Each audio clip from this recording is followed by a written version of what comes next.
welcome to the May 16th, 2023 meeting of the Greensboro City Council. We will start tonight's meeting with a closed session. I anticipate we will be back at 5:30 to start our meeting on time. Mayor Pro Tem. Madam Mayor, I move we go into closed session to preserve the attorney-client privilege between the city attorneys and the city council regarding litigation involving the following parties: True Homes and D.H. Horton.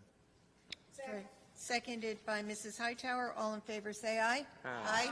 Any opposed? That passes unanimously. We will be back at 5:30.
Welcome to Gate City Insider. I'm Rosemary Plyben. Spring Furniture Market is coming up fast. The twice-a-year event brings buyers and sellers from all over the world to the Triad for inspiration, education, to network, and of course, to shop. The impact of the market extends well beyond the city limits of High Point. And with us today is Tammy Nagum, the president and CEO of the High Point Market Authority. Hello and welcome. Hi, Rosemary. Thanks so much for having me. Really glad to have you here. Okay, let's talk about the Home Furnishings Market and the Market Authority. Yeah. What is the difference and how do they work together? So the High Point Market is the event itself. Right. So the twice-a-year Home Furnishings Market that is open to the trade, where buyers and sellers are set to meet to make home furnishings decisions for the next 6 months. The Market Authority is the organizing body of that market. So we are the sponsor, so to speak. Our organization handles sort of two sides of the business, both the marketing, setting the dates and promoting the show, as well as the logistics or operations side. So all the things we do to get ready for the guests to come to town. Okay, so how long has the Market Authority been in existence? So the Market Authority was created in 2001. And it was a partnership between the furniture industry itself and the city of High Point and the state of North Carolina all came together to put together a group that could really concentrate on all the things that have to happen to make the market successful. And so prior to that, it was one of those things where people in our organizations in our community would just sort of raise their hand. You know, the Chamber of Commerce would say, okay, we'll help with transportation. Our Convention and Visitors Bureau said, okay, we'll do housing. And it just sort of grew and happened. But there was no one body that really was responsible for making sure the success of the event. Okay, so let's go back, way back to the history. When did it actually, the market start in High Point, and how did that happen? So the market started in 1909. As hard as that is to believe, we're over 100 years old. And it really grew out of the fact that about 90% of the hardwoods in the U.S. are found within a 90-mile radius of where we sit today. Mm-hmm. And so the availability of those hardwoods meant there was a lot of furniture manufacturers in this area. We all know that's a great part of North Carolina history, and Southern Virginia as well. And so one day, the folks who sold that furniture decided, you know what, instead of putting this on wagons and going up and down the East Coast to sell this product, why not set it up here and let our customers come to us? High Point happens to be the highest point on the railroad, so it made sense for that to be sort of the hub of that commerce. Okay, so what exactly happened? Happened then, happens now? Right. So lots of people ask that question. At the end of the day, High Point Market is a good old-fashioned trade show. We are connecting the buyer and the seller. The seller are those who make or import home furnishings. So these are the brands that you know: Ashley, Bassett, Lazy Boy. All those folks set up in High Point to sell their goods to people who purchase home furnishings to resell. So furniture stores, that could be interior design firms, architects, wholesalers, e-commerce, for example, Amazon, Wayfair, all those folks send buyers to High Point twice a year. And this is not open to the public. This Right. is a trade event, buyers. So you have to have a pass. You have to be working the event to actually be there. Absolutely, and that's a big part of the work that our office does, is to qualify those buyers. So those exhibitors, those manufacturers want to know when a buyer comes in the door that this person is eligible to buy, meaning that we know that they are reselling home furnishings. And so that's a big part of what we do, is really qualify people to come to the show. Okay, what is designated a home furnishing? Great question. Lots of people locally call us the furniture market. You will never hear anyone in our office call us the furniture market. I'm guilty. I've called it that. Absolutely. I think that's what we call it. We all do. But it really is home furnishing. So this is everything to do with the home. So this is everything from rugs to accessories to home decor to lighting to upholstery, case goods. It's across the antiques, across the gamut for what you would put to furnish your home. There's also things there that these buyers would need to make a showroom in their own store. So anything that really fills that space, wall decor, anything that is considered furnishings for the home would be at market. How many different sellers are at the market? About 2,000 exhibitors. And the thing that's very different about High Point is that we don't take place in just a convention center or a large building. We're in 180 buildings across downtown High Point. So those 2,000 exhibitors are spread out in about 13 blocks in our downtown area. So it really is the city coming alive. About how many buyers come and from where? So our total attendance is about 75,000, and about half of those are actual buyers who are coming to buy from our exhibitors. The other folks are from what we would call industry. So they are people who contribute to the industry. If you make the foam that goes in the sofa, you're going to want to be in High Point twice a year. If you make the hardware that goes on your nightstand, your customer is going to be in High Point. So it's all the folks who make up that industry will be in High Point, and they're from all over the world. 110 countries are represented by the attendees who come to High Point. And so the things that are for sale at the market, you're not going to immediately see them in your local store. Is that right? Absolutely. It takes a little while. This is that supply chain at work. So the trends and those that the retailers or the designers are coming to see now are going to probably hit the floor in about 6 months.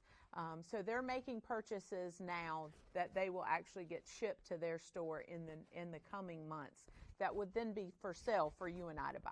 Okay, so you talk about trends. Like what kinds of things? Can you kind of give us some insight on some things we might see or that have kind of been trending recently? Absolutely. Home furnishings has really taken lots of interesting turns since COVID. We all sat at home during COVID and decided, wow, this sofa is pretty tired, or I'm spending a lot of time in this house. I want to spend some money to make this more of a home. So we're seeing interesting trends, like people are very concerned about the sustainability of their home furnishings and their carbon footprint. So we're seeing that play out in a lot of the trends in home furnishings, as well as just a sense of wellness. We all want to be comfortable, and it's something that our kids are on and our pets are on and those kinds of things, and that might charge your phone right there inside your sofa arm. So you're seeing a lot of things that really speak to that comfort of home, as well as we always want to make sure that looks good. So you're seeing a lot of mixed metals. You're seeing a lot of desert tones in terms of color. So you're going to be seeing a little bit different than we've seen in past years, I think, coming out of COVID, because people are really looking for something different in their home. Yeah. Okay, so the market is twice a year. Typically, when does that fall? It's April and October, and usually the latter parts of the month. Okay, but that's, so I know you said people ask you all the time if your job is part-time. Yes. Yeah, so people ask all the time, so you do this in April and October, what happens the other times of the year? If you think about it in terms of a cycle of an event, for example, our registration will open for our October event, it will open in July. For the upcoming April market, it opened in January. And so we're pretty much full steam ahead once that happens. So once registration is open, all those logistics pieces have to already be figured out. You've printed brochures, the website is updated, all those kinds of things will happen in advance of that. So there's very little downtime after one market. We have a little bit of time for planning and to see what worked and make some changes. Right. But then pretty quickly after that, you're having to act on that because people are already starting their cycle of thinking of coming to High Point. Because this is a show that's not as easy to work as others, we do find people who know they've got to get that hotel room early. They're going to log on and see what new exhibitors are here, or go ahead and start mapping out their trip. So it's our team's job to make sure they have those resources available well in advance so they can do that planning. And as far as the showrooms, the build-up starts weeks and weeks and weeks getting those ready, I would guess. Absolutely. You really see that starting months ahead, because keep in mind, these exhibitors are looking to really change up their space in such a way that they never want a buyer to walk by the door of the showroom and go, that looks like it did 6 months ago. Before. Exactly. Right. They want to see new. They want to see fresh. So we're moving walls. We're changing flooring. There's always a new coat of paint, really, because that exhibitor wants to make sure that buyer comes in and sees what's new. So how has the market changed over the years? You mentioned, back in the early 1900s, wagons were rolling up, right? And so obviously technology has changed it a lot. Absolutely. But what are some of the main differences that you have seen over your time? I think technology is probably the number one, Rosemary. I think we are seeing buyers be a lot more savvy about how they're shopping the showrooms and what they're looking for from their exhibitors, as well as exhibitors are being more savvy on their side in terms of making sure that even going through the showroom, that a buyer has a way to collect what they're interested in and be emailed those photos, maybe the minute they get to the elevator, communicating with those buyers and making sure that they're able to purchase in the time that is convenient for them, making sure that product hits their floors at the right time. All that supply chain work has really been enhanced by technology. I would say also we see trends in the physical. For example, if you come to downtown High Point, you'll see some buildings where there are no windows. Those buildings were built in the 70s, and the thought then was home furnishings was best displayed all with artificial light. Right, controlled lighting. Exactly. Yeah. Then you see a building that was built in the early 90s, and it's all windows, because then the thought was that you want to do this with natural light. So even how the product is shown has changed over the years. So technology is helpful, but it also, can be difficult. I mean, people are so used to not leaving their home, to doing things via Zoom. Right. How important is it to get people to come here, and why is the in-person component important? Absolutely. We find that home furnishings is still one of those products that people like to touch and feel. If you are a buyer and you're wanting to resell that product to your customer, you want to be able to talk about how the fit is for that furniture, the scale. You want to be able to describe the fabric. You may even want to tell the story of what went into the design of that product, the hands that made that product. And those are all stories you get in High Point, because you are able to shop side by side with maybe the person who designed that product, or certainly those who had some hand in making it. And so that buyer's really able to get more out of that product than it's just a chair to sell to their consumer. Remember, we're filling people's homes, which is very close to their heart. And so making sure that we're able to communicate that to the end consumer is important. Yeah, and I'm guessing that's why we see a lot of celebrity designers and things, because people already have a relationship or feel like they know that person, and so there's a trust that's already begun there. Absolutely. I mean, we all love HGTV. That has changed the way we see home furnishings. It feels a lot more accessible these days. I mean, you're able to watch these shows and see what goes into, making the decision for that product. And more than that, you're able to find a designer that you think their aesthetic is like yours. So you maybe want a product that Joanna Gaines endorses. And so being able to have those licensees as a part of what we do is a great addition. All right, we're going to chat more with Tammy coming up in just a moment, because, of course, the market has a big impact, not just on High Point, but all of Guilford County. Yes, that comes into Greensboro. We are impacted at our restaurants, on our roads, at our B&Bs, at our hotels, you name it. There is a way to get involved. So we're going to talk about how businesses can get involved, how you maybe as an individual can get involved in the market as well when we come back after this break.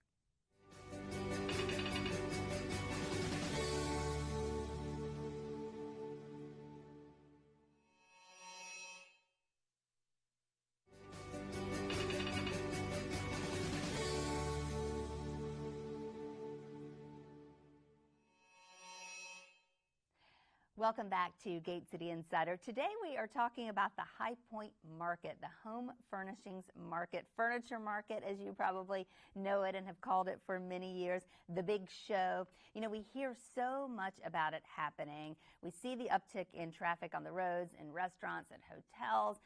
We think about it as High Point, but this is an event that impacts Greensboro, all of Guilford County, and really spreads even further from Guilford County as well. Today we have with us Tammy Nagin, President and CEO of the High Point Market Authority. Welcome back. So glad to have you with us here today. Thanks, Rosemary. Talk about first, what is the impact on High Point for the market twice a year? Absolutely. So, our core city certainly feels the impact of 75,000 people coming to town twice a year. Our population almost doubles. And we have a long history of making sure that these folks are welcomed and that our city's able to kind of handle that influx of people. Really, that impact, as you mentioned, is statewide.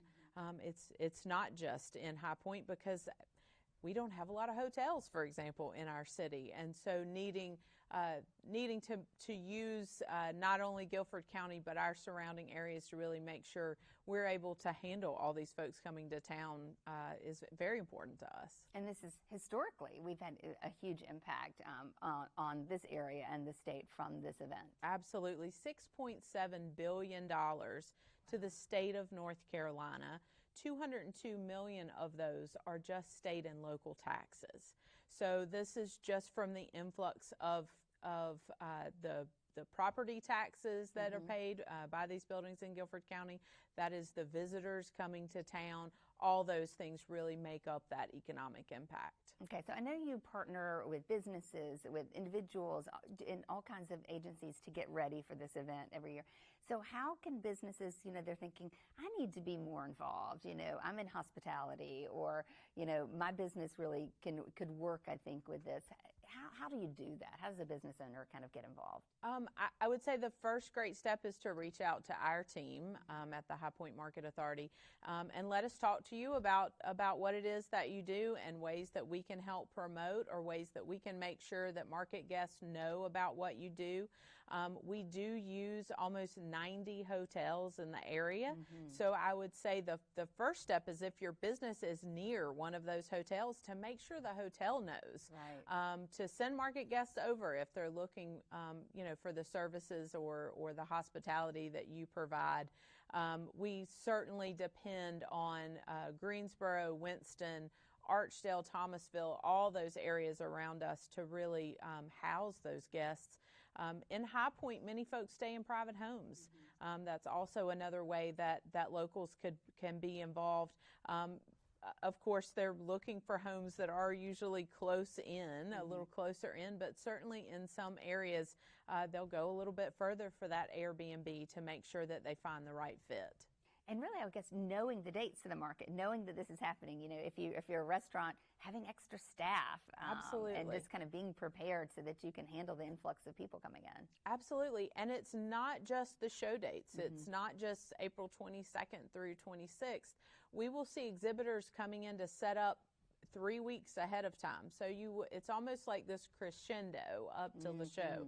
So you will start to see folks in town. You will start to feel a little bit more traffic, but certainly there is some lead up.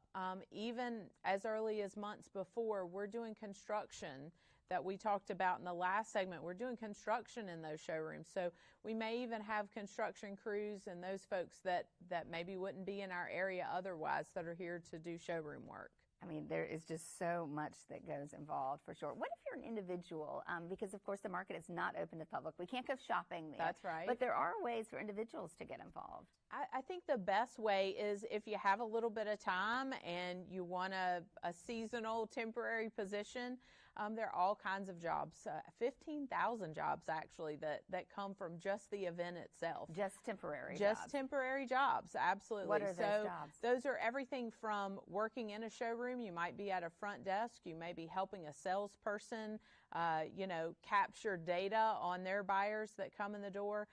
We have a very robust transportation system, so information staff is a part of that, van drivers, hotel bus hosts, for example. All those hotels I mentioned are served by a free shuttle that take market guests back and forth to town. We actually put a host or hostess on each of those buses just to answer any questions, to make sure everybody's getting on time and that everybody knows if they need to register once they pull in, exactly where to go and those sorts of things. So, An ambassador, so to speak, to welcome them to town. It's probably the number one thing we hear from market guests is why they come back to High Point twice a year is the Southern hospitality. So any part of that we can do. I would also welcome guests if you, or locals, if you see a guest in a grocery store or in a restaurant, you'll know them. They're wearing a little badge around their neck in most cases. Just say thanks for coming to our area. Right. That goes so far. Keep in mind that I feel like home furnishings is almost baked into our DNA. It's what we do here. That's not the case in the other cities that these folks may go to other trade shows in. They're just another trade show, for example.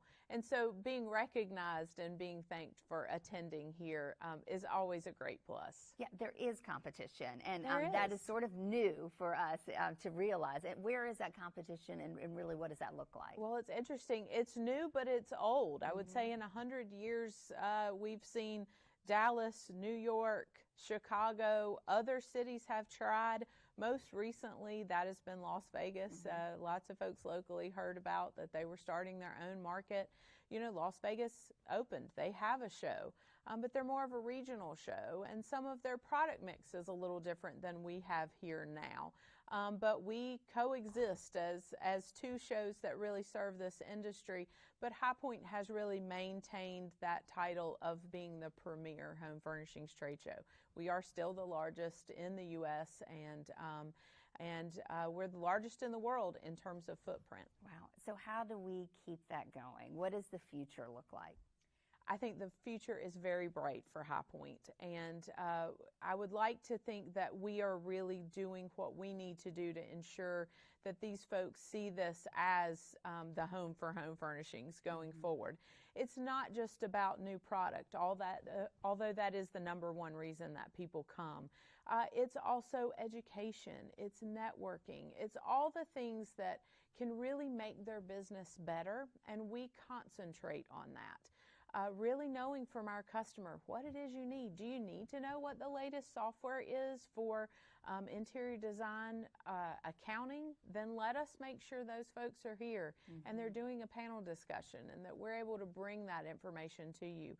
We hear so often that people not only learn from the manufacturers who are talking to them about the product, but by sitting next to someone on a bus who also has a business like theirs, maybe 3 states away, and they're able to talk to them about what it is that sets their business apart.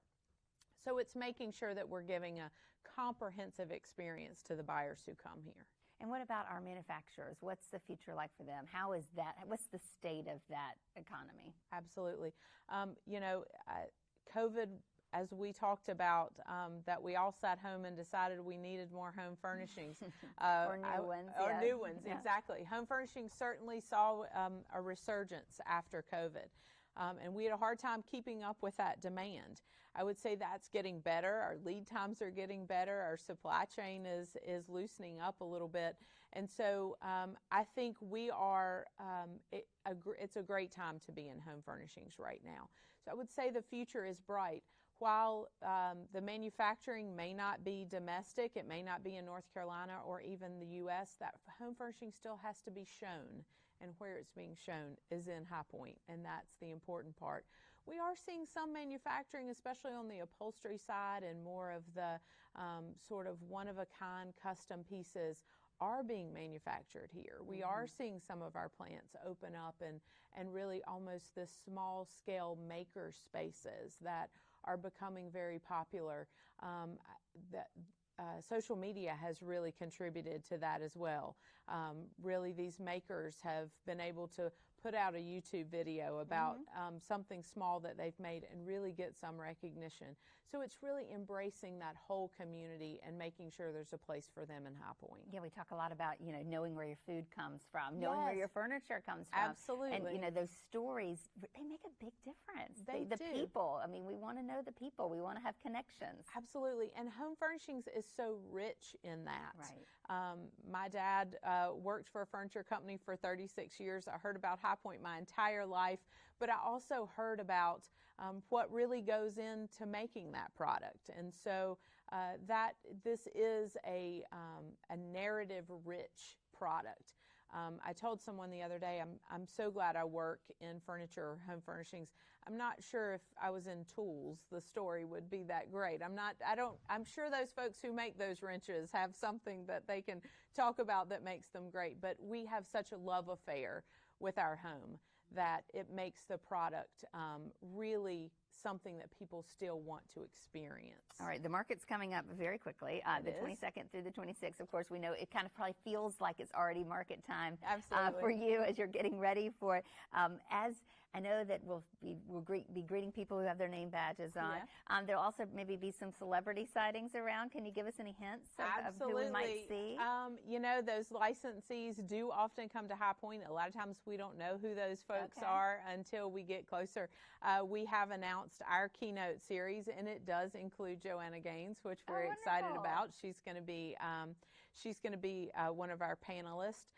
But there's all kinds of folks who you may get a glimpse in an airport of someone famous. Make your head turn. Absolutely. Wait, you have to look twice, especially with HGTV, because I feel like, again, we're a little bit closer to those people than maybe we have been in the past. Right. I love it. Well, thank you so much for spending a little bit of time with us. I really appreciate it. It's so much interesting. We hear so much about the market. We talk about it so much, but most of us have never stepped foot there. Right. So to learn a little bit about the inner workings and how it impacts all of us, I think just helps us to be better hosts for it as a whole. Absolutely. Thanks for having me, Rosemary. Really appreciate it. Okay, so don't forget, if you want to know a little bit more about it, you can go to highpointmarket.org. That's a great way to just get involved, to find out a little bit more, to get your bearings, find out the dates, know when you need to ramp up your reservation systems, or have that room ready at your house.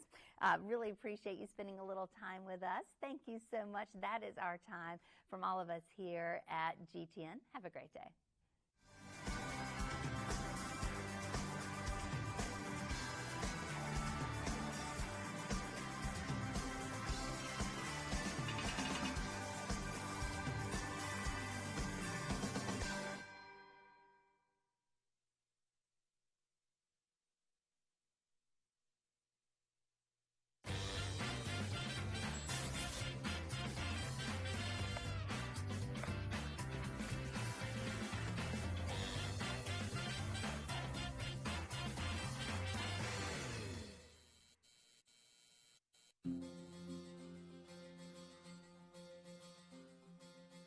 You might guess by the name that when you visit Jerusalem Market on Elm Street in downtown Greensboro, you're going to enjoy delicious Middle Eastern food.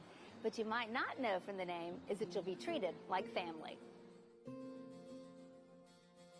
So our father started Jerusalem Market, the grocery store, the deli, in 1989. And frankly, as soon as I could reach the counter, I was helping Dad, just doing what I could, whether it be running the register or just stocking shelves. But, we always observed them cooking because my dad loves to cook and my mom loved to cook too. So growing up, we were always around a lot of the food and exposed to the recipes. And we weren't necessarily like right there helping, but you got to watch and see what goes in everything. And you learn by, osmosis. You learn by just picking it up. So that was always, it wasn't really asked of us, but we wanted to help in the store. And it really got us going, and really just that's what got us started with the love of the food and the love of the food, like the culture through the food. Growing up, meals were important. We always ate together as a family. Always made it a point on Sundays because my dad worked nights a lot of times running the original store, working night and day. So a lot of times during the week, we'd just be eating with Mom and eating with Dad, and always on Sunday. It was like you had to be there for Sunday dinner. But it was, mealtime always meant just basically sharing your day and sharing some food. We made it a point to sit at the table, and when you're younger, you don't always appreciate that, but it's really awesome, and I'm glad that we were kind of forced in a good way to do that. But cooking was always important in our family. A lot of us, a lot of my family likes to cook and would always bring food over. A lot of times we had aunts and uncles that lived close proximity. If they made a dish that they had extra, they'd always bring some to share. And that's always like part of the community too, just sharing the food and sharing, if you got it, you share it. And that's what's cool. So just working with our dad all those years, we always had a limited kind of menu at the deli there. And it was something we wanted to expand on because there's so many recipes like the one I shared with you earlier called mashi, kusa mashi, which means stuffed squash. It's, yellow squash, like a spring squash, hollowed out and stuffed with a meat and rice, like ground lamb and beef mixed with just basically white long grain rice cooked with spices, and then you stuff the squash in there, and you can cook it in like a light tomato sauce or even a yogurt sauce, and you just eat it like that. Get a few squash on your plate with the sauce, and you get that way you get the sauce when you cut it open on the rice. And you can even if the season is right, have really small grapevine leaves that you blanch really quick and then put that same meat and rice mixture into and roll them. And that was a really special thing because you didn't have those all the time. And that was something like almost never made it to the table because everyone would end up munching them as the other food is being ready. Like the stuffed grape leaves were sitting there and everyone just, kind of squirreling them away. So yeah, that's my personal favorite thing growing up, and still really to this day actually. Another favorite dish growing up, it was something very special called msaken. It's a Palestinian roasted whole chicken, or even use Cornish game hen if you want to be really fancy. But it's served with a highly reduced mixture of sumac. Sumac is a lemony, tangy, purple-colored spice. Sumac and onions sautéed down so the onions are super caramelized and nice and creamy. So you take some fresh pita bread, or my dad's oldest sister would make a very special bread that she cooked on rocks, like stones. So it would have an awesome cratery texture, and she makes a nice big loaf of that fresh bread. And then after you roast the chicken, you put the sumac onions on top of the bread and the chicken on top of that, and then finish in the oven for 5-10 more minutes. And it comes out and it's served family style, so it's intended everyone just kind of, back home you eat with your hands, and this is definitely one of those dishes. It's best served that way, where everyone just kind of tears into it. You dip you tear the chicken off, you dip the chicken into the onions, and you get the bread and just eat bites of it like that. It's really intensely flavored and just awesome, just clean, crisp flavors. And it's something that always reminds me, because my aunt's bread is super special, and it's good with the pita bread, but that was always taking it to another level, So yeah, when people enjoy the food and really appreciate where it comes from, and if my grandmother's recipes, you're eating the same thing like we used to eat, it really opens, it really touches our heart, because it's really, that's kind of the deepest, especially in our culture, it's the most genuine way to show gratitude, is to feed somebody and to share something that you prepared for yourself with them. And the fact that our guests can appreciate that on the same level is really awesome. It feels like we're almost feeding you in our house, in our home, and that's one thing we really like to focus on here, is keeping that personal touch and being able to interact with our guests and really see how much they appreciate and enjoy it, because it makes it rewarding to bust your butt and work hard here if people appreciate it on that level.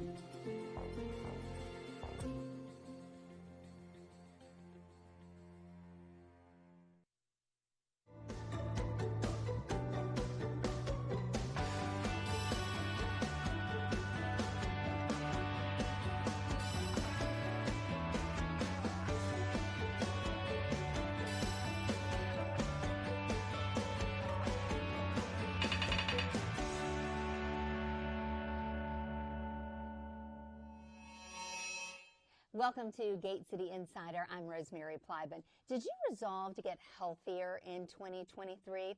Maybe you've considered your eating habits or exercise. Did you take your mental health into account? It is just as important, maybe even more so at times. And today we're going to talk about ways to make it a priority for yourself and for your family. Deborah Mack is Behavioral Health Director for Guilford County. Welcome. Thank you. So glad to have you with us. I think when we talk about mental health, immediately people's minds kind of go to problems, right?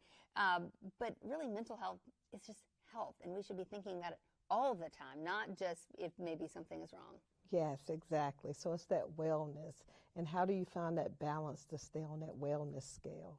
You know, like your emotions, how do you keep your emotions in that check to where you're not going sadness and then you go into a depression? So wellness is keeping that happy medium and finding that balance to balance your emotions, to balance the stress of life, to balance your finances. Even that can bring that stress into your life. Particularly now. Yeah. So wellness is really finding that medium, and how do we stay there and stay at that steady state? Okay, so that is the question. So how do we make it a priority?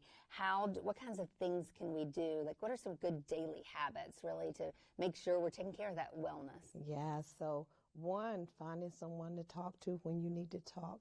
Two, setting a routine. You know, sometimes people think a routine is something that's boring, but routine is truly something that can keep you on track, you know, and keep you moving in that right direction. So sometimes meditation, some people meditate.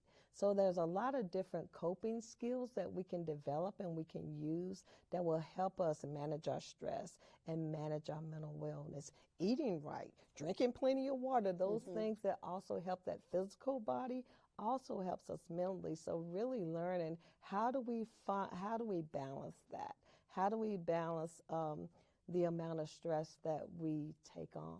You know, one thing I always say, one good thing about maintaining your mental wellness is knowing how to say no, knowing where to set some limits and set some boundaries. And sometimes we have difficulty doing it, especially with families. So one, taking in those physical things that help us, like water and nutrition.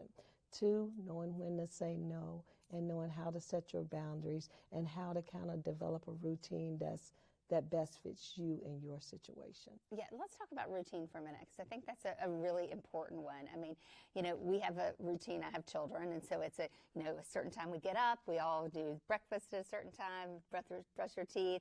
We make our beds. You know, for me, I know a lot of people do things like put their wallet in order, you know, with their bills and things like that. What are some things that you use that are just simple, easy things? Just simple routines is one thing. I set my clock 30 minutes early. Okay. 30 minutes before you have to go. Yes, okay. Exactly. 30 minutes before I have to be there. And that allows for those interruptions, because interruptions may come, especially working in the mental health field. I like to set 30 minutes before an appointment because interruptions are going to come. So, you know, preparing for those interruptions. So think about what amount of time you need to allow for interruptions and then add that time into it. And that way the interruptions don't stress you out so much. So that's one thing that I do. I kind of pad my time. I pad my routine with extra time. Right, but you have to be careful that you don't say, oh, I've got that extra 30 minutes. I'm going to hit the snooze button 3 times. Yes, because that is attractive at some mornings, especially on a rainy, cold morning like Yeah, this. we've typically had a lot of these rainy, cold mornings recently. So we've been talking about wellness, but when is it time? How do you know you need to have a little checkup, or when you need to check in with somebody, or should you just be doing that on the regular? Yes, someone to talk to on a regular is a really good thing. I think mental health and seeking mental wellness and taking care of me used to be a little bit taboo. Yeah. But now it truly is not. There's truly more support around. I have a therapist, or I have a counselor. I have someone that I can talk to, because we all need that at times. Sometimes life brings us things that I could just use somebody else's opinion on how to handle this and what would be the best course of action for this. So when you find that those coping skills we talked about aren't working anymore, maybe you've hit that snooze button for the last 3 weeks and you've just laid in bed, you haven't used those coping skills of, padding that time. So now it may be time to look for some professional help. Like, can I seek out a therapist or a counselor that can give me some different coping skills from what I have? So there's no set time. I always say when stress of life interrupts your ability to live, love, laugh, then it's time to seek some help. It's time to look for someone that you can talk to. Yeah, if you haven't laughed in a while, if you're listening or watching right now and thinking, well, I don't know when the last time I laughed is, that's maybe a good signal to you that something's going on. Definitely. Yeah. Definitely. What are some the red flags, though, that, it's really not time to wait. You need to go and find somebody, or you need to make that call now. Yes. So if you are feeling unusually sad for like 2 weeks or more, then it's time to seek some help, because that may be going into depression.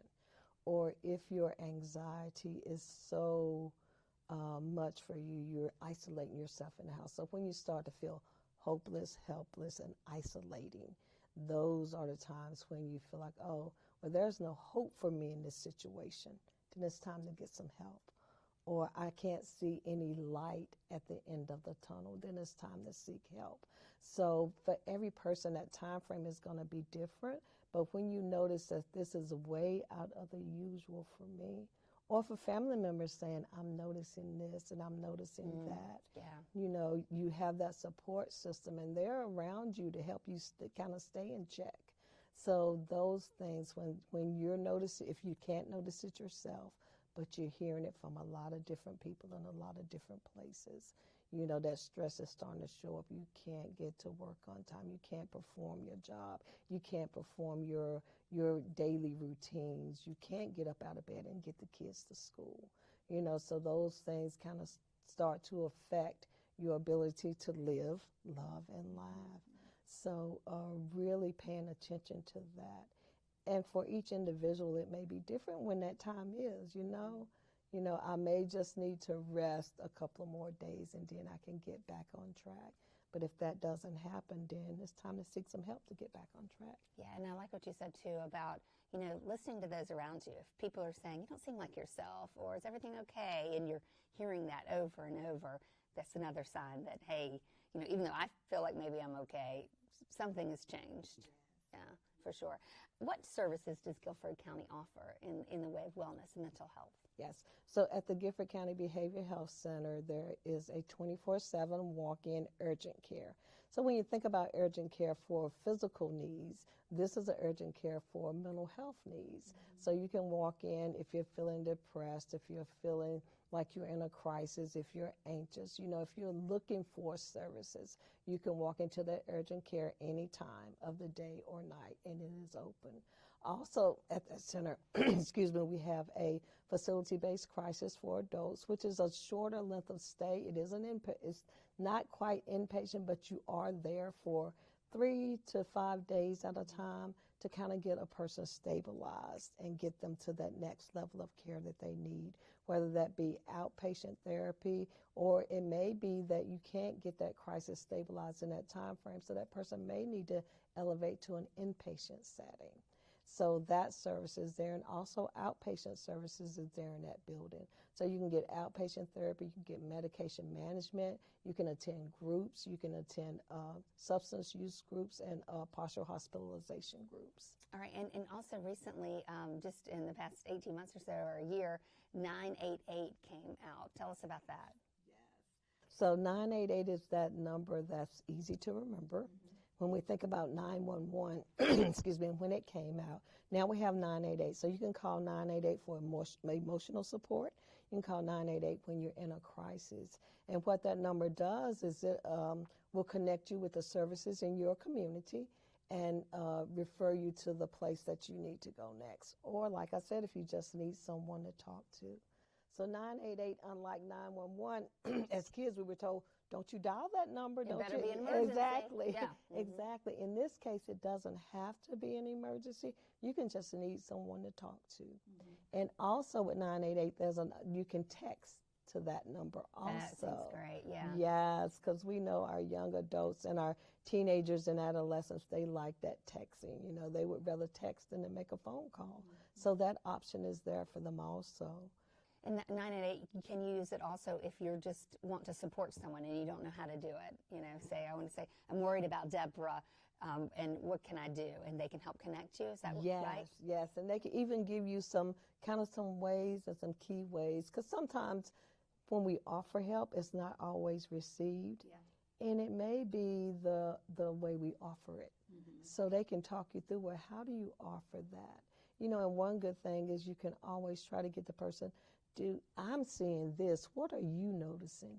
So if you get them to notice those things in themselves, they're more likely to receive that help and not feel like, oh, you're pointing your finger at me. Oh, yeah. Well, we talked about all these. Guilford County has so many great services to help, to keep, to stay in good mental health. And then if you find yourself that you need some support, there's this there as well. But people are still going to be nervous about it. I mean, there still is some nervousness around it if you've not talked to somebody before, if you've never been to outpatient or inpatient. Can you kind of tell us what those different steps look like, what they might feel like for this, so people kind of get an idea? The one thing I love about the new facility is when you walk in, it is truly a open, well-lit, beautiful facility to where it doesn't feel stigmatizing. And the staff, the Guilford County Behavioral Health Center is the clinical staff there is employed by Cone Health. So those people have worked in the mental health field for a very long time. And so they know how to be therapeutic. They know how to be not stigmatizing with a mental health issue. So the ability to walk into a place that is open and receiving is what makes the difference. And truly, they're there to say, we're here to help you and to guide you. You know, we're not here to lock you behind these doors or lock you up or take away your rights. That stigmatizing piece of mental health is truly going away. And I think as a county and as a nation, we're starting to see that we cannot stigmatize people. You cannot make people feel bad because they have a mental illness, because it's just like any other illness. Right. Yeah. So when you sit down to talk to somebody, what does that often sound like? So it's really about, okay, tell me what's going on and how can we help? You know, how can we help you get to those next steps? So, you know, really hearing their story, hearing what's going on with them, putting them at the center of this, because any help that we give has to be the help that that person wants. So, you know, really making that an option. And these are your options. So truly making people feel like you have a choice in this. Like this is not something that we're going to force you to do, but we're here to help you make a choice as to what works for you best and how this would fit into your life. You know, because, you know, there used to be a fear, well, if I go to a mental health hospital, maybe they're going to keep me there. Then what about my kids? How do I do this? How do I get that taken care of? So it's really considering the whole person, their support systems, and really helping them to the next step that they need to take. No one size fits all. Exactly. Yeah. Yeah, well, and Deborah, I think that, just having you here, hearing your voice, hearing how you respond, that's kind of what it's like. I mean, you have somebody that is like Deborah, who's going to have this voice, this understanding, this listening, and that's what you're there to do. Yes. Yeah, any one piece of advice you'd want to leave people with? I would say whenever you feel like you need some help, you should never be ashamed to ask for help. We all need help at some point in time. And, and Gifford County has put these services out here. It was built for the community. So the opportunity for the community to come and say, oh, hey, I can take advantage of this.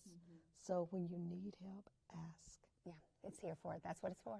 Deborah, thank you so much. We really appreciate it. Don't forget, once again, 988 is the number to connect you immediately to services close to you, close to your neighborhood, exactly what you need, help you through your next steps, or if you're talking to somebody, help you to talk to them through their next steps as well.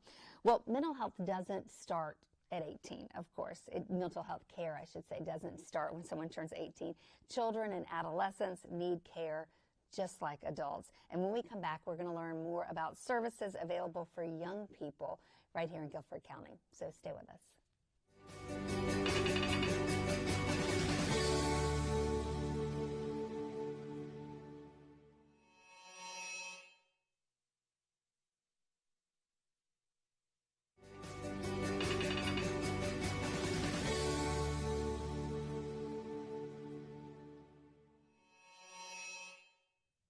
Welcome back to Gate City Insider. Today our focus is mental health care, caring for your mind and your emotions when life is good and when things maybe aren't so good. Just like adults, children need mental health care and need to know that their mental health matters. Ashley Sparks is Executive Director of the Youth and Adolescent Facility-Based Crisis Center, Alexander Youth Network. Hello and welcome. Thank you. Really appreciate you being here. Let's start with how and when should parents or caregivers start talking to their children about wellness and mental health? Absolutely. This is a conversation that should start as early as possible and be had as often as possible with little kids, obviously in age-appropriate ways. I think the more that we can help kids identify their emotions, that will help them later in life when they're struggling because they'll know how they're feeling. It's also really important to get little kids to understand how their emotions impact their body and how they feel, because that will also help a lot later in life. So I think parents, you can model good behavior, talk about your mental health, obviously, again, in age-appropriate ways, but start those conversations and be the model for your kid and show them what wellness looks like. So let's start like when they were real little. Like what are some good words and phrases and like opportunities maybe with, the toddlers and the youngest children just learning to talk? Yeah, they have lots of little books and pictures where you can identify like I'm happy and you have a smile, or I'm sad and that makes you cry. A lot of kids, especially in this day and age, anxiety have stomach aches and things like that. So kind of connecting that it's not a physical illness, but actually something that their emotions are contributing to, even as a toddler, I think is really important. And then, of course, once you get into school, they're school-age children, right? They start facing lots of other emotions and then dealing with other children. Absolutely. And even in kindergarten nowadays, a lot of kindergarten teachers are incorporating mindfulness. So like being present in this moment with your body and the feelings. That's starting even in pre-K and kindergarten now. So teaching kids to be present with their emotions helps them be better and more social with their peers. I read something just recently about, and I think we all do it, I know I did it with my kids, when they fall down and say, you're okay, you're okay. And that is really counterintuitive because they're not okay. Right. And they're hurt. And so then you're giving their mind mixed messages. Like, so that you're okay thing is like, I want to suck it back in all the times I said it. Right. Yeah, no, but acknowledging it's okay that you fell and you hurt yourself. It's okay to be upset about that, right. I think. I know it hurts. Yeah, I know it hurts, but we can make it through. That kind of resiliency is what you want to build in your kids. Yeah, really interesting. Okay, so what are some common issues that you see when wellness isn't being addressed as it should, or when things just get out of control for children and for teenagers? Yeah, I think anxiety is a really big piece of the puzzle for adolescents right now. I think we've lost a year of socialization with the pandemic, and that is huge in terms of development. I think the APA even recently kind of backed down some developmental milestones for kids because of missing that year of socialization. So we are seeing a population of specifically teens that are more anxious, that are having a more difficult time kind of understanding their feelings. So they're worrying a lot about the future and people that are around them. And then social media is kind of everywhere, and that causes a lot of identity issues, kind of self-esteem issues. So those are some of the biggest problems we're seeing kids face right now. And what does that look like if you're in your child, that what you might not know to name it, or you might know that they're anxious, but what are the things that kind of it might show up as? I think that we see kids that are very withdrawn. They tend to kind of go by themselves into their room, spend less time with their friends, spend less time with their family doing things that they enjoy. So that kind of withdrawn thing is what I would tell parents to look for. And you mentioned with little kids, but even bigger kids, the stomach aches, headaches. Exactly. Stomach aches, headaches, not wanting to go to school, just really having a loss of desire to do normal age-appropriate things or things that they once used to like doing.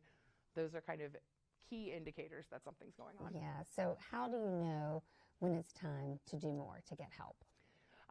I think if your child's behavior has changed in any kind of big ways where they don't want to be around people, they don't want to go to school, they don't want to do the things that they've enjoyed, that's usually a really big indicator for parents to be like, hey, do you want to go talk to somebody? And it doesn't have to be super intense in the levels of care like facility-based crisis provides, but you can start very small. Right. So that's what I would suggest. Okay, so how do you start very small, though, especially as a parent? Yeah. And, if you ask them and they're like, no, I'm good.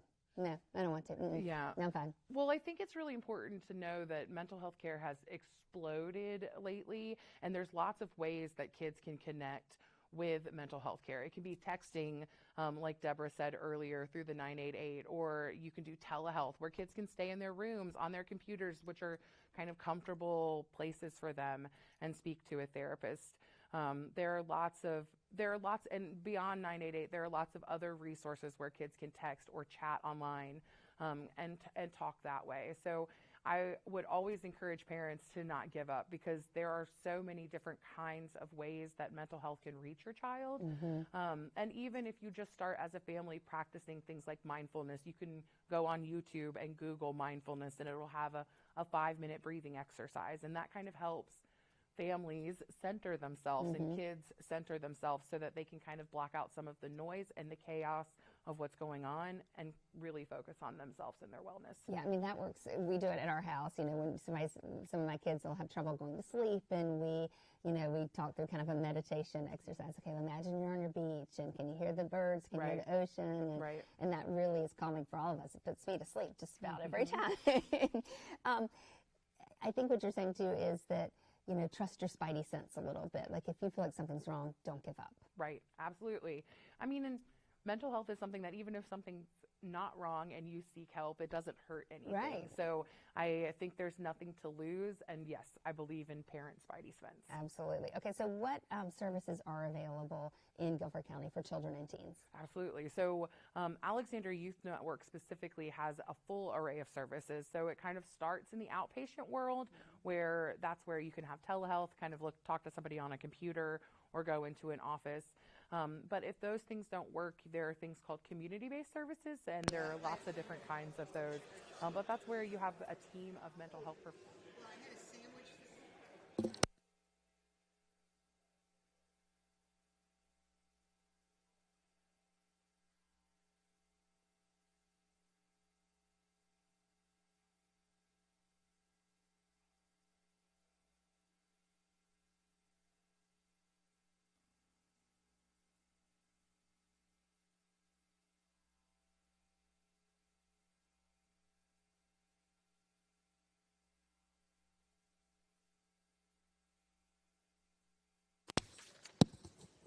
Good evening and welcome to the May 16th, 2023 meeting of the Greensboro City Council. Can I have a motion to return to open session? So moved. Second. Moved by Mrs. Thurm, seconded by Ms. Abuzuader. All in favor say aye. Aye. Anyone opposed? That passes unanimously.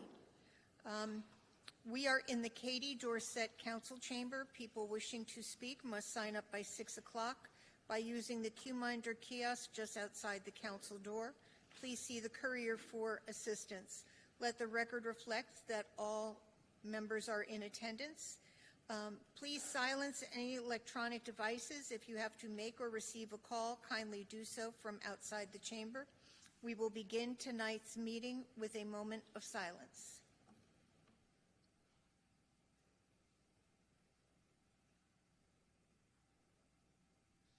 Thank you. Mayor Pro Tem, would you lead us in the pledge? I pledge allegiance to the flag of the United States of America and to the republic for which it stands, one nation, under God, indivisible, with liberty and justice for all. We welcome speakers to address council on specific agenda items. During the first meeting of each month, time is dedicated for speakers from the floor to address council on non-agenda items. Speakers are allocated up to 3 minutes for comments. Zoning issues are 15 minutes, both for and against, with a 5-minute rebuttal. The City of Greensboro is committed to promoting an environment that is free of discrimination, bias, and bullying. Zoom participants are requested to mute their microphones until they are called upon to speak. All meeting attendees are expected to respect speakers and council deliberations. People disrupting the meeting will be removed from the meeting. By statute, council members must vote on all items unless there is a direct financial interest or if they sit on a board of a nonprofit receiving funding from the city. All votes will be moved and seconded. The mayor will announce the vote totals. We do have a consent agenda for items G1 through G22, which is a grouping of agenda items that are voted on with one single vote to expedite what are believed to be routine and non-controversial items. Any council member may withdraw an item from the consent agenda due to a conflict of interest or for the purpose of voting no. Items removed from the consent agenda for discussion will be placed on the June 20th City Council business agenda. This meeting does include closed captioning. Depending on the length of tonight's meeting, we may take a short recess around 7:30 p.m. Staff has requested council to postpone item G7, which is a resolution authorizing waiving the water and sewer system development fees and frontage fees for the North Carolina National Guard McLeansville Regional Readiness Center on Camp Burton Road. I'd like to postpone this item to the June 6, 2023 meeting of council without any further advertising. Do we have a motion and a second? Second. Moved by Dr. Wells, seconded by Ms. Abuzawader. All in favor say aye. Aye. Opposed? That passes unanimously. Also, council has been requested to move item D1, which is a public hearing for an ordinance annexing territory into the corporate limits for property located at 3450 and 3456 McConnell Road, 16.67 acres, Empowerment Christian Center, North Carolina. And item D2, a public hearing for an ordinance for original zoning for 3450 and 3456 McConnell Road. Mike Fox representing HHH Hunt on behalf of Empowerment Christian Center of North Carolina. So moved. Second. Moved by Mayor Pro Tem, seconded by Mrs. Abuzawader. All in favor say aye. Aye. Opposed? That passes unanimously. So are you moving it or are they withdrawn? Withdrew. Okay.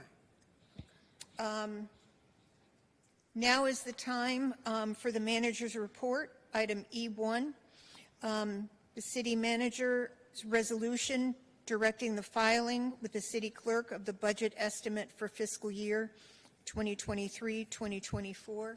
Mr. City Manager. And I think it would be helpful if we could get through his presentation, jot your questions down,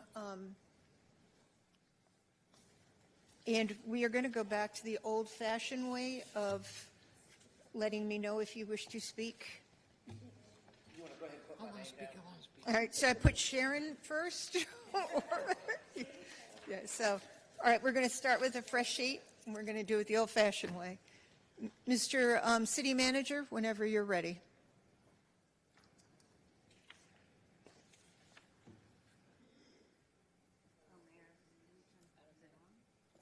Try that.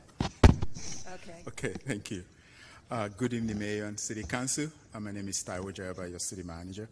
And on behalf of our team, it's my honor and privilege to present to you and submit to you our recommended operating and capital budget for the fiscal year 2023-2024, themed Moving Forward Together. In my FY 22-23 budget, I had highlighted some significant economic development announcements for our city and region: Toyota EV battery plant, Boom Supersonic, Publix Distribution Center, Procter & Gamble, among others, and how these investments have had direct impact on our city's growth and well-being of our residents.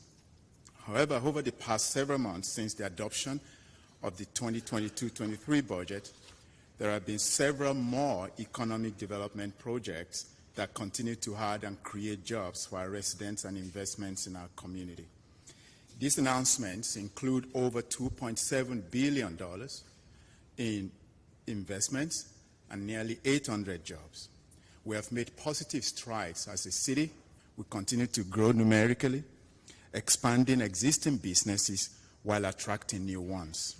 We've worked together, both council and staff, to realize the fruit for which our city and residents have labored for many years. This is why we themed this budget Moving Forward Together. Now, this presentation today begins the process of budget adoption.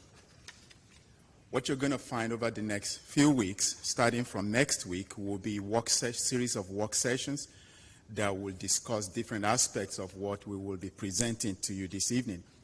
There will be a public hearing on June 6th. Council is expected to give us some straw votes or head nod on June 15th, and possibly adoption of the budget on June 20. During your February annual strategy session, you reevaluated our mission as a city, our purpose, as well as our vision, and you outlined 7 priorities to guide future policy decisions that the city makes. We know that everything begins with a vision. So on the next slide, you're going to see the vision statement for our city, which is really what took a lot of time during your February deliberations. At Greensboro will be a community with endless economic opportunities and an exceptional quality of life. We know that no city or no organization can function effectively without a vision. And our city's vision, as it is on this screen here, will be guiding us, kind of like our North Star, and it will set us apart as guided by 7 priorities, which you also identified as part of the February strategy session. Those priorities, as you will recall, top of that will be that we become the safest city, but also that a city that has skilled workforce, the most skilled workforce, a well-connected city with abundance of attainable housing, the youth sports capital, a hub of recreation and entertainment, and an easiest place to do business. During my presentation this evening, you're going to see some of these priorities will be highlighted on different slides as I present them to you, especially where the budget addresses those key priorities that you have set aside for us. These priorities address public safety with the goal of reducing violent crime, pedestrian fatality, making sure that our residents have good, affordable, attainable housing to live in. And this budget recognizes that these priorities are important to moving our city forward. However, though, before I launch into 2023-24 budget, what I'd like to do is to recap, or at least connect the dots for you and our residents who are watching tonight, what we achieved together in 2022-23. We started the 2022-23 fiscal year by council adopting a budget of $688.3 million at a tax rate of 63.25%. That budget achieved a number of goals, and I will highlight them one by one. One is that we were able to provide support for our employees, public safety and non-public safety. 2, we provided tuition assistance, not just reimbursement, for employees, and nearly 40 employees benefited from this just in the first year. We developed a down payment assistance program for first-time home buyers, many of them are employees, within city limits, creating opportunity for those who work in Greensboro to also live within the city affordably. The budget created more than 60 positions, which were added to create efficiency in the delivery of services. We provided economic support to many local partners who are economic engines for our city. We provided economic incentives in the amount of $1.7 million to support $2.7 billion in investment, resulting in nearly 800 jobs. The adopted budget in 2022-23 also supported the provision of nearly 2,000 units of housing. We also brought on board 15 customer service representatives who became city employees who used to be a transit vendor and now became part of city. We created the Department of Public Transit. We increased support for Creative Greensboro, which in turn supported 4 artists in residence and 18 awards. Nearly 4,000 development permits with a value in excess of $800 million. Thousands of feet of sidewalks built and or replaced, and more than 3,000 miles of water infrastructure were maintained. And finally, you approved nearly $60 million in American Rescue Plan, ARP, funds, which went to support affordable housing, Bryant Park, Windsor Chavis Norco, the Science Center, Trolley on Helm Street, a potential music venue, and a food hall downtown. These are good stories, and we should be proud of what we achieved together in 2022-2023 with the budget that you adopted. As we move into fiscal year 23-24, it is with the understanding that these successes have laid essential foundation for us. They have direct impact on our residents and businesses with regards to public safety, with regards to housing, transportation, amenities, and the quality of service that we provide every day. Our city has grown from 137 square miles to over 139 square miles in just less than a year. In 2022, we issued almost 1,200 commercial permits, almost 3,000 or nearly 3,000 residential permits with a combined construction value estimated at more than $800 million. One of the largest years of development we have seen, if we have seen even any like that. Nevertheless, in preparing this budget, we acknowledge that there are other impacts to our local economic situation: annualized inflation of more than 5%, a competitive labor market with less than 4% unemployment, continued global supply issues are on the forefront of our minds. All of these mean, of course, that we can no longer do business as usual as a city. We can no longer approach development in a business as usual mindset. We have to keep supporting our employees while we continue to invest in our growth. Hence the reason the tagline for our theme is supporting our employees, investing in our city's growth. Again, in my discussions with you and with our staff and community, the proposed budget addresses key topics that I heard from you. Number one is compensate employees, make us more competitive in a challenging, tightening labor market. And so to that end, the proposed budget revises our pay structure to make it more competitive for police and fire. We will also increase starting pay for public safety officers while we improve in pay across all ranks. We will revise our development review process. 47% of general funded positions will be dedicated to development review and permitting process so we can improve as our city grows. And finally, we will continue to provide support to our residents and deliver quality of service. Let's examine each one of these items one by one. This budget continues progress toward Council's desire to support and provide for our employees.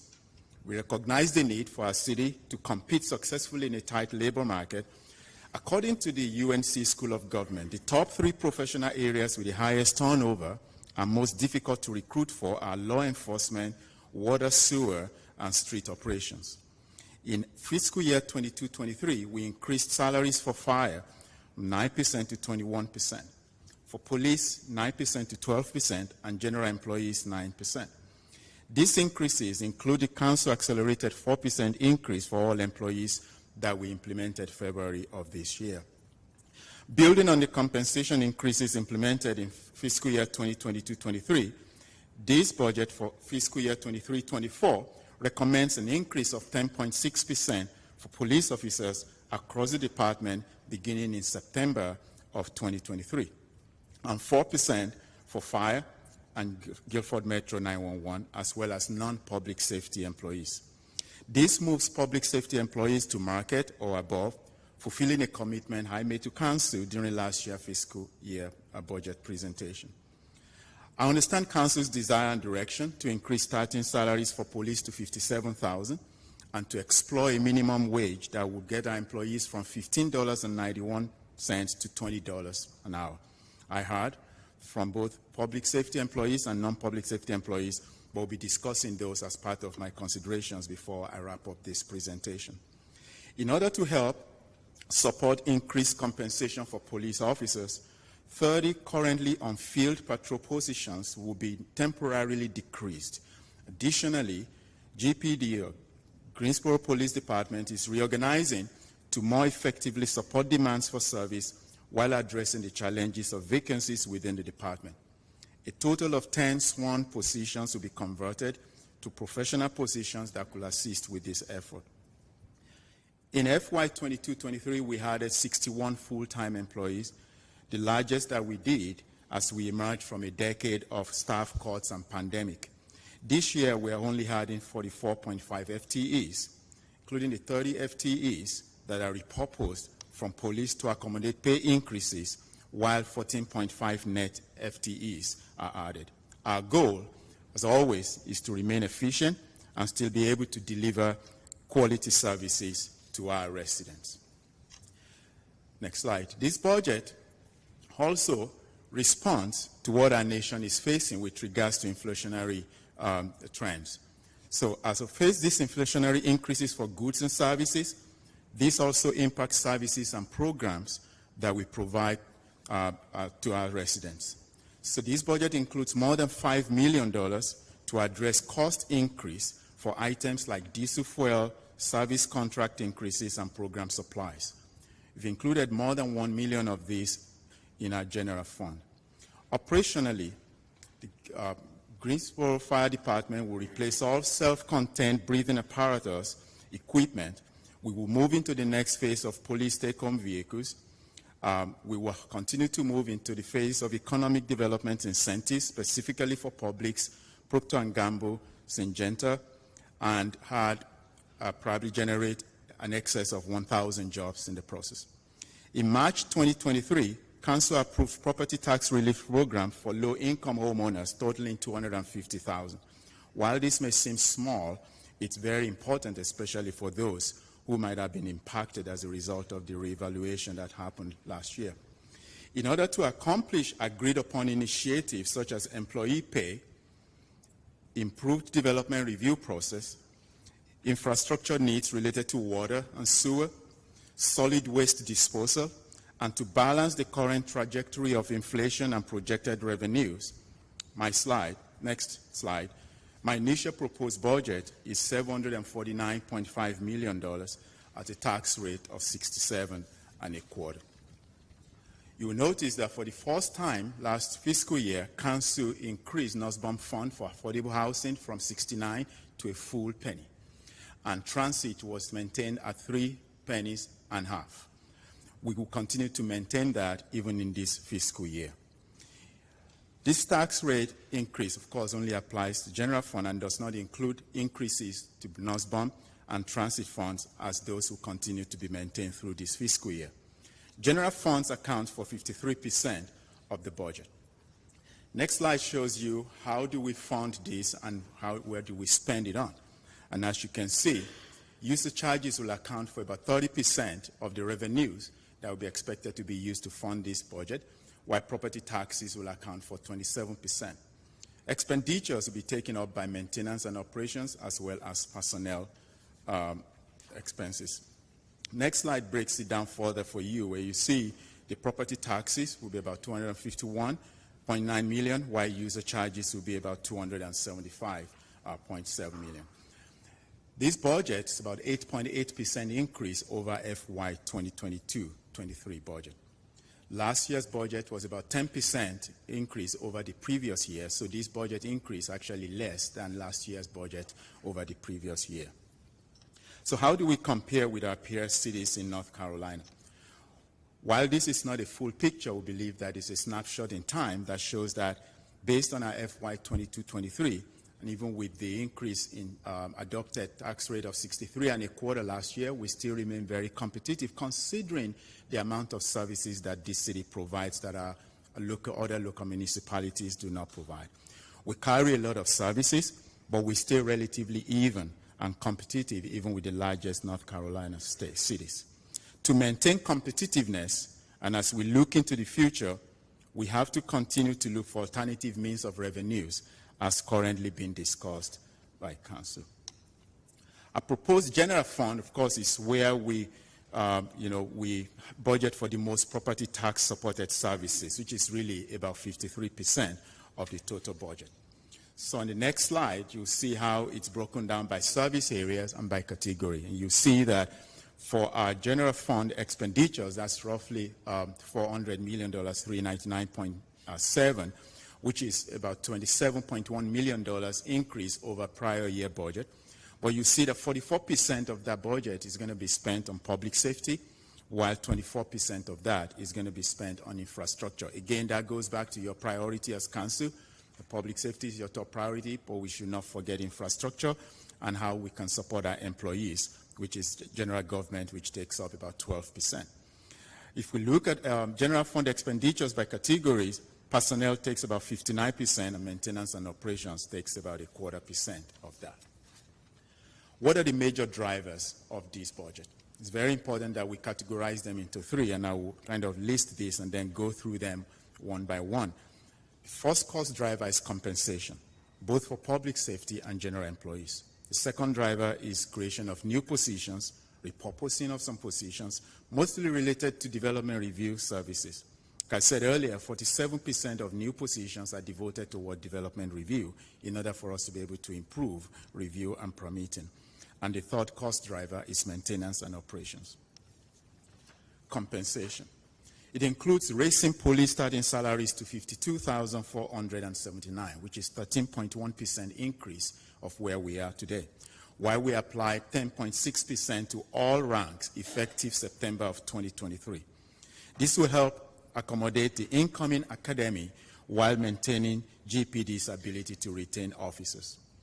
Fire starting pay will also increase to nearly $48,000, which is about 6.4% increase, while we apply 4% pay raise across ranks. This is also going to be effective with the next academy in 2023.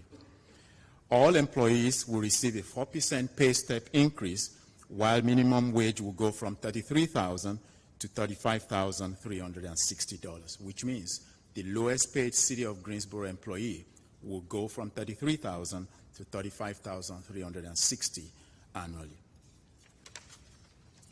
There will be a net new position of 25.5 full-time employees in the general fund, with about 50% of this, as I said earlier, dedicated to development review. Planning will also add additional staff to be able to help our area planning efforts as directed by council. If you recall, a few council meetings ago, you had directed me to look at developing area plan for Southeast Greensboro. We're going to be adding one staff person in planning, not only to do that, but also to be able to respond to areas of need when it comes to long-range plans. I will not go through all of this, but next slide also explains some of these cost drivers, which are economic development incentives that will result in creating more than 1,000 jobs, inflation-related expenses, and other funds that we will need as we move forward with regards to this coming fiscal year. Outside of the general funds, there are other major funds that also impact the way we do business. And as you know, some of these are called enterprise funds, so I'll start with water resources.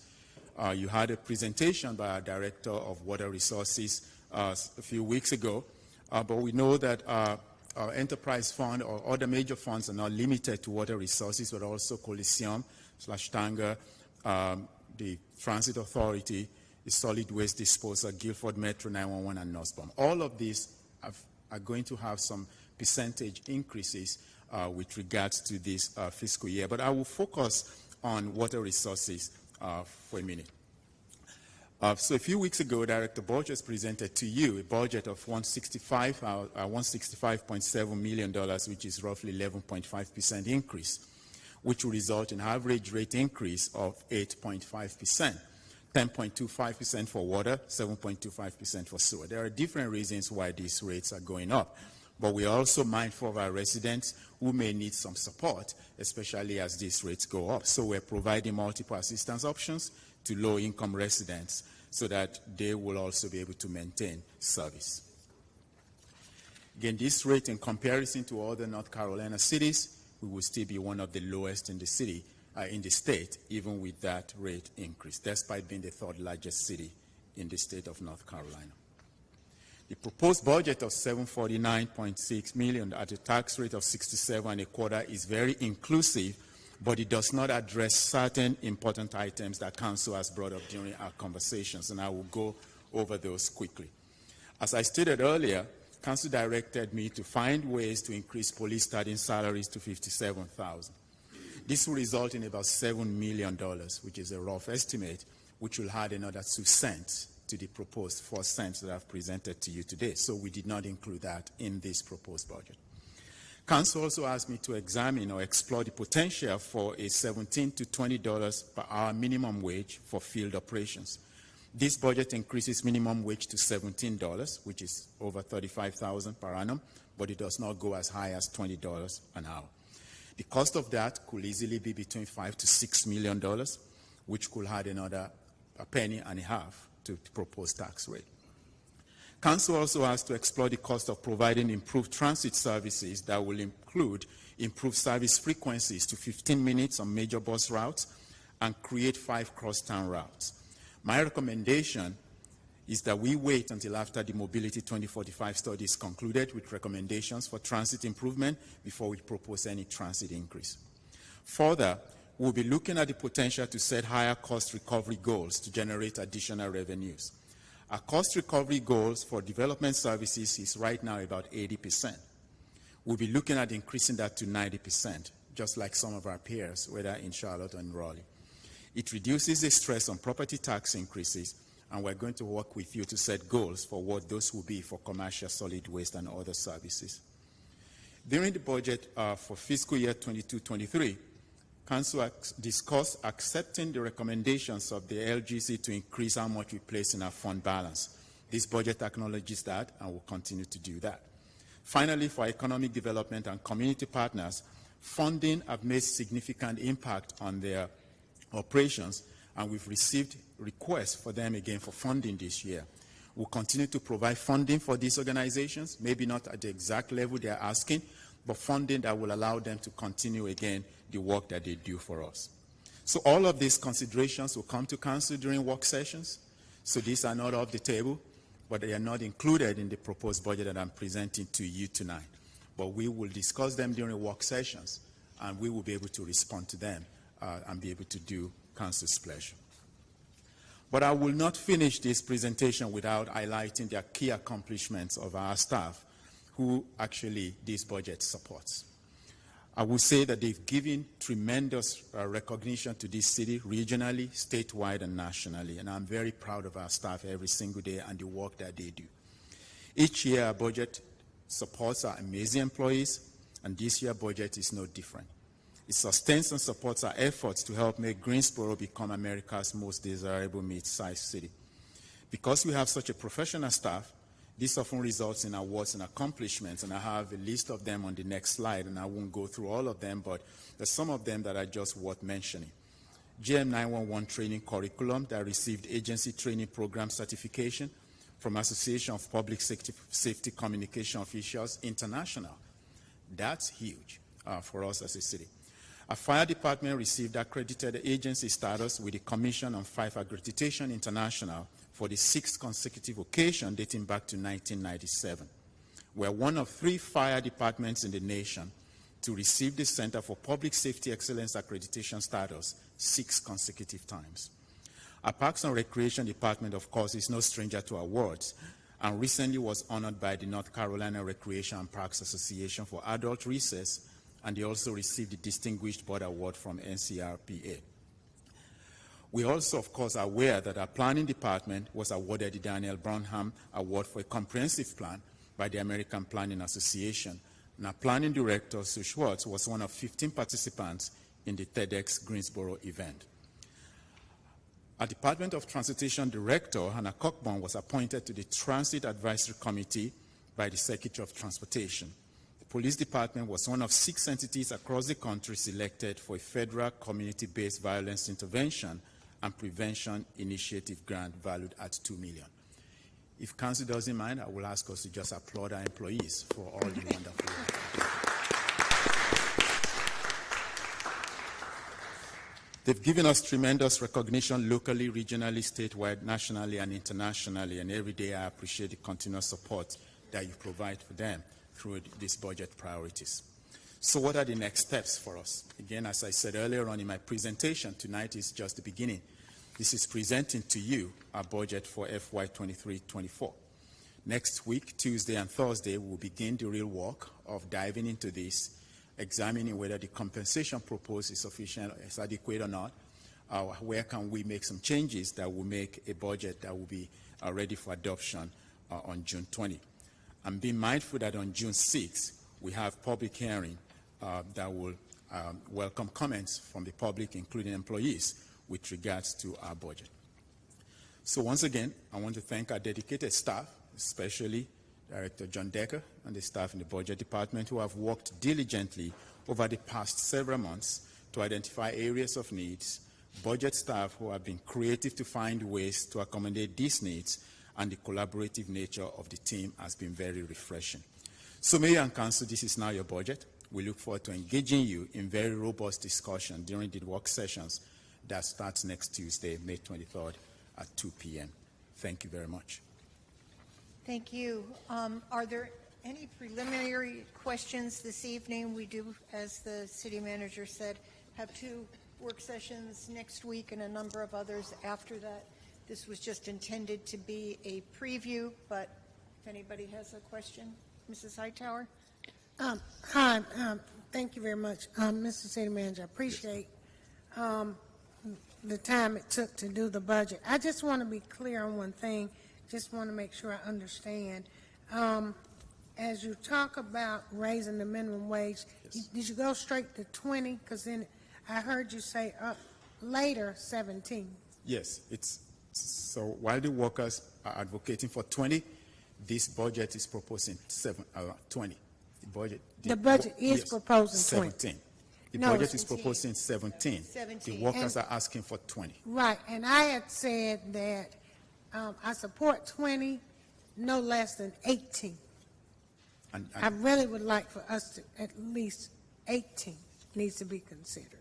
that's not a problem. I think this is, again, part of the conversation which we can have during the work session, But so we're open to that. Yes. Because initially I heard 20, and then toward the back I heard 17. So I think, and plus they had asked for some other things within that, their request, but I think if we could honor at least the 18. And that's not too much of a varying difference. So I'd like to really know what those numbers would cost out to be. Okay. If we're talking about supporting those employees, particularly who work out in the heat, in the cold, and the rain, Okay. as well, like other departments do as well. So, and I understand the concern about public safety, but I cannot sit here and not come back and advocate for those that I know that we depend on as much. I also did not see any, and I guess we'll break that down later. Yes. Some of the department budgets. I know Field Ops had asked for 3 trucks in their budget. And as we are a growing city, as you say, and we're annexing and offering more services, so is that factored in here too as well? That's factored in here. You will see a lot of those details during the Work sessions budget and so discussions. forth. But if you notice under the other major funds, solid waste disposal actually went up by a degree of percentage. So yes, we will provide those details for you from next week. Okay, and then the one thing about water, I didn't support water last year because the rates went up, and I understand, you know, but this year, how much are we proposing for the rate to go up? And are we doing inside rates and outside the city rates as well? Yes. So we're proposing the rates to go up by 8.5%, I believe, 8.5%, 10.25 for water, 7.25% for sewer. So what does that equate to in like dollars and cents? So for the average person who's home and is paying a water bill, percentage doesn't really mean anything. So what does it equate to in dollars? I don't have the numbers with me specifically, but again, that's why we want to get into the details of that. Too, when we have that discussion, I would greatly appreciate that. Okay. Thank you. Thank you, ma'am. Thank you. Mr. Holston? Thank you, Madam Mayor. Thank you, Mr. City Manager. Thank you for the detail. Just a real quick question, a real quick answer. On page 52, I think it is. No, I'm sorry, page 12. Okay. Page 12, you talk about the GPD repurposing 30 positions to help fund some other things. Was there any thought or consideration of increasing that number to maybe, say, 60 so that it would be able to provide additional funding so that we could do additional things with public safety? That's a conversation that we had internally, and that's possible. But what I also want council and everyone to realize is that the chief is not asking for us to eliminate positions. It's really taking advantage of vacancies and see what we can save from them. Correct. So the more positions we take advantage of, the more it's going to have to require. Once we increase starting salaries and we improve salaries to retain employees, I'm sure that those vacancies will gradually be filled. What we don't want to do is to increase that number and then have to struggle increasing them. But it's a conversation that we've had internally, and it is possible.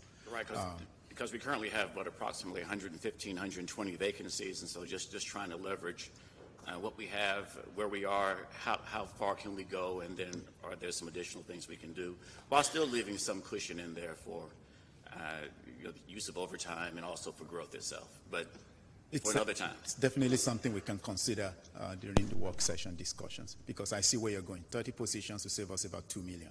So maybe 60 positions to save us about $4 million. What could we do with that? Absolutely. Thank you. Thank you. Any other comments?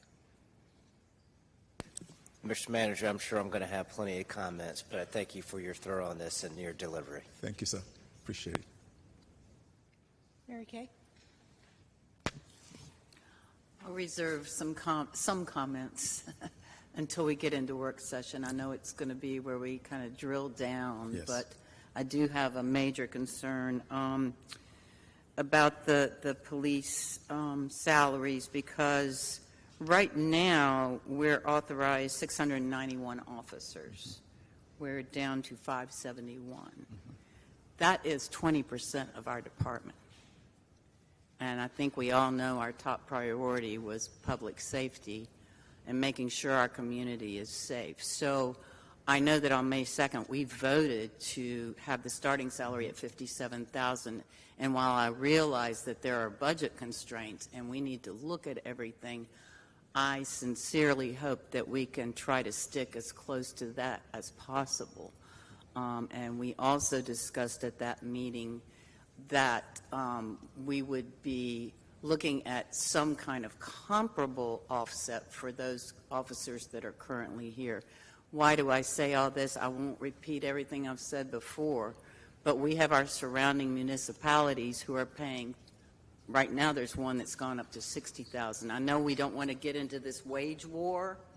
I understand that that's what's probably happening here, but I certainly don't want to lose any more officers, and I have a fear that if we don't try to, as hard as we can, stick to what we suggested in May, that we are going to be at crisis level, and I have said that. And I think we're very close now, because we have officers on special teams that have been pulled back to do other things because we don't have enough officers. So I just want to make that point, and I know you all have diligently worked on this. I don't negate that at all.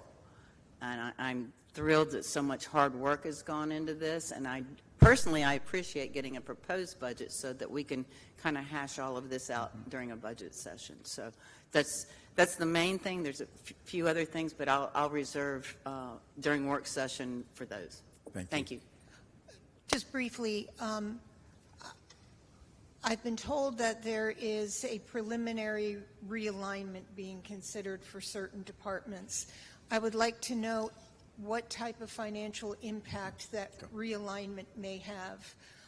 Certainly, if it's to save money, then I think that's a good idea. If it's going to cost us money, I know that it's in the early stages, but it would be implemented within the next budget. So I would really like us to learn more about what that alignment looks like and what those expenditures will be. Absolutely. We bring that to you. I think the key thing about that realignment is the career path it offers for a lot of our employees to move up. But we will bring the details of those stuff. Well, I'm talking about departmental Yes. realignments about, yes. Okay. Yep. All right. Any other? No? All right. Well, thank you very much. I'm sure that we are going to have a very robust discussion next Tuesday. I am sure. Next Tuesday and beyond. So thank you. Thank you. Yeah, you can count on that. Yeah. All right. We are going to move on to our Mayor. consent agenda. Madam Mayor, can we get a motion for that, please? Just to accept the budget? I don't think, For would- filing purposes? yeah, we don't need to.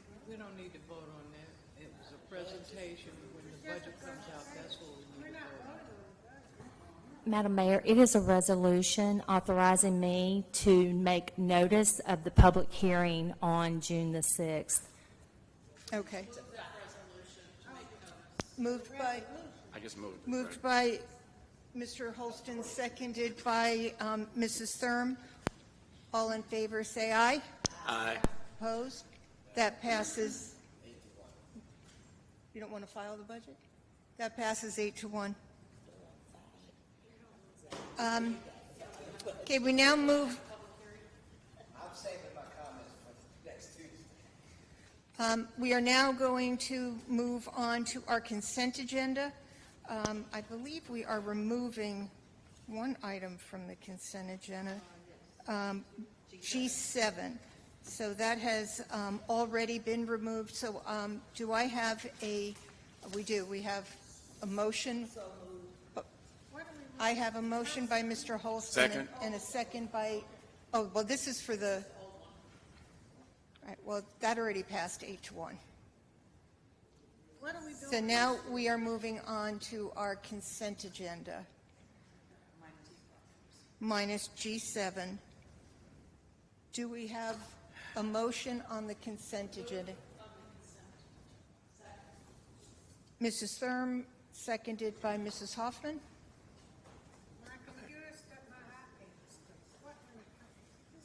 So Madam this was- Mayor, we're having technical difficulties. I can't do anything. Here. Can you fix that?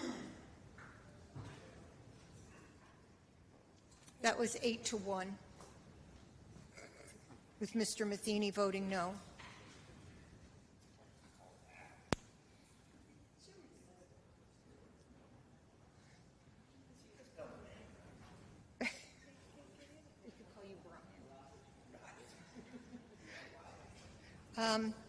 Now, moving on to our consent agenda, that was moved by Mrs. Thurm, seconded by Mrs. Hoffman, with G7 removed.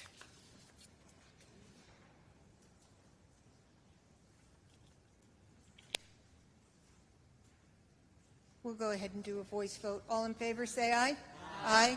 Any opposed? That passes 9-0. We now move on to the public hearing portion of our agenda.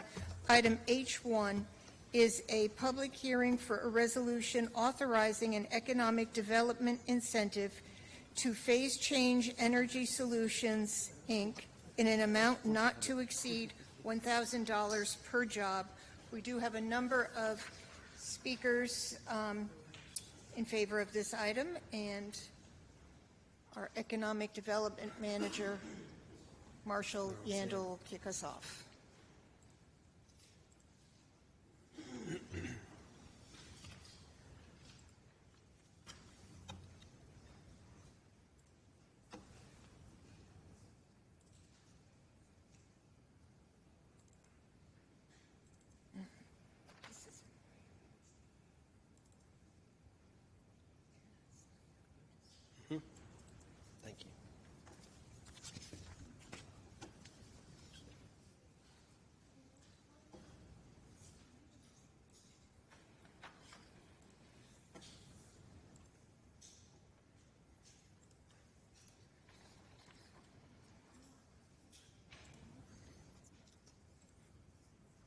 Technology is great when it works.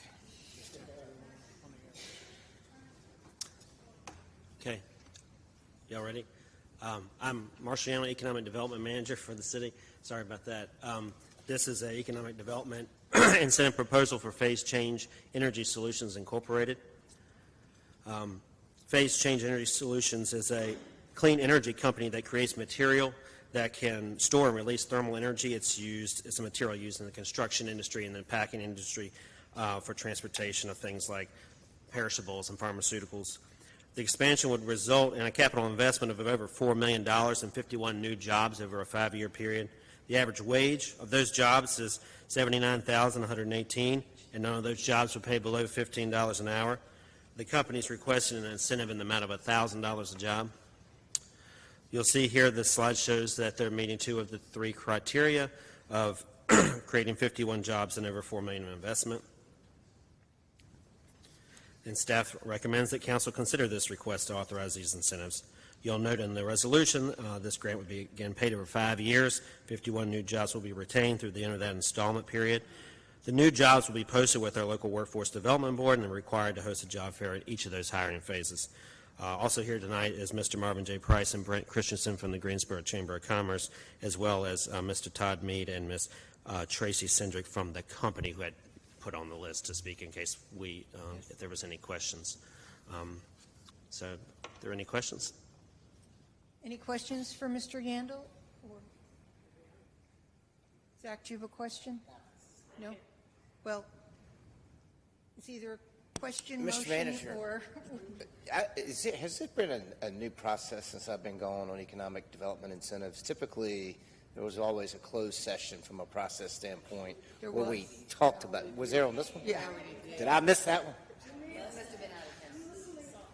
I'm just asking because I've never been in a closed session for something. Yes, there was. We did it, Zach. We'll get you the date. The item is being moved by Mrs. Hoffman and seconded by Mrs. Thurm. Council, please vote.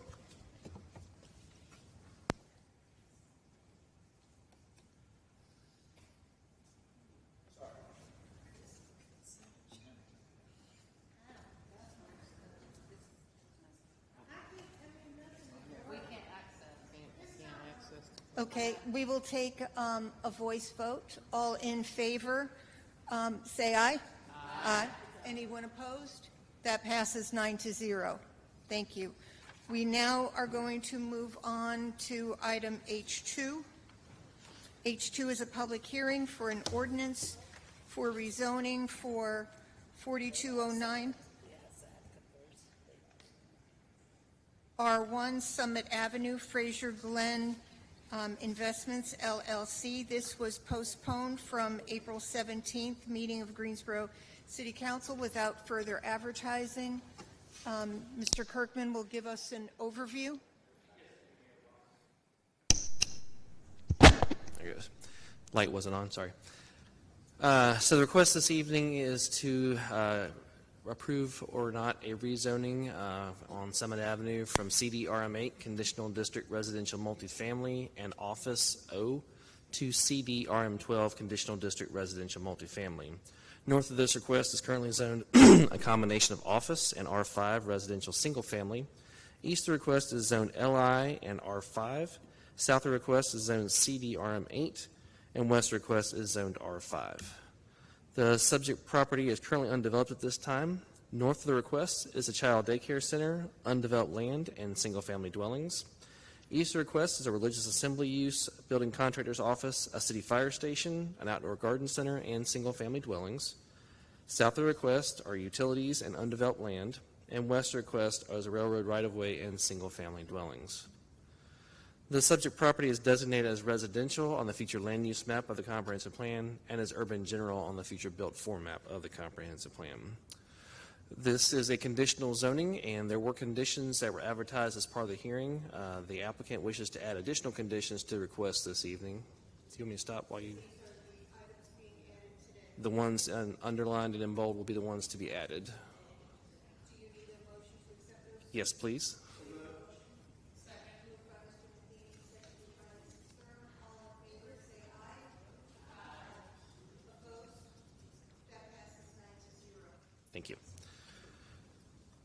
Staff has concluded this rezoning request does support the comprehensive plans filling in our framework big idea to encourage higher density mixed-use walkable infill development and the building community connections goal to maintain stable, attractive, and healthy places to live and raise families.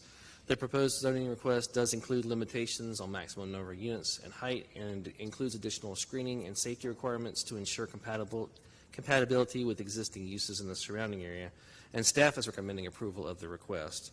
This request was heard by the Planning and Zoning Commission at their March 20th meeting. The request was denied by the Commission, and then the applicant subsequently appealed that decision to the City Council. During the Planning and Zoning Commission meeting, there was 1 speaker in favor of the request and 6 in opposition, and I can answer any questions.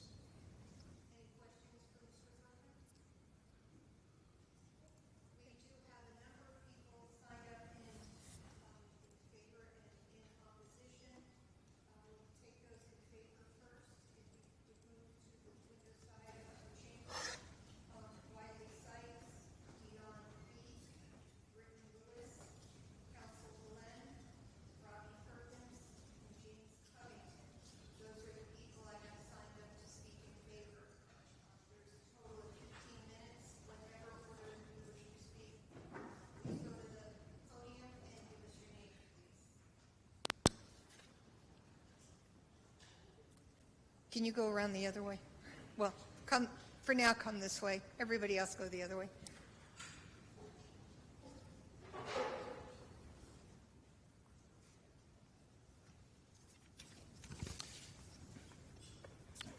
Good evening, Council and Mayor. Britton Lewis of Carruthers and Roth on behalf of Fraser Glenn Investments. And can't hear. Good evening to the Council and to the Mayor. Britton Lewis of Carruthers and Roth on behalf of Fraser Glenn Investments, LLC. So as staff just referenced, we are here tonight seeking rezoning of a 25-acre parcel off of Summit Avenue and Southern Webbing Mill Drive. The reason for our rezoning request is the property is currently zoned for 125 total units. We are seeking to develop the property for affordable housing with more density than that in order to meet the city's need.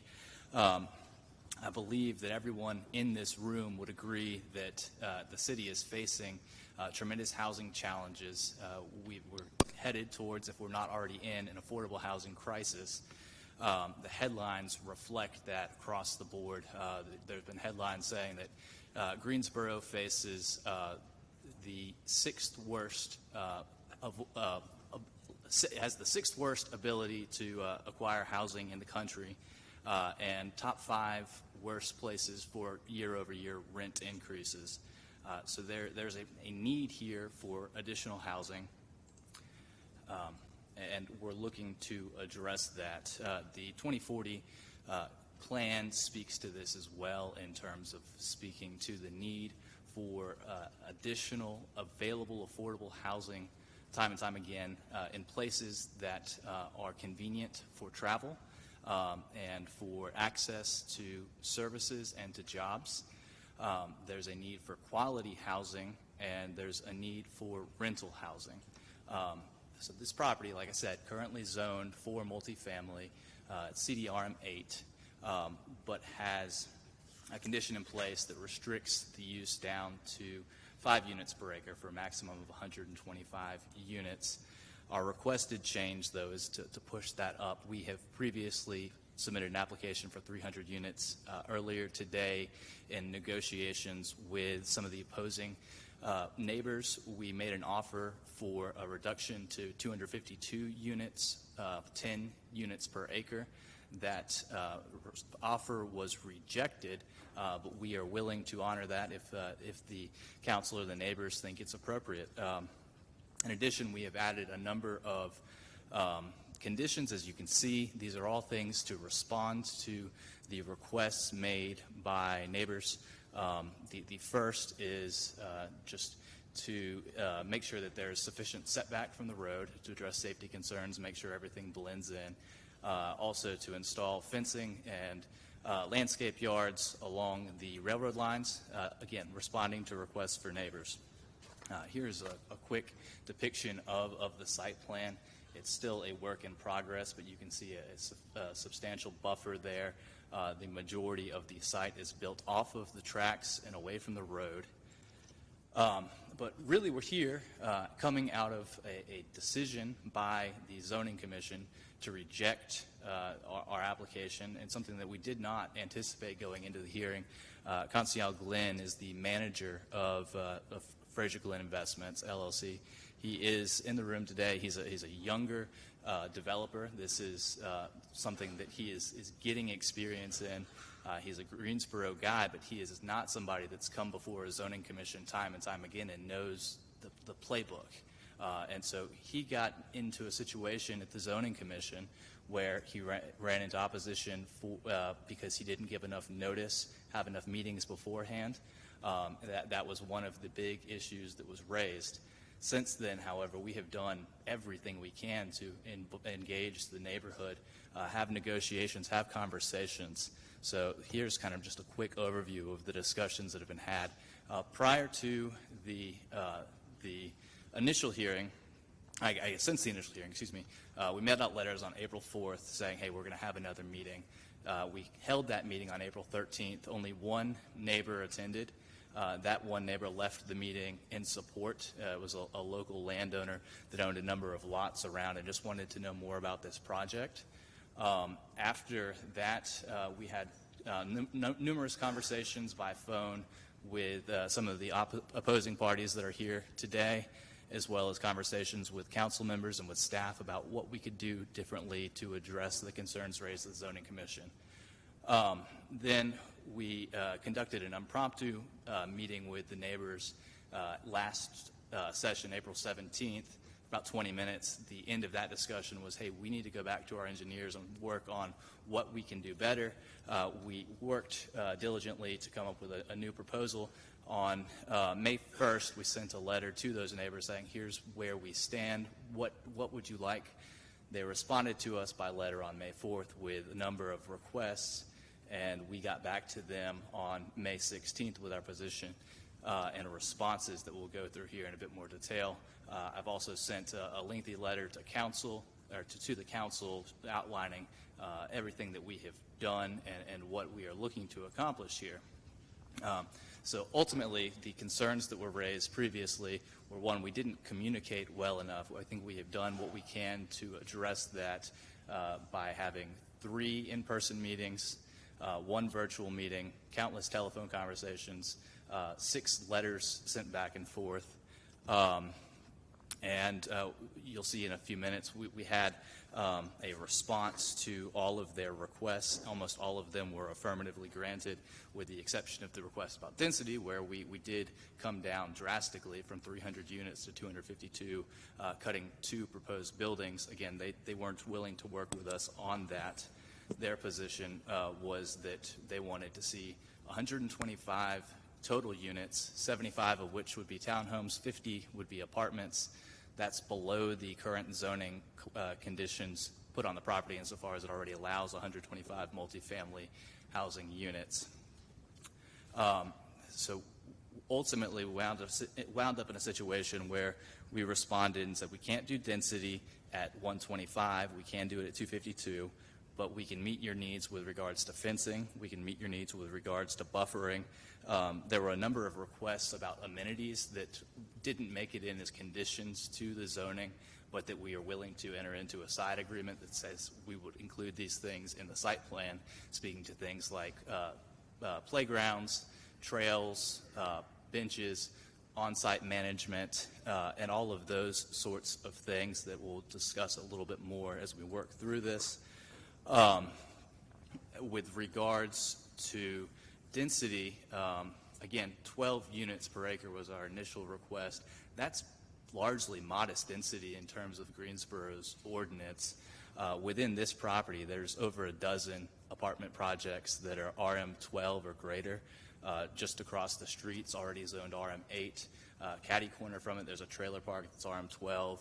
On the other side of the railroad tracks, there's a project that's RM12 and RM18, all within a quarter mile of this parcel. So here's the depiction of those. So our site is the orange one, and you can see these other surrounding high-density areas. With regards to traffic, which was raised as a concern, we did have traffic impact assessment done. We've got Davenport here to speak to the concerns.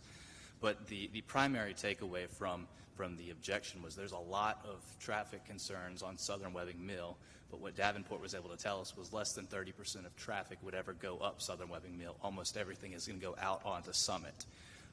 We also were able to design a new entrance onto Summit Avenue, which would take even more of that traffic away, so that there would be an entrance on Southern Webbing and also on Summit. With regards to the location of this property, it's essentially a hole in the donut. I mean, it's 5 miles from downtown. It's 4 miles from the urban beltway. It's 2 miles away from grocery stores. It's close to schools. It's less than 4 miles away from major medical and just north of the medical parks that are at the bottom of Summit and Cone. So there's a lot of opportunity here, and yet this property has sat undeveloped for decades. There's just not that many parcels in the city that meet this need and have the opportunity to give access to these sorts of amenities. In addition, we're here on behalf of Fraser Glenn Investments, who is proposing to enter into a joint venture once we get this rezoned with an established nonprofit corporation from down east called East Carolina Community Development, Inc. And they have currently 16 properties that they have developed and 4 in development that are all tax credit properties. These pictures are of their properties. They typically include Class A development with on-site amenities. Here you can see what our floor plans look like. They have in-unit washers and dryers. And the important takeaway here is if tax credits are granted and the plan is accomplished for what we're trying to do here, this is going to be very affordable Class A units. We're not talking about who's living there, but what the product is that's delivered is the opportunity for a family that's making 80% of the median income in Greensboro to live in a 3-bedroom house or a 3-bedroom apartment for $1,000 a month. In today's market, that's remarkable. That's life-changing, and it gives people the opportunity to build their savings and to make substantial progress. And so that's really the heart of the issue here. We have a handful of architectural renderings for your review. And again, our partner has a reputation for always providing on-site management, on-site maintenance, and unit washers and dryers and recreational units on-site. So to summarize, this is classic infill development. The 2040 policy, or 2040 plan, speaks of a policy to find places that have been passed over that have access to amenities and to develop those with density. And this is an opportunity to do that in a way that provides smart, helpful, affordable, well-developed housing for people that are greatly in need. So with that said, I believe Robbie Perkins was going to speak briefly on this, and I'll take questions after he speaks briefly.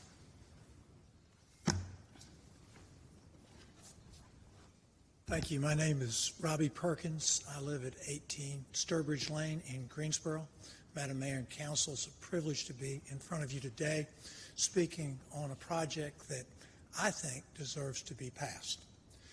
This is a property that our firm has marketed for 10 years. It's been under contract a couple of times. It has not closed. The reason it hasn't closed is a combination of required off-site costs that a developer would have to incur that weren't spread over enough units. And so 253 units is enough so that you get on-site management and that you can spread all of the costs necessary to put the sidewalks in, make the intersections safe over those units. This is not an apartment development that is substandard. The renderings that you saw could and are being built all over Greensboro. And this is a site that is not in the middle of a single-family residential area. It is surrounded by industrial zoning, office or commercial zoning, and a dual track with 38 trains a day coming by this site. So it is essentially an island unto itself. And I would ask you to consider how are we going to attack the affordable housing crisis that Greensboro's in. It's your number one priority. It's been stated a number of times. This is how you do it. Thanks so much. Thank you.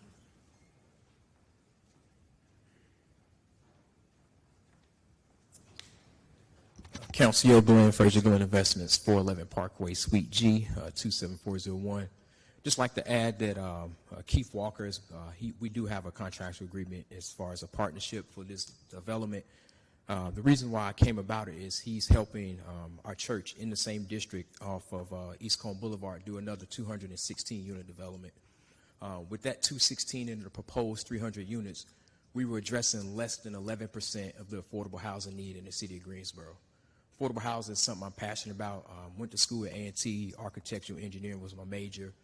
Love building. My first job in construction was building self-help homes in old Asheville neighborhood. Affordable housing is something I'm passionate about. I hope to continue to fill that void and address some of those needs and housing needs for affordable housing. But essentially, the site is a donut. It's something that most developers look for. Undeveloped land surrounded by development with water and sewer available. No need to extend utilities. A perfect infill site, and I think this will be an awesome project. Thank you. There are 16 seconds left. There will be an opportunity for a 5-minute rebuttal. Thank you, Council. Thank you. Yes, I would like to add if there are any questions. We do have our engineer for the site as well as Davenport, who did the traffic impact analysis, here for any questions about those two items in particular. Thank you. Now we will move on to those. Yes. Yeah, go ahead. Mr. Lewis,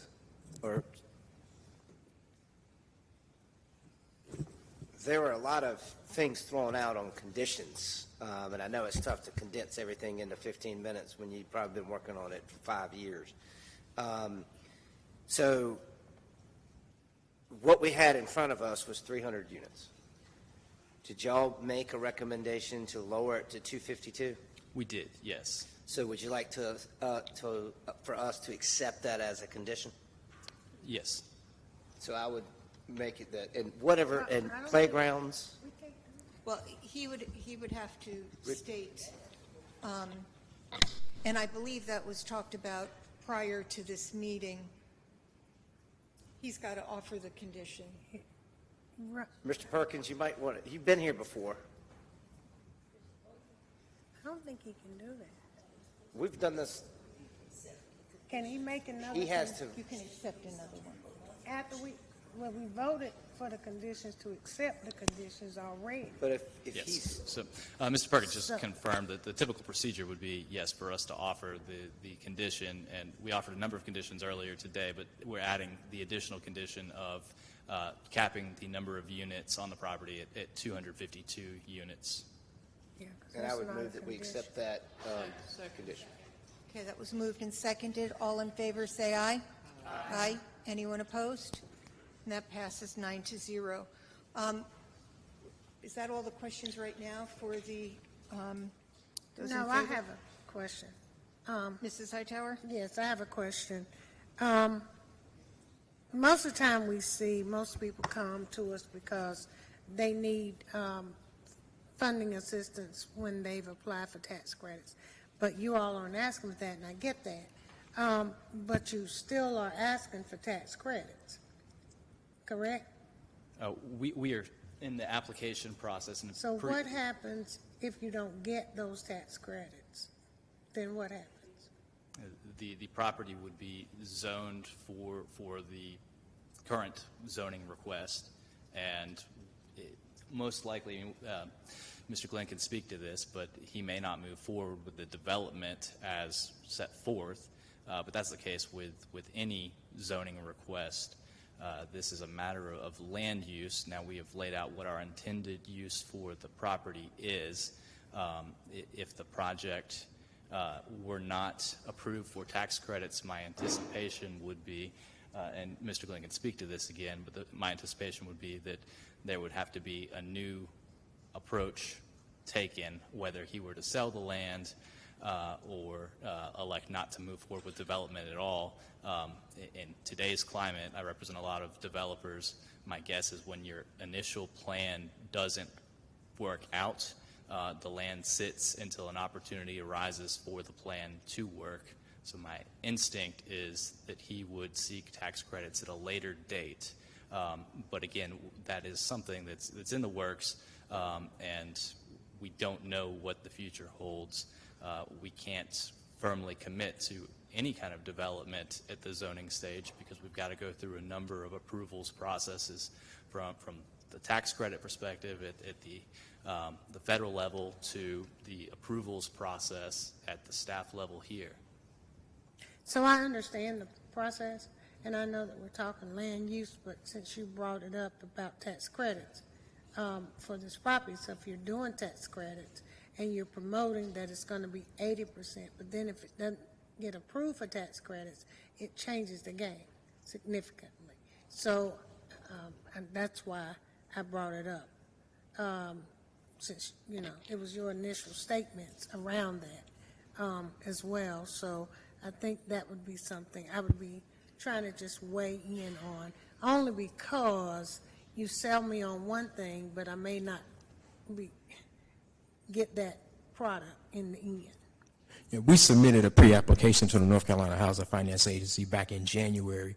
Part of the award process is we have to submit a zoning letter from the city stating that we have zoning in place before they can even award us the tax credit. So this is one of the hurdles that we have left in this process. So we won't get the tax credits without the zoning, which is one of the processes and things we have to turn in with the final application. Okay. And the last question, I'm trying to look through your presentation on the building. What is your what is the product on the building? What Right now, we're looking at hardy plank, not brick, but hardy plank siding with some vertical siding, vertical vinyl siding as well. That's the exterior product we're looking at doing on the building. Right. I'm not worried. I'm not interested in the inside. Okay. I'm just talking about how, because typically my concern is generally when I look at these products that are being developments that are being built, what will they look like in 5 years? If I ride by, yes, what ma'am. will it look like in 5 years? And if it's just some siding that gets thrown up or whatever the case may be, then that becomes a concern. And so I've been involved in a lot of rezonings lately with my communities, and that is a huge concern for them. If an exterior facade is a condition that you wish to, us to propose, we'll be open to hearing that. Well, you're adding conditions, but I don't think we can go down that line anymore because I think we done been down at one time, and I'm concerned if that line was legal. So I'm going to stay away from that altogether. Yes, ma'am. But I wish you all had of work with the community in discussing materials, aesthetics, looks, in addition to the other concerns that they have, because it's a neighborhood they got to live in. So I was just curious if you consider that. So Can anyway, I just thank you. interject that the drawings, the renderings, are for illustrative purposes only, just like on every rezoning that we They do. are, but when it's not conditioned to what they can be, then Correct. you don't know what you get. It's just That's a why I said picture. illustrative purposes Just a only. picture. Well, you can if you condition it, but it's not conditioned. If you determine 40% is masonite siding or hardy plank or whatever, then you know. But this case, you. So we do have a number of people signed up in opposition, 15 minutes total. Julia Blitzen, Nancy Kavanaugh, Michael Mittman, Judy Mittman, and Rodney Mittman. Total of 15 minutes, and you can speak in whatever order you choose.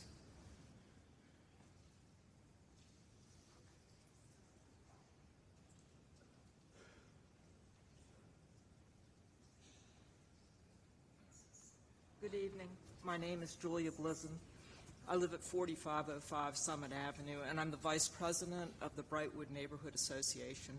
I want to thank you for the opportunity to speak and voice our opposition to the rezoning appeal that's been filed with you for 4209 Summit. A continuance was given by Council on April 17th on this issue, and we were asked... Oh, so sorry. We were asked to negotiate again with Fraser Glen Properties, LLC, to reach a compromise solution, and we've earnestly done our best, really. May 1st, the developer's lawyer wrote to us and said they weren't going to seek the increased zoning density, that they planned to proceed with 125 units that were allowed under the current CD8 zoning. We responded with concrete recommendations. We indicated that we were pleased to hear that they weren't going after the increased density. And what we were asking was that they consider, again, mixed housing, not all apartment units. We had stated this concern from the very beginning negotiations with this developer. So this wasn't a new request. We responded with concrete recommendations. You have a copy of our proposal. And our proposal went to the developer by email May 4th. We requested that 2-story limits be applied to buildings. You were shown a picture that was a 3-story building. Other changes don't specifically pertain to zoning, as have been detailed. They're more design amenities, and there's not a lot of them. But what we wanted was we're trying to address the quality of life issue here. The property's been described as a donut. I would like to reframe that and say more realistically what it is a huge wetlands parcel that's got on one boundary a railway line, and that gully is 35 to 40 feet deep. It's a difficult property. And so we're trying to deal with quality of life for the residents coming in, not just for us. May 14th, which was a holiday, Sunday, the developer's lawyer responded to us with an email. They had gone back to the original proposal of theirs, re-requesting the RM12, having made 0 changes to their original proposal of 300 units, with the exception of a newly re-engineered secondary entry and exit plan as submitted to the Planning and Zoning Commission. So my neighbors and I see no reason to change our position, which has been throughout. We oppose the increased density zoning. And our reasons are very basic ones. The developer has proposed inserting an unsustainable population density. It could be as many as 1,000 to 1,200 people that would move into this very unsuitable location. We're in a food desert. We lack walkability in our community, totally. We have one bus that would service this area. It only runs once an hour. The units will be clustered up towards southern Webbing Mill Road due to the large wetlands existing on the parcel of land, making the units much more closely situated to each other than is really comfortable. There will also be a drainage pond being built on the property. Our neighborhood association has had a good and long history with the City of Greensboro's planning and zoning departments advocating for a higher quality of life standard than this proposal and rezoning would allow. Our association's membership is unanimous in rejecting this rezoning request and proposal for our neighborhood. It's not a reaction to the classification of low income or affordable housing. We're basically a low-income, affordable housing neighborhood. It's not that. It's a major concern about the certain quality of life hardships that will accompany this development. Catty corner to this development, diagonally across Summit Avenue, is the Summit Hills subdivision. It's been there a long time. There's only 648 residents in that subdivision, and that's 100 acres. Now we're looking at putting 1,000 people, maybe 1,200 people, on 25 acres. That's not compatible.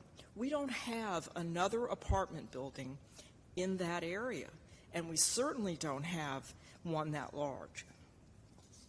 We're very concerned that it does not fit, and it also sets a precedent for a type of housing development that's detrimental to the fabric of the existing community. We are a primarily single-family house community. Yes, there are a few businesses. There's not a garden center across the road from that. It's a tractor sales place. So, you know, we have a number of churches right in that area. And yes, there is an old trailer park that's down the road, but it's not that close. So again, I would just ask that the council think about this fact in closing my comments. You've heard that this developer has had all these meetings with us. That's not true. We were basically cornered by the lawyer and the developer outside of council chambers on the evening of April 17th. They wanted to work it out right on the spot. We told them we really did not want to do that. We wanted to have a meeting, and that didn't happen. What we were given at that moment on April 17th was the deal they presented was, well, if we build 250 townhomes, will you go with it then? And we said, no, we don't want that many units crammed into that small a parcel of land. It's not sustainable. So we have had to do all of this work basically on our own. I have read all the regulations for zoning issues. I've read the regulations for the tax credit issues.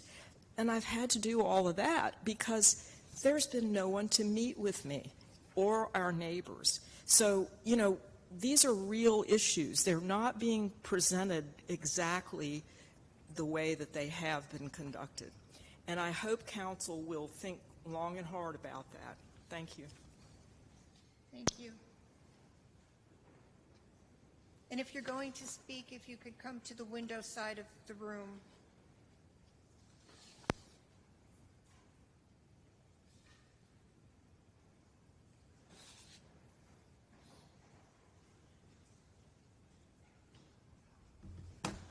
Good evening, Mayor Vaughn and council members. My name is Michael Mittman, and I live at 4808 Summit Avenue. And I'm a member of the Brightwood Neighborhood Association. And my major concern is safety. And you have received from Mr. Glenn, the appeal for the denial that occurred earlier. And the Zoning Commission has his application for the increased density and for the actual address of 4209 Summit Avenue.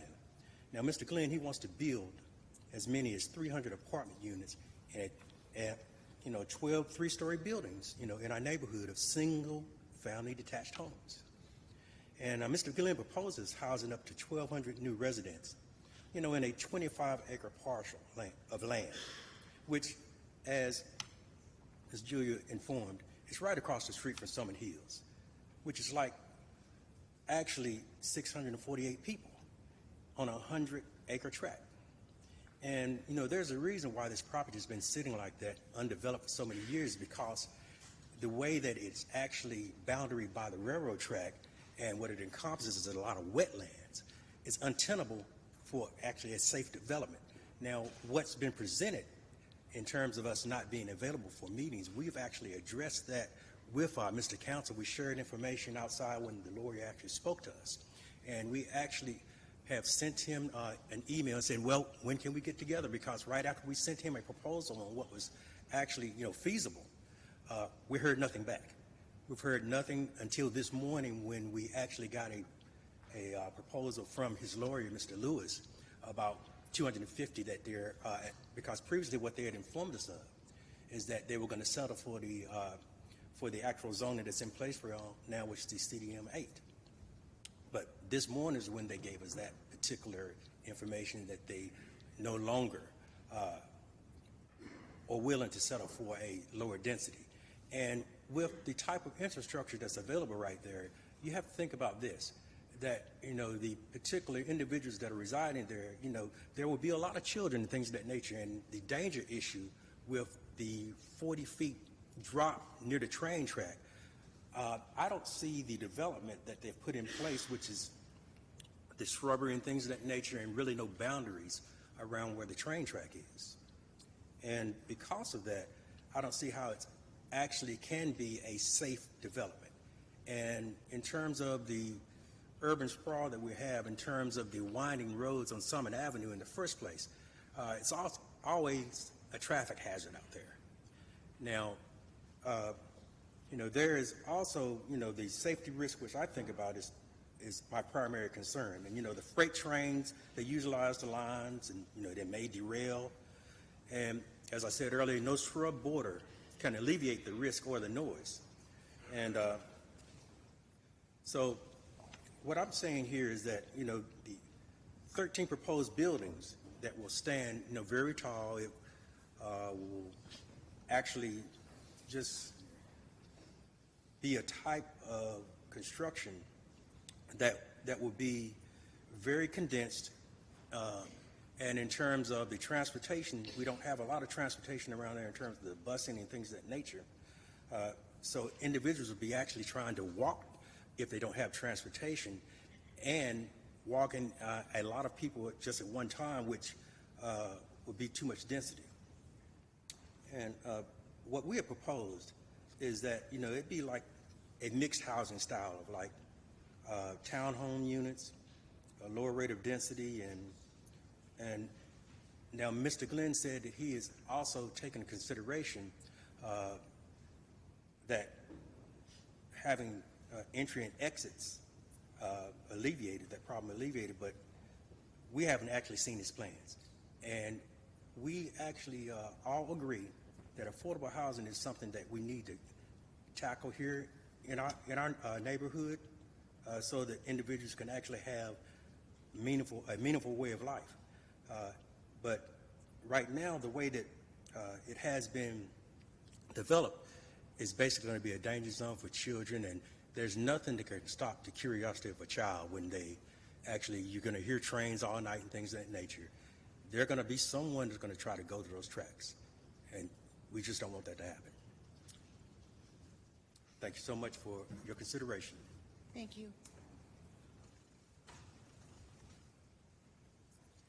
Good evening, Mayor Vaughn and council members. My name is Judy A. Mittman, and I have resided at Could you step a little closer to the microphone? I have resided at 4805 Summit Avenue since 1988.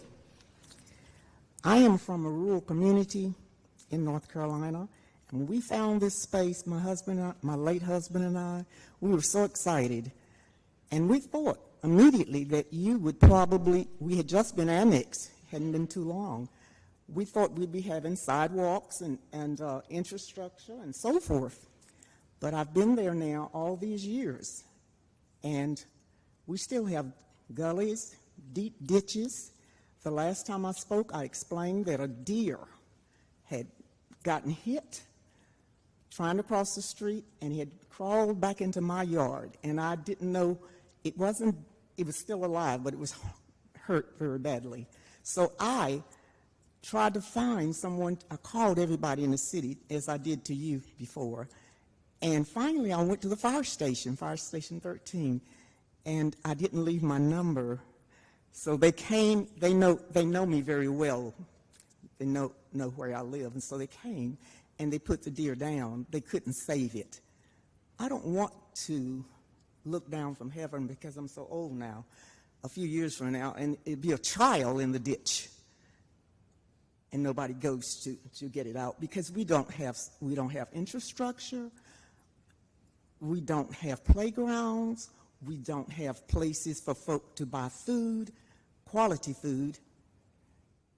And the people that they're trying to put in this community, yes, I want them to have homes, but I want them to have sustainable homes.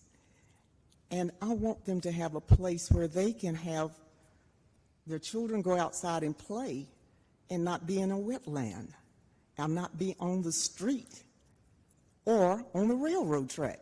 The way they're building this, I want you to take a real good look at it. I know that you will think about it once you see what is happening. It's 25 acres, but my husband and I, they needed a daycare. There was no daycare in that vicinity at the time. That was in the 90s, late 80s and early 90s. So we tried to acquire land to build a daycare center. We looked at that parcel.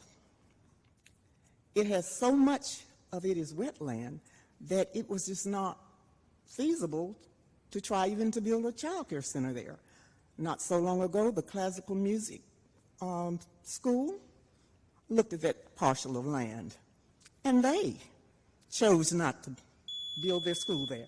So if there is not sustainable for a school, it's not sustainable for Greensboro citizens. Thank you.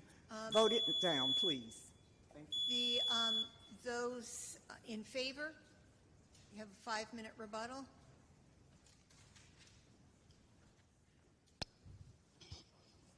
I have a question whenever you get a chance. You can do the question first. Was part of the group of things you wanted to do was put a fence so that nobody could get to the railroad track?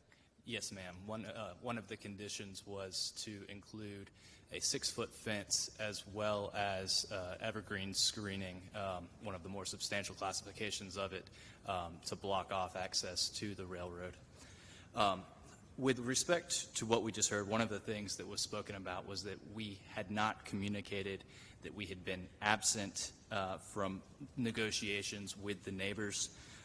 Just quickly running through a list of times where we reached out. Council retained me on March 27th. On April 4th, we sent out a letter outlining the procedure for the appeal to all of the neighbors. It also scheduled a meeting. The meeting was held on April 13th with substantial notice time, but only attended by one neighbor. On April 17th, at the continuation, we met with the people that are here today in opposition for about 20 minutes. At the end of that discussion, we said we would like to have another meeting if we think it'll be fruitful and if you think it will be fruitful. They told us they didn't want us to bring anything to them unless it had less than 100 total housing units. We reached out by letter on May 1st after we'd had time to evaluate things with our engineers and said, hey, we're welcome. This is what we have right now. Would you guys like to meet again? May 4th, we got a response. May 5th, I sent a letter to the council members outlining what they had requested in our proposed response to the neighbors. It took a little bit of time to work with staff in terms of figuring out what can and can't be a condition, but got a letter back out to them on April 15th. Also on May 5th, Council and I walked around the neighborhood for 2.5 hours, talked to over a dozen neighbors about this project, one of which was in opposition. 11 others were either indifferent or excited about the prospects. Then May 15th, we got our response letter out. May 16th, they said that our offer was inadequate. And then again today, we came back to them with the reduction in density. One point of clarification, they indicated that, someone indicated that we had at one point said we would cut our unit count down to 125. That was never stated. The 125 unit figure was a statement that that 125 units were currently permitted, and then it wouldn't make sense for us to seek rezoning if we only wanted to build 125 units. We could already do it. With that said, Davenport's going to briefly come and speak on engineering and traffic issues.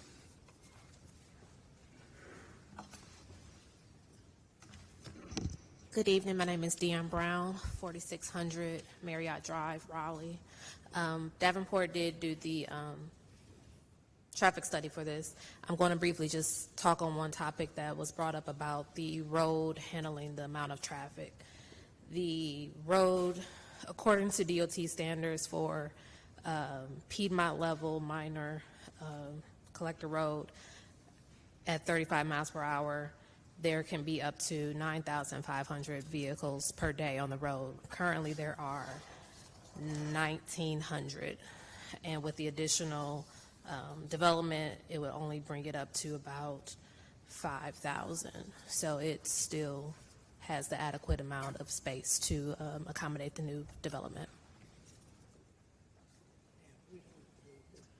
Good evening. My name is Wiley Arnold Sykes. I live at 110 Elgin Place in Greensboro. I'm the owner of the property, and I'm also a residential developer in Greensboro. With my father and various partners, we've developed close to 2,000 home sites in the Greensboro area. 300 units are directly across the railroad tracks. The Chapel Ridge subdivision, which we developed starting in 2006. I would like to address the safety issue. With that subdivision, there's never been any issue with a problem having kids get on the railroad tracks. If they have been on the railroad tracks, then there's not been a problem, but we have never heard of that. Also, there was a description by the people who are opposed to this of the site being a wetland hole, and that is completely unfounded. If you look at the way they have developed the site, if there was an image of the site, you can see that they have used the higher elevation portion of the property to put the site, reserving the wetlands so that you do not disturb them. Every site in Greensboro, especially the sites now, because the best lands have already been chosen, picked over, every site has wetlands, but they have avoided impacting the wetlands with this site the way they have developed it. It is extremely responsible, and I hope you can see that we have the need for this. I believe that I'm going to wrap it up here. 2 seconds to tell you that the site is 2.7 miles from a food line, 3.0 miles from Harris Teeter, and 2.3 miles from Walmart. Thank you. Okay, there is now a 5-minute time rebuttal for those in opposition. If you would like to come speak, please go to the window side of the room.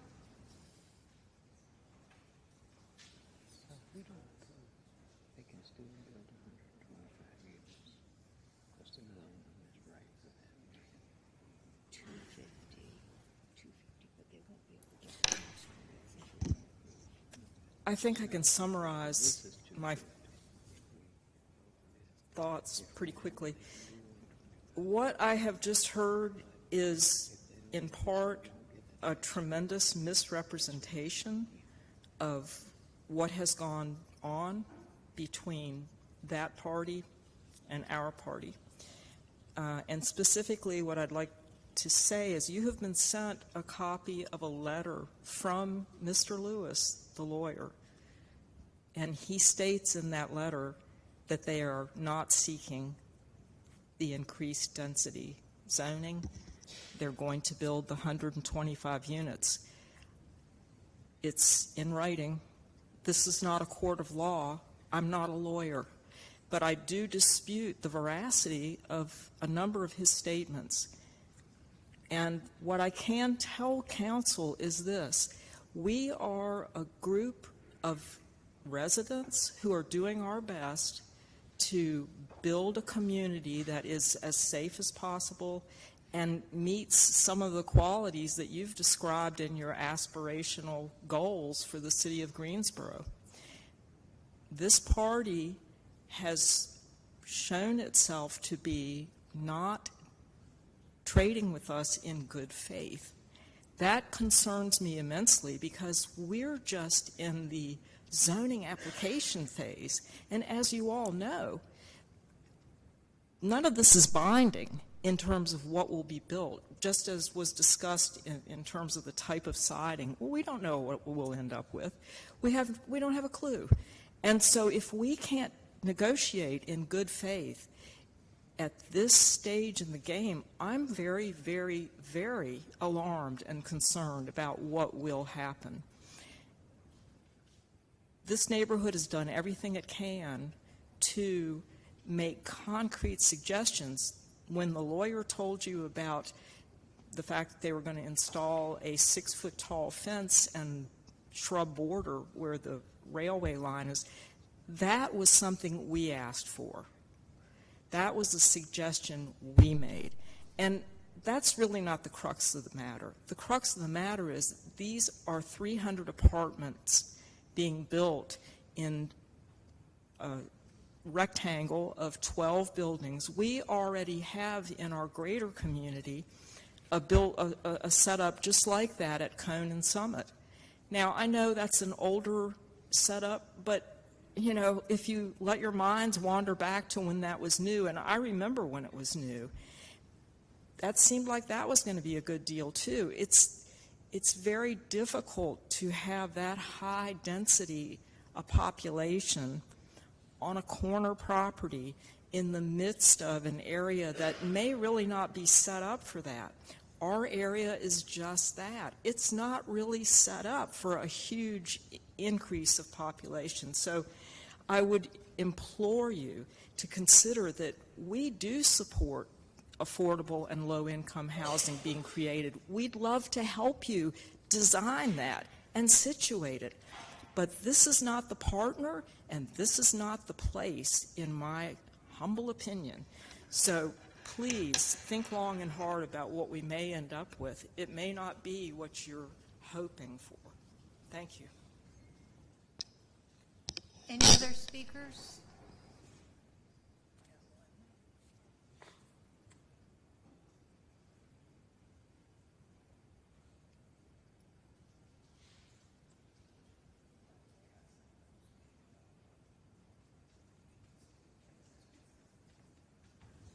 Thank you for listening to us, because we do want new citizens that come into our neighborhood to love it as much as we do.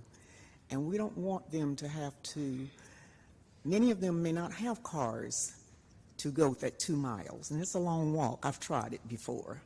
We do not have any place for them to buy food that is in walking distance. We don't have any place for the children to play. We have no safety, no sidewalks, no infrastructure, and the ditches are really, really deep. It's a wooded area. I mean, it's a beautiful area of Greensboro.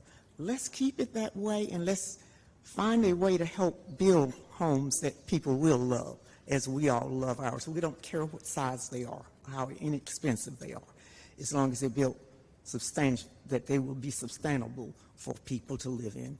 Please look at that piece of land. I don't know how long this man has owned this land, but I've been out there since '88, and I walked on it before it became so wooded. I know that it is not buildable, the 25 acres. Part of it is, maybe 10 out of the 25, but no. That's why it hasn't sold for all these years, and that's why the school moved to another location. Thank you. Thank you very much. Are there any questions for the applicants or the opposition? I do. I have a question for the applicant. For the applicant? Any other questions for the applicant?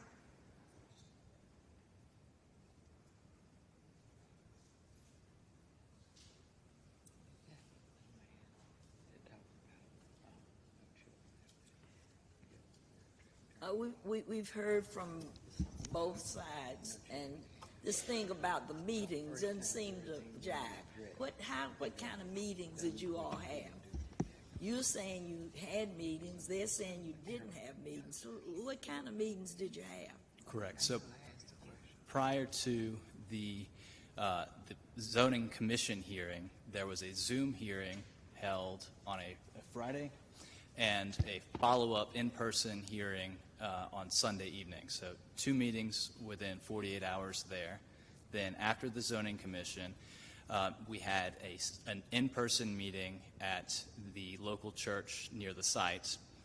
None of the opposing parties attended at that time. It was noticed with 10 days notice to everybody within range that would customarily be noticed. And that was attended by one person from the neighborhood. Then at the last council meeting in April, we met with the people that are here tonight in opposition for about 20 minutes and discussed the logistics of moving forward. We then sent them several letters and did not have any subsequent meetings because they were not interested in having an additional meeting. We asked them to reach out if they wanted to. We continued to reach out to them. We also walked the neighborhood and talked with people that live in the neighborhood. All of those are meetings. Not all of those are with people that are in the room today, but it was the invitation was there. There was ample correspondence. So are you saying that the only face-to-face meeting you've had with them was that night when we asked you to work for the next 30 days to try to reach some compromise? Only after there had already been 2 prior meetings and many phone calls. I said after the continuance. Yes, Have you met with these people since the continuance, since that night out in the lobby? Face-to-face, no, ma'am. Pardon? Face-to-face, no, ma'am. Okay. Now, when you all came the last time, that was one of the things that I asked council members to go along with the continuance so you all would have a chance to talk. And it seems like you still didn't talk. And this morning when I talked to you, when I was in my driveway, you told me you were going to do 300 units. And then tonight you say you're going to do 253 or something. Correct. And that was first I had heard of it, and I don't know whether they'd heard of it or not. I mean,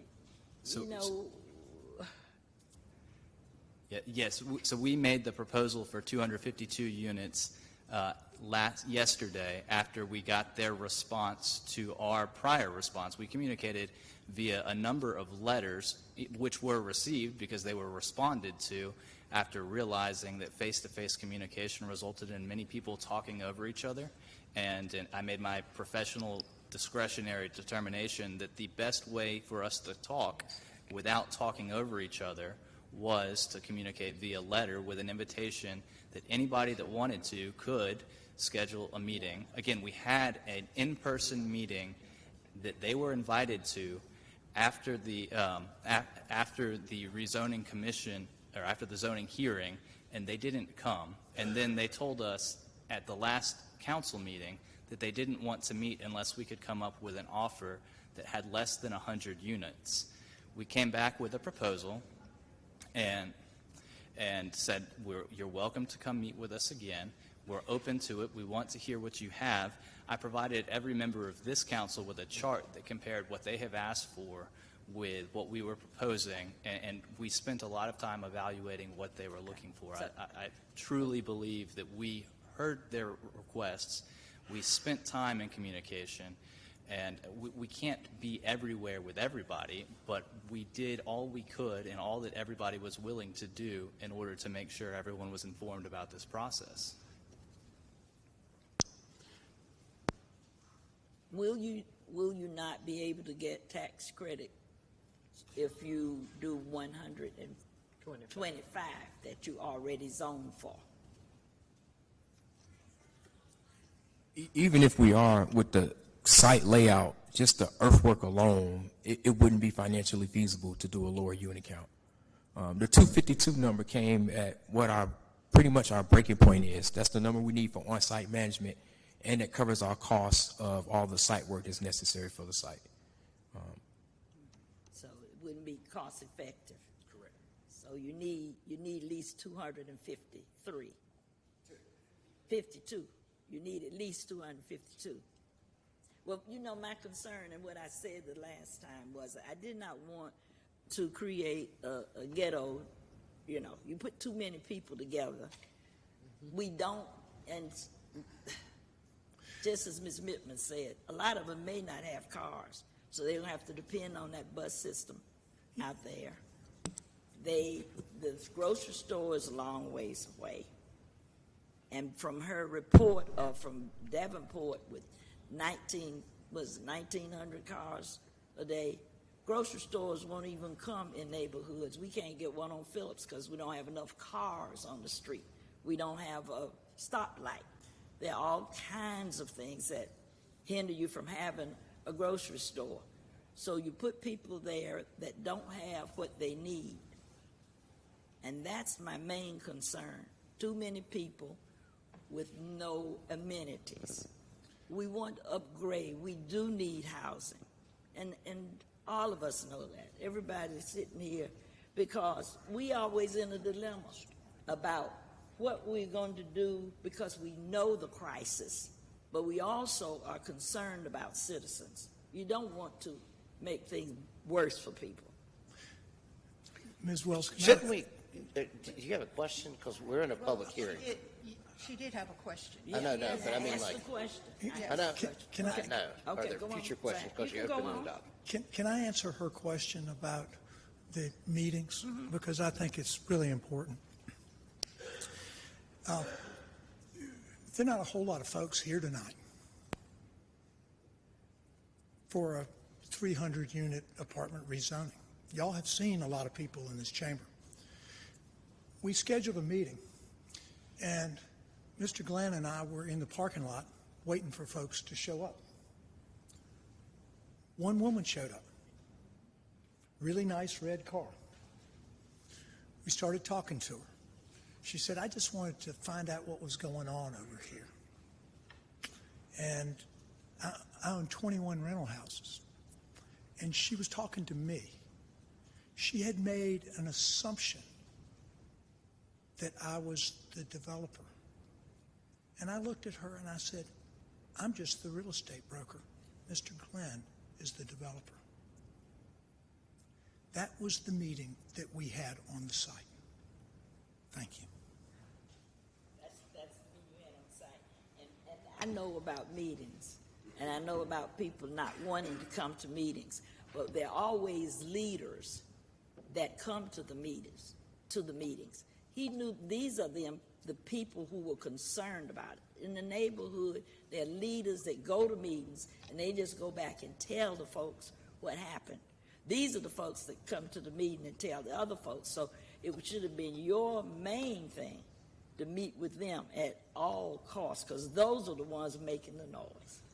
And that has been a real issue with me, because you had the time and you didn't, because you thought the answer was going to be they don't want to hear it, then you just We failed. do really have to focus on the land use. Mrs. Hightower, questions for the applicants or the opponents? I have a question for the applicants currently. You talk about, well, let me just say this. The opponents are concerned about the railroad, so am I. I'm trying to really understand, what are you buffering? How are you, besides the fence and the screenings, what is your other types of buffering? And you may have it on those 25 list of conditions that we got 5 minutes before council, and I'm going to talk about that in a minute, because that's got to stop too. But I'm trying to understand what types of buffering. I just need to be a little clear on that. And then I want to address the wetland piece of it. If there are wetlands on the property, that means that you can't build in that area, obviously. So that means you're pushing your buildings out of the wetlands, and then how are you protecting those particular areas as well, where you're going to build the buildings? Correct. Does that make sense? Do Yes, you ma'am. get what I'm saying? I do understand. Okay. Are we able to get our presentation back on the screen? And keep in mind that this will have to go through TRC, and ultimately they will determine what that density maximum can be. Well, I understand that part, but you can't stand up here and try to sell stuff and then you don't expect people to ask questions about it. TRC is always out there for everything. Correct. So Yes. no matter what it is. But you can't stand up here and make a presentation and add that to your presentation when you know TRC's, then everything is conditional. Everything, single solitary thing is conditional. Correct. So with respect to the question itself. Are we able to get the presentation back up, or is there an issue? Okay. Sorry, I was on the wrong screen. So with respect to the initial question of what the condition is that addresses the railroad, we did add a condition for a minimum of a 6-foot tall fence and a type C landscape yard, which is one of the more onerous landscape yards under the ordinance, to be along the boundary. And a visual depiction of that is included in our site plan. With respect to the wetlands, our engineer can speak to that to the extent council would like us to.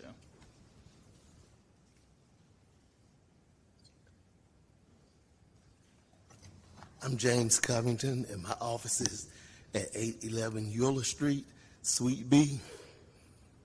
Yes, you know me. And I want to speak to with respect to the railroad. There are city requirements for locating development relative to railroad. But there are also railroad requirements, railroad right-of-way requirements that far exceed what the city requires, and that far exceeds the fencing and screening. There's requirements for the distance off of the right-of-way, and grading that can be done on the with respect to the right-of-way, and buildings that could be located with respect to the right-of-way, and parking that can be done with respect to the right-of-way.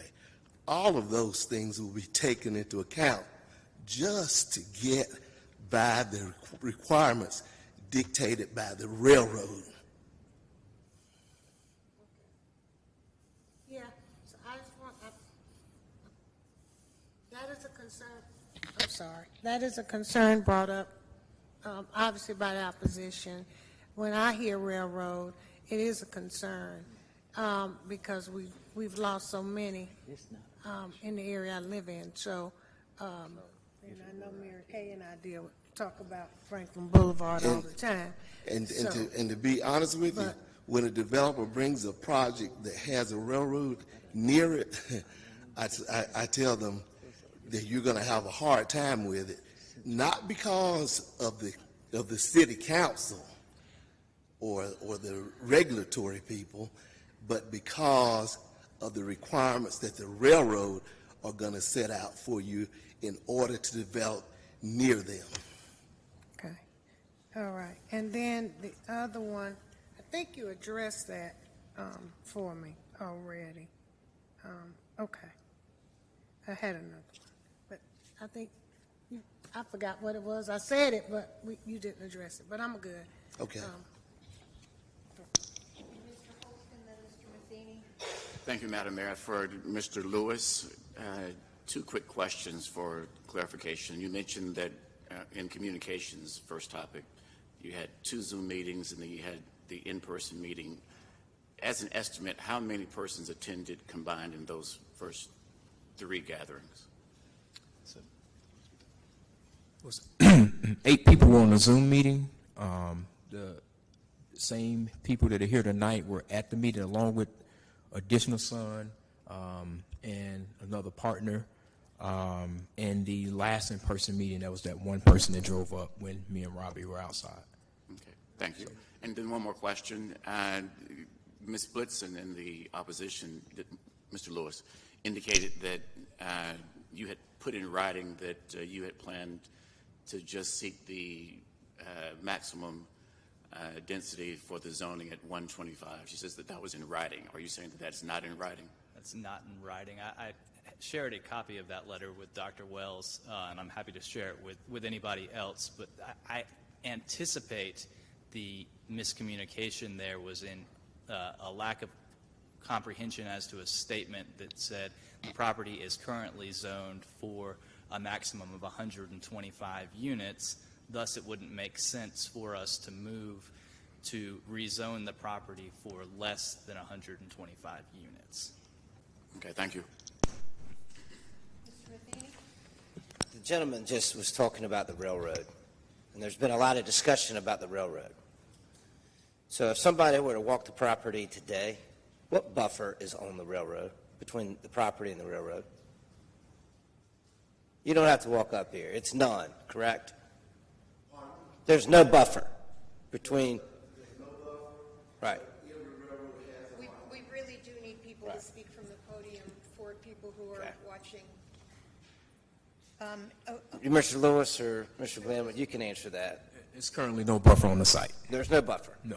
So if a child were to go over there or somebody were to try to get to the railroad track, there's no buffer. And they do it all the time. So you're proposing a buffer Correct. of a 6-foot fence with evergreen shrubberies in addition. Correct.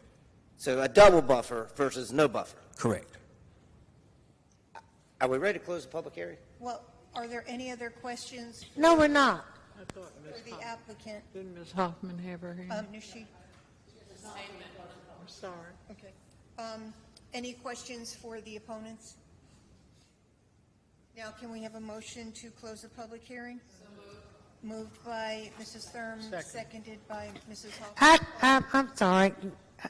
I do have a couple more questions. I was trying to be respectful of colleagues if they had some additional questions. But I really do have, and I think this question is more for the lawyer than it is for maybe the applicants here. I'm sorry.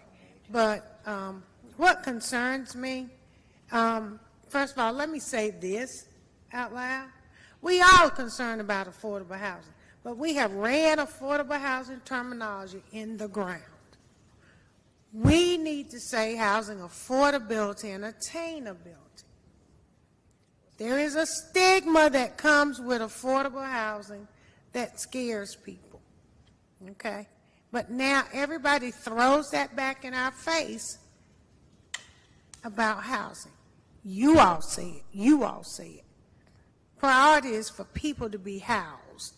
That's number one. And let's help raise their socioeconomic status. But what I want to say, I understand, but I have to get this out because I hear it, and it gets thrown in our faces.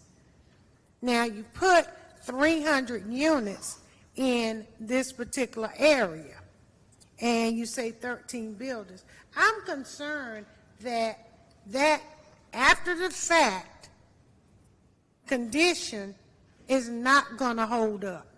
Mr. City Attorney, can you assure me that 252 is going to hold up? Because if it's not, we're right back at 300. We're right back at putting a whole lot of people in a space like that. 252 is still a lot, but is that, are we good? It's a condition that he's offered, and it would run with the land, and it would be a zoning condition. So the answer is yes, he could come back and, or some future owner could come back and ask for more, but that would be a subsequent decision of council. He couldn't do that. Now when the gentleman wanted to propose something else, that I didn't allow that.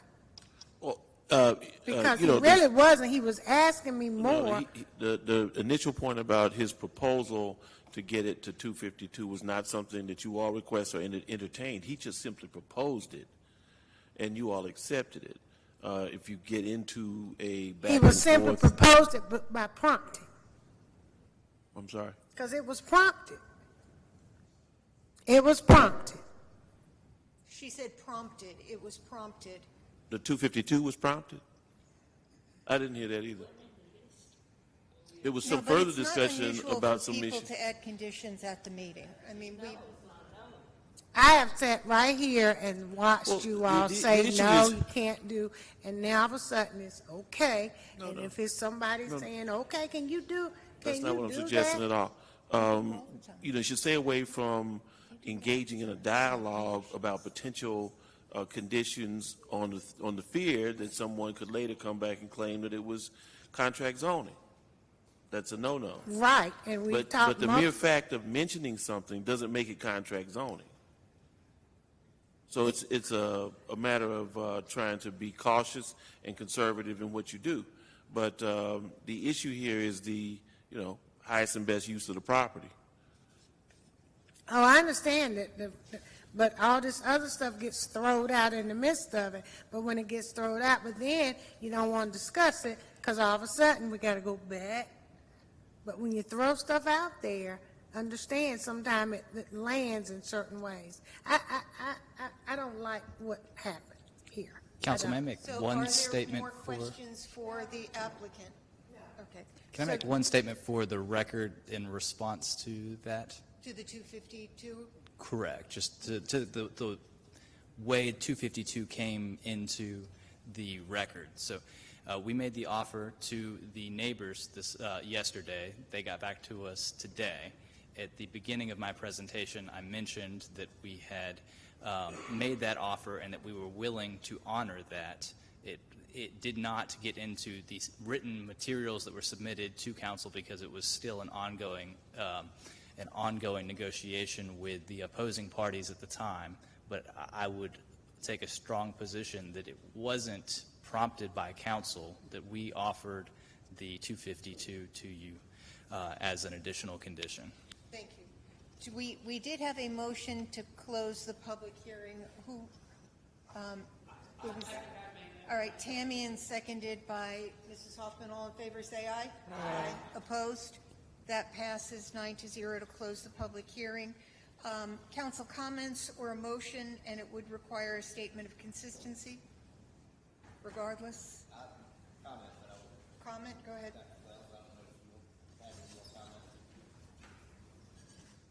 You do? I'm just troubled, but Go ahead. I'm just troubled by this whole situation because I want the best thing for District 2. I know we need housing, but then I think about the conditions that we might be creating, and so it just makes me troubled. And but I know that I serve the whole city, and I know that you do.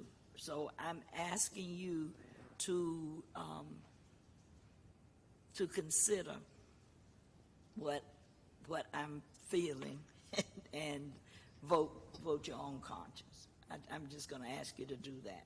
Thank you. Because I realize that it's not just about one district. I am real disturbed about how this whole thing has gone. I don't think that the developers have been gone and done as much as they should have done to make the community feel better.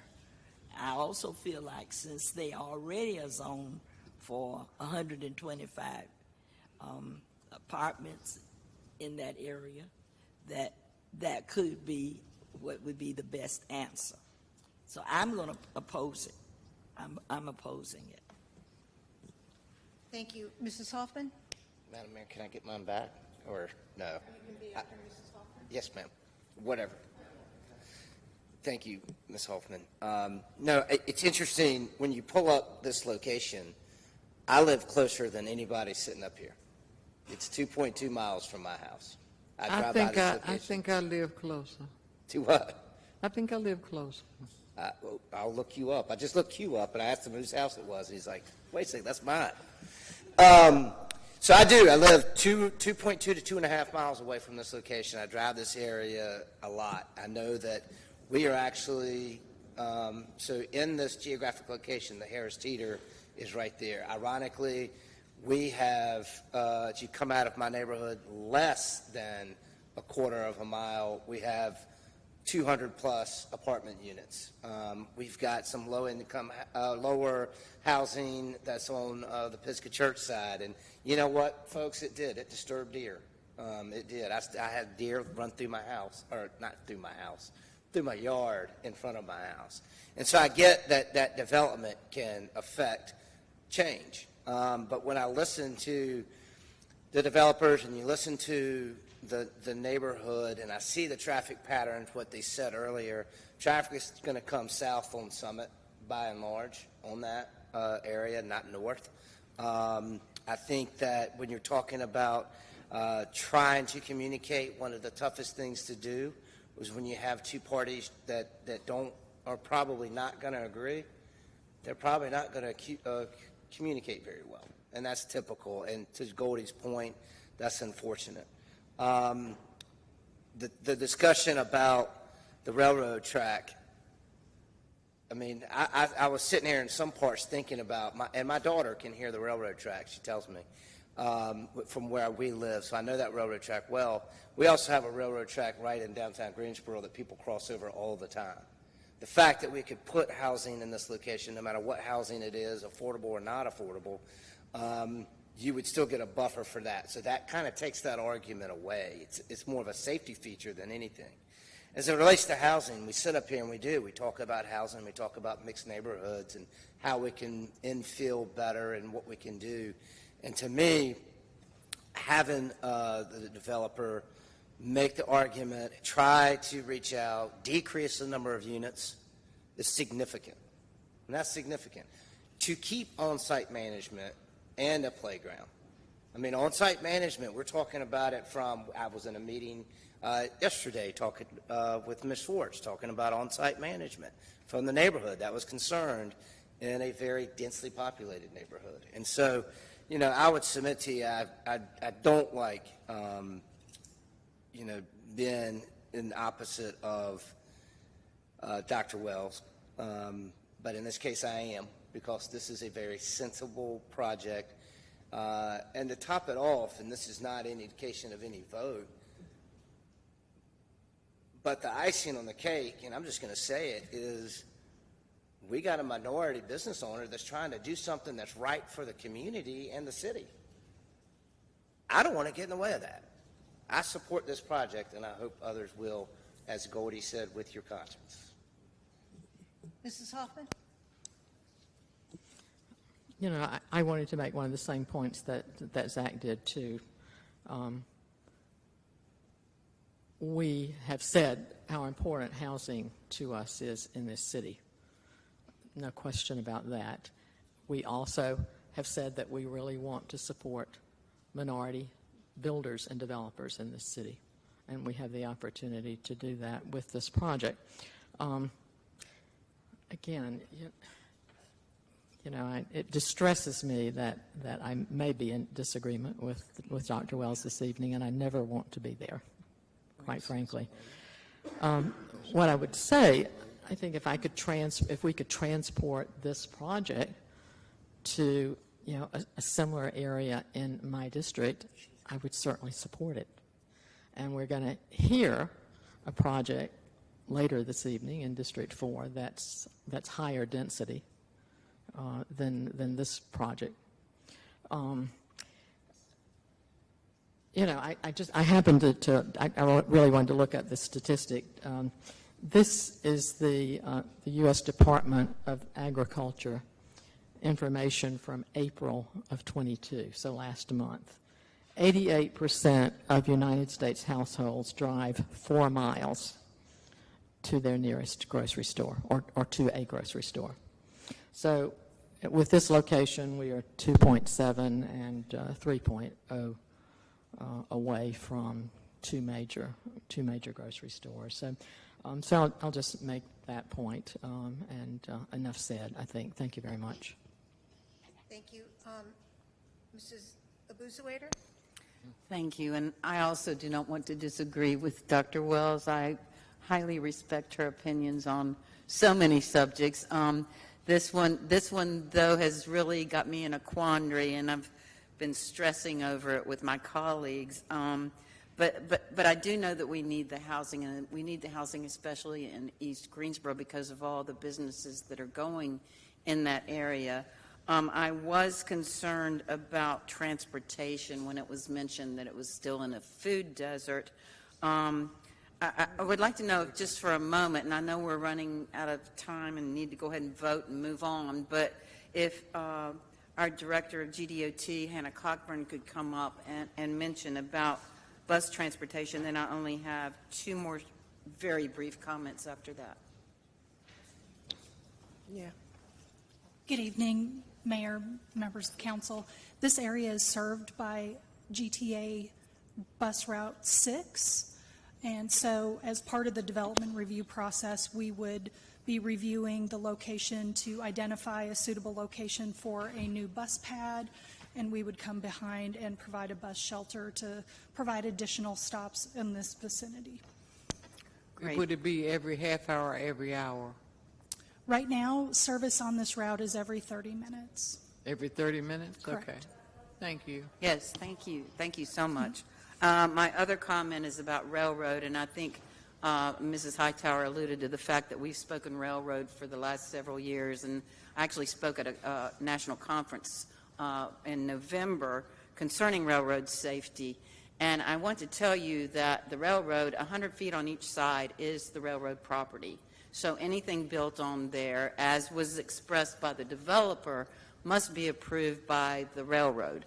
So having said all that, I know, I can guarantee you the railroad will be ecstatic that there is a fence being built there, because that has been where we have had our fatalities in Greensboro, where there have been no fences, there have been no buffers.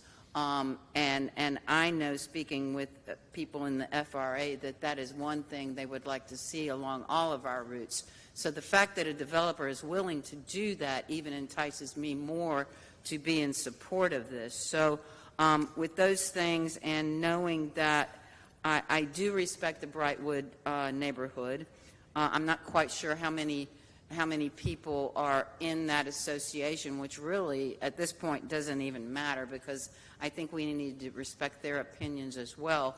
But when I weigh all the pros and the cons, I'm leaning towards I will be supporting this. So just wanted to let my colleagues know that those were my reasons. Thank you. Thank you. Mrs. Johnson, and then I have Mrs. Hightower, then Mr. Holston.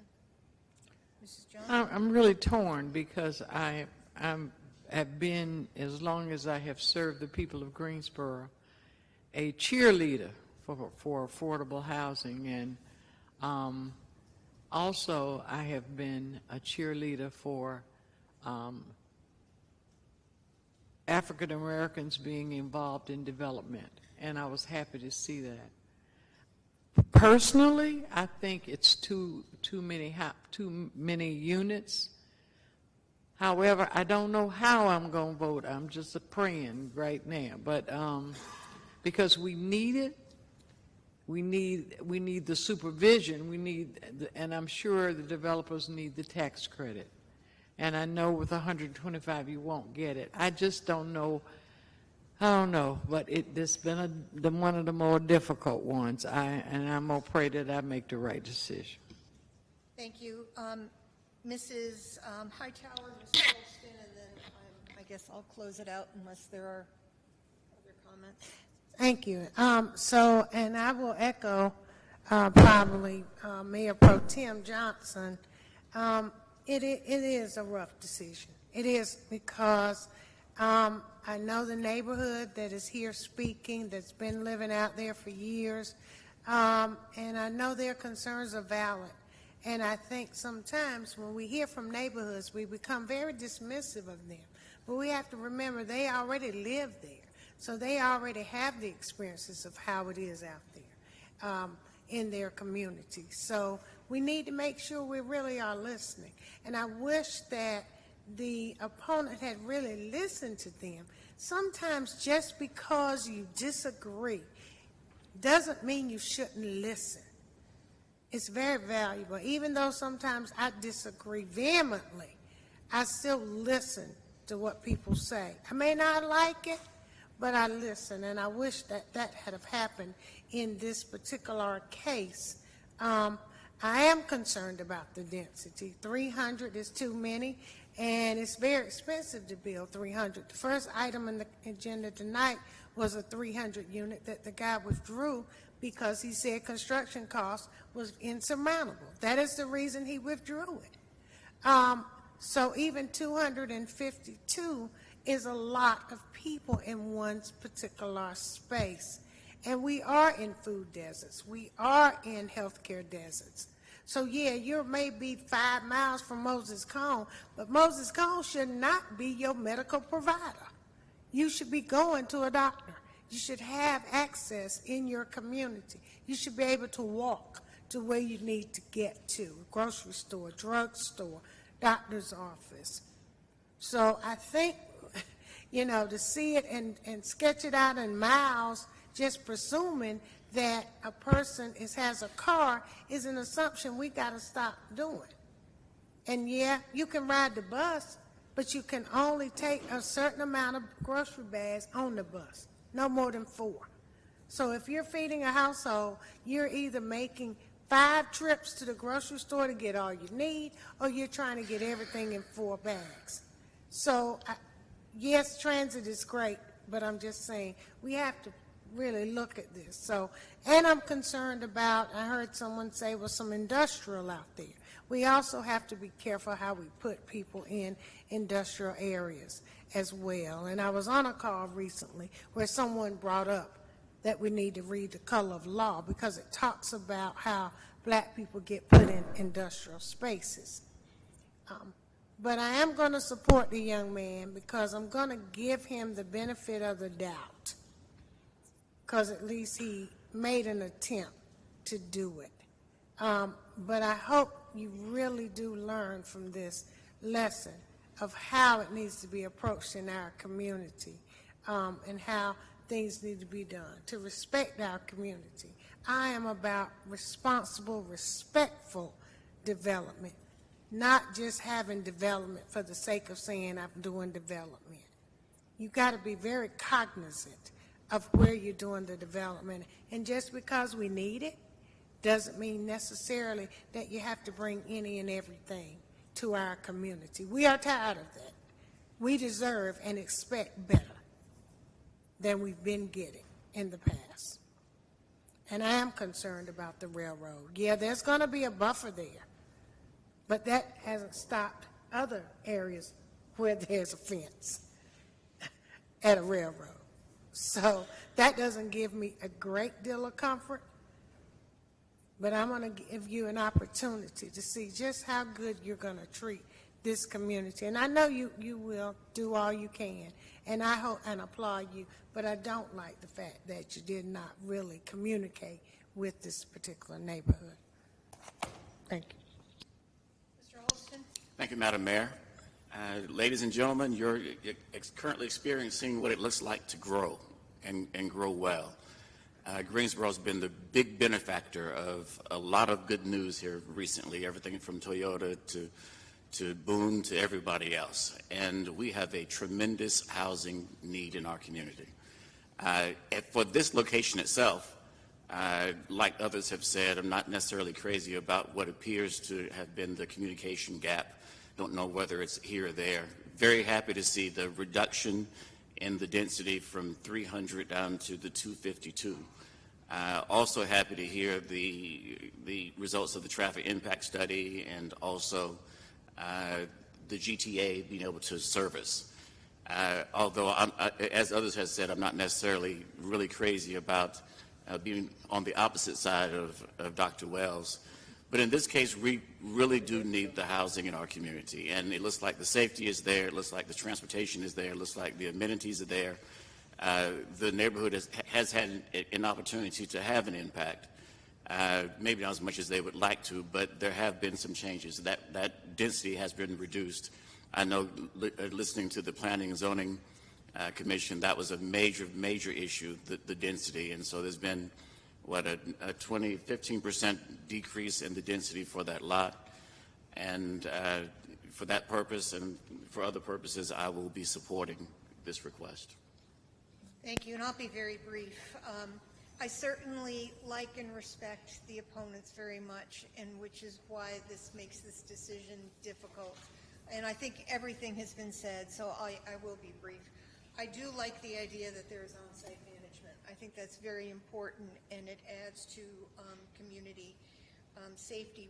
We do talk a lot about the need for housing in our community. We need housing in our community because we don't want all of these great job announcements, people who are commuting in from other communities. We need to fill them right here in the city of Greensboro, or where they weren't worth it, quite frankly. What really goes on this site and how it's laid out and what that density look like, that's all going to be approved by the TRC.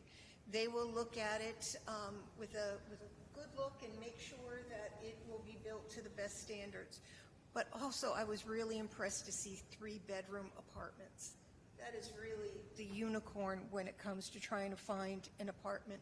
How often do we get calls for people who need more than 2 bedrooms? So You really got me when I saw that 3-bedroom up there, because I know And how. the price was right.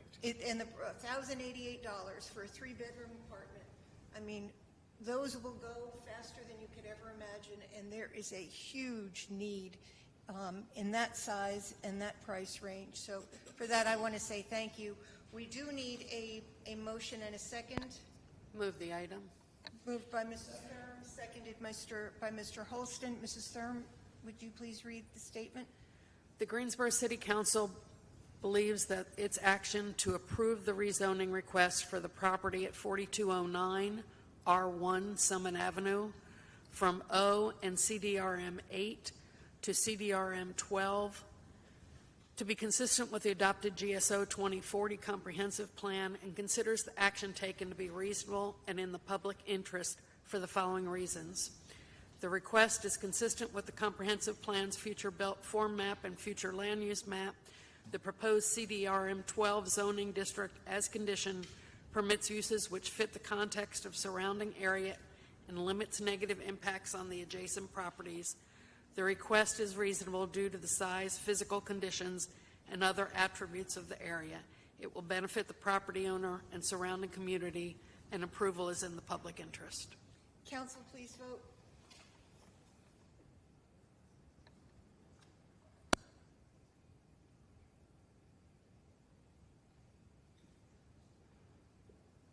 Did you vote, Golden? Mayor Pro Tem. Let's take a voice vote. Mrs. Hoffman? I just need Mayor Pro Tem's vote. I voted. Oh, submit.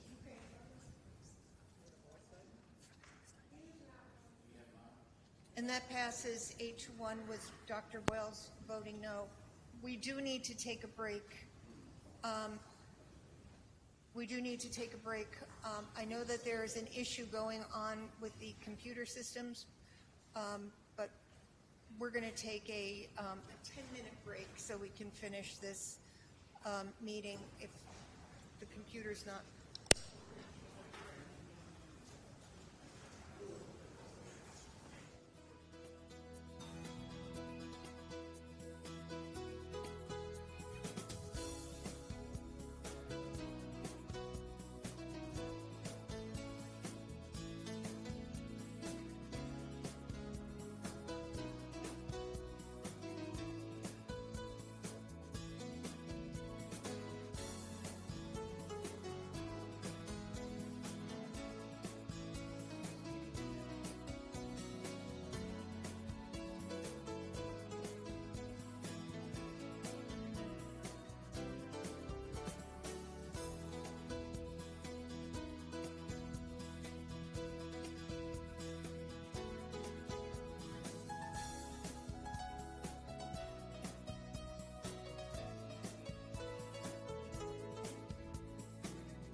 Flavor and fun go hand in hand at the Rockin Moroccan food truck. The couple behind this innovative concept wanted to bring the flavors of Morocco right here to Greensboro. They've done it. You can find them at rockinmoroccan.com. And if you see the truck on the road, it's time for a pit stop. Actually, I came from a big family of 8 children. We are 10 of us at the house. So we always have cooking, my mom cooking in a small kitchen, and you would not believe what that comes from that kitchen. We grew up with different culture, like in there, like from my mom and my grandpa. And most of the time we grew up like cooking Moroccan. I left home when I was 17. I went to Europe and I learned more actually in there. And I've been in Holland, I've been in Italy, and I took from a little bit from every culture I've been. When I came in here, I came actually as a vacation. When I met my handsome husband, he is a foodie. He loves to eat. Let me tell you this. So he was the easy person to try everything I want on him. I cooked Italian, I cooked Moroccan, I cooked Asian, whatever you like, I would love to do it. But Moroccan is my background. It's my homeland. So the concept for Rockin Moroccan was authentic Moroccan. So we have our, we want to do something no one had, like you said, lamb shanks, saffron chicken. We bring our spices in from Morocco, keftas, whatnot. But then what we did was, we also want to play on a fusion, stuff that everyone knows, everyone's familiar with. So she put her own twist on it from all her experience. And that's why you have authentic Moroccan food, then you have our play on other food. But at the end of the day, the base it has is all my Moroccan. twist. Yes, it has Moroccan. Even like, let's say we serve burgers, we serve cheesesteaks, and those, they have Moroccan twist on those. Yes. So it's something new for everybody, and everybody loves to try everything new. Oh, all of them, they're good. So I'm like spoiled in there. The lamb shank, it looks like most people, they love it. But yours, what's your Zafra, favorite one? mine? Yeah, your favorite one, my love. I'm a foodie too, so the everything platter, because it has a little bit of everything, let's say that. So that it'll take you from a little bit from everything. Lamb shank is our most seller. Saffron platter it is as well, but everything, most people, they love it because they can try a little bit from everything as well. Let me tell you, he came up with the name, okay? Well, he loves rapping and he loves rhyming, and we were like, Moroccan.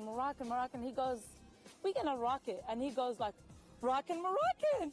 And he was like, oh my God. She's amazing. I'm like, she's rocking everything she does. I'm like, we want a name that's going to be catchy, something that people are going to remember. And we had it, like, we have people, they're like honking and us, this is catchy name. And it just sticks with you. Rockin Moroccan, it just sticks with you. Most people, they ask us what it's like, because it's something new to everybody. So what is it like close to? What is it? So we always say it's a little bit like a Greek, but it's nothing like it. It's nothing spicy, but it's full of rich. Flavor, yeah. And when people, they're not sure, they take, like I said, like something, the everything platter. Sampler, yeah. Yeah, and when they try it, then they know what it is. And it just makes me feel that I'm doing something right. And we love our customers. I love you guys. I love all of you guys. Absolutely.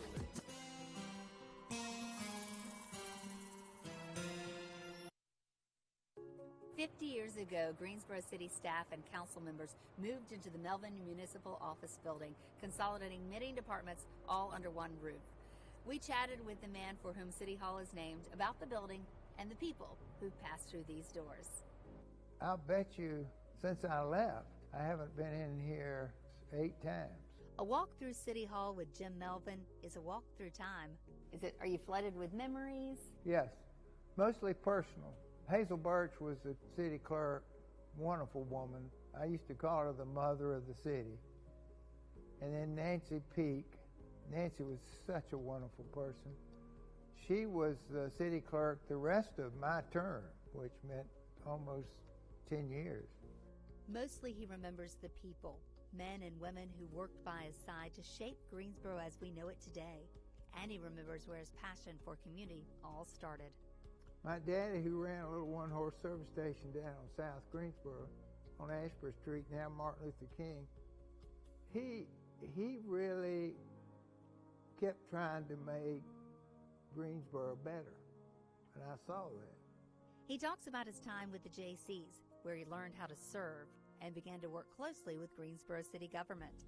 Carson Bain, who was mayor at the time, and a great mayor, I might add, he decided we needed to build a governmental complex. That's the way it was sold. And they appointed a committee of 5 people. Melvin was one of the 5 tasked with designing a building that could bring city services spread over several blocks at the time, all in one place. But then we selected the architect, who was Catalano, world famous.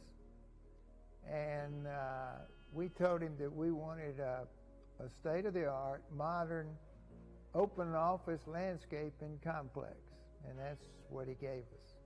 What was kind of the idea behind that? It improved communications, because if all of your associates are working in a complex where they can stand up and look over and ask you a question, that improves communications, and that's what we were all about. You brought the outdoors in this building, and that's pretty unique. We wanted that, a botanical garden, and that's what he gave us, and it has sustained, and it gives it an open freshness appeal rather than just a sterile office building where you got nothing but offices. Staff moved into the building in the fall of 1972. By that time, Melvin was mayor. You have to admit that this, when you come in here, you get the feeling that this is an organization that's trying to be in touch and be communicative and be open to the public. And that's what this building was all about. As mayor, Melvin frequently appeared on TV and in newspaper articles sharing news about the city and kept his word to be open to the public. Every month we'd have a different community meeting, and we'd take one city council person and I would go and meet in this area, and we would cause all the city department heads to go with us. And we made no speeches or anything. What's on your mind? You tell us and we'll try to see if we can get it fixed. After 10 years as mayor, Melvin retired. How did your name get on this building? Well, I had nothing to do with it. I was retiring in 81, November of 81. John Forbes was mayor. We had a retirement dinner, and they said, we're going to name the city hall after you. And I'll be truthful, I felt uncomfortable about this, because to me, this is the Greensboro City Hall, and it's not the Greensboro or whatever it is, Melvin, but I appreciate it. He walked away from City Hall, but not the city. Mr. Bryant, one day he said to me, he said, you know, I'm going to keep my eye on you because I don't want you to take the name off of Bryant Park and you put it to somebody else. Melvin and Joseph Bryant had a friendship built on a shared passion for making Greensboro great. What we didn't see coming, I don't think as a community, was the loss of all of our major corporate entities, textile, tobacco. Burlington Industries was the largest textile company in the world. They had 3,000 people that worked out there in the World Headquarters Center, and it's now a shopping center. Well, you don't lose people like that, or firms like that not have a big impact.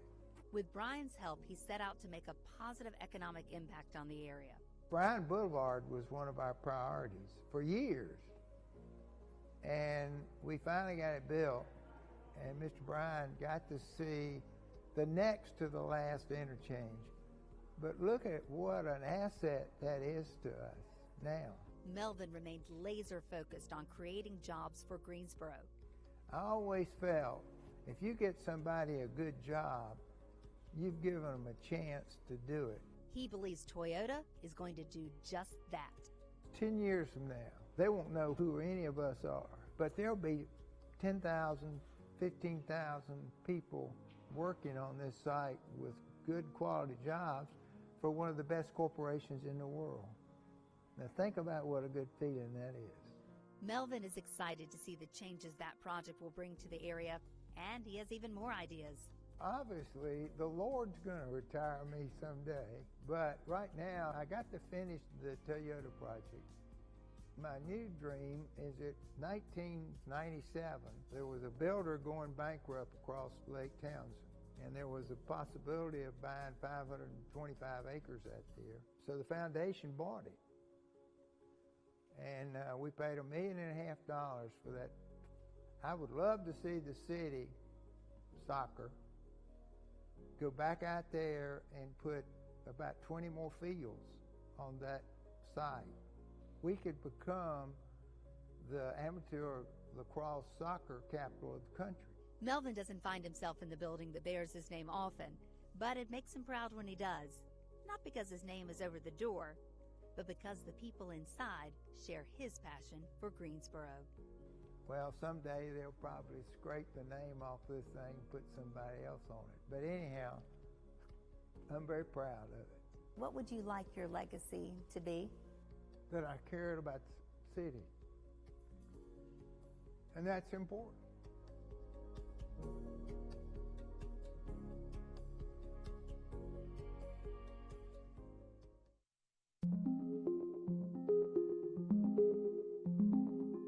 We are all aware of the importance of water and how it moves.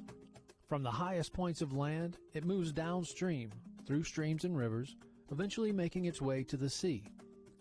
Cities like ours collect and treat this resource so it can be used safely by all residents. But this water does not belong to us alone.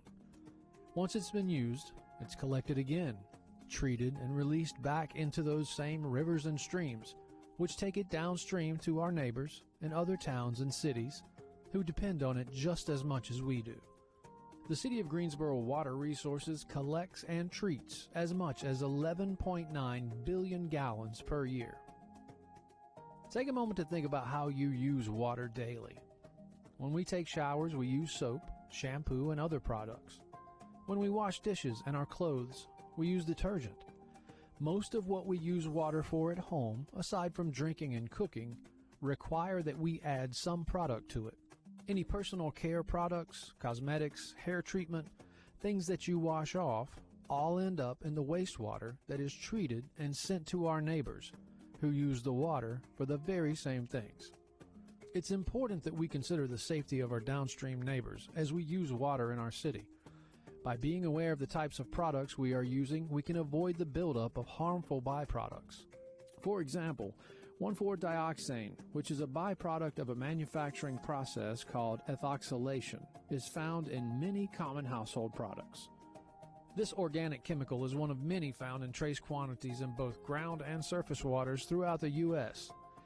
Uses and sources of 1,4-dioxane include industrial solvent stabilizer found in paint strippers, varnishes, soaps, makeup and personal care products, antifreeze, etc. It also exists as an unintended byproduct in manufacturing and recycling of certain plastic and polyester products. Because 1,4-dioxane is a byproduct of the manufacturing process, it's not listed on the label of household products. Read the label of any product that generates suds. Try to avoid chemicals ending in ETH, for example, sodium lauryl sulfate, as well as products that have chemicals ending in oxanol and PEG. Often these chemicals are found in things like laundry detergents, shower gels, and personal care products that create suds. Paints, dyes, waxes, and grease can also contain these chemicals. You can look for unfragranced Castile soaps, or wording like USDA organic and made safe as alternatives. For more information about these alternative products, you can visit the Environmental Protection Agency website at www.epa.gov/saferchoice/products. The City of Greensboro's Water Resources Department has been investigating sources of 1,4-dioxane within the city's sewer collection and wastewater treatment facilities since 2015. Considerable progress has been made, and the department continues to work proactively with local industries through the Industrial Pretreatment Program. Greensboro has a long and strong working relationship with NCDEQ and appreciates its guidance and assistance in our efforts. Through these partnerships, the city fully commits to developing a management strategy to further reduce the release of 1,4-dioxane into waterways that may potentially impact downstream communities who rely on the Hall River and Cape Fear River for their source water. For more information, please visit the City of Greensboro's Water Resources Department online at greensboro-nc.gov/water.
Thank you. We're having a little technical. Maybe if I put my mic on, people will hear me. We're having a little technical difficulties. We're going to do it the old-fashioned way. Verbalize motions, seconds. Let me know when you want to speak. I'll keep a list. We are moving on to item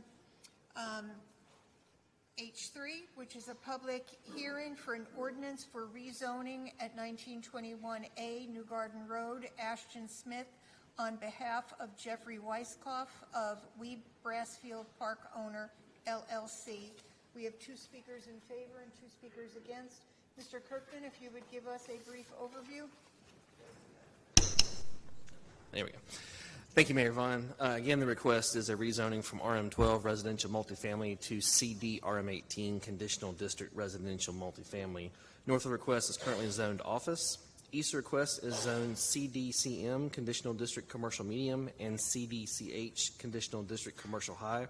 South and west of the request is zoned R3 residential single family. The subject property currently contains multifamily dwellings. North of the request is an office park. East of the request is a religious assembly use and a shopping center. South and west of the request are single-family dwellings. The subject property is designated as moderate residential in the New Garden Road strategic plan and is designated as urban general in the future built format of the comprehensive plan. There are several conditions associated with this request. There's a new condition being added this evening that I'll need to read into the record for City Council consideration. New condition number 4 is a type C planting yard with a planting rate of 2 canopy trees, 3 understory trees, and 17 shrubs per 100 linear feet shall be established between any new buildings as of May 16, 2023 and the Brassfield Road right-of-way.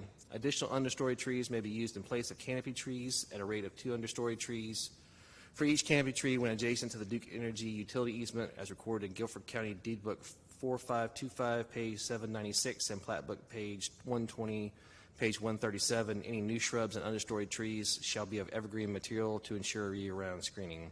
All plant selections and requirements for initial planting and future maintenance are subject to the approval of both the City of Greensboro and Duke Energy. So I'd ask the council to accept that additional condition. Move to approve this condition. Second. So it was moved by Mrs. Thurm, seconded by Mr. Holston. All in favor, say aye. Aye. Opposed? That passes unanimously. Staff has concluded that the zoning request does support the comprehensive plans, creating great places goal to create a citywide network of unique neighborhoods offering residents of all walks of life a variety of quality housing choices, and then filling in our framework goal to arrange our land uses where we can live, work, attend school, shop, and enjoy our free time to create a more vibrant and livable Greensboro. The proposed CDR-19 request as condition allows uses that are compatible with existing uses in the surrounding area, and staff is recommending approval of this request. This item was heard by the Planning and Zoning Commission at their April 10th meeting. Planning and Zoning Commission did recommend approval of the request. There were 2 speakers in favor and 4 in opposition. Because the rezoning action triggers an amendment to the New Garden Road strategic plan, the item automatically moved to City Council for tonight's public hearing and consideration. I can answer any questions. Any questions for Mr. Kirkman? Go ahead. Thank you, Madam Mayor. Mr. Kirkman, could you go back and show what is surrounding the property in question? The aerial, is that helpful? Yes, and you mentioned commercial. Just go over that again, please. Yes, so there's office uses to the north. To the east of the request is a church as well as a shopping center, so that's over in this area here. To the south and to the west are single-family dwellings.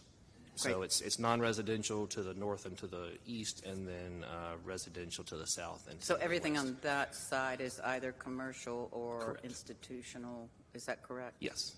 Thank you. You're welcome. Okay, we do have an applicant, Mr. Isaacson.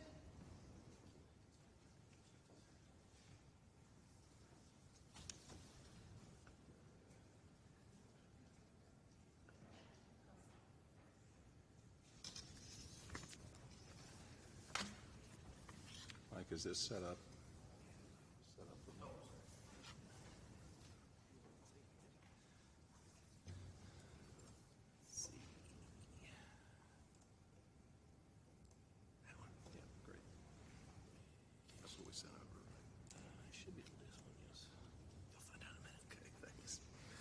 Good evening, Madam Mayor and members of council. Mark Isaacson, 804 Green Valley Road. And I am here this evening on behalf of the owner of Brassfield Park Apartments.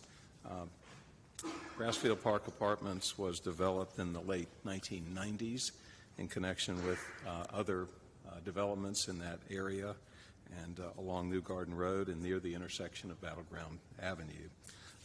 This property has been multifamily for many, many years. Currently, it is fully leased. There's one vacant unit at this property. And by way of overview, as council knows, there's a tremendous demand for housing in this area, and thus the request for rezoning this evening. The proposed rezoning would increase the density from the current RM12 to essentially a net RM16. So an adjustment in the density, but would allow additional units to be built on vacant or empty area on campus. So no new property is going to be acquired and developed as a result of this. All of the development here would be true infill, would be captured on site, and would not involve acquiring any new land. We walk through our presentation briefly. You've seen the conditions here. We did add this condition working with the staff and our engineer. And by the way, Ashton Smith from Kinley Horn is here. If you'll just raise your hand, please. Thank you.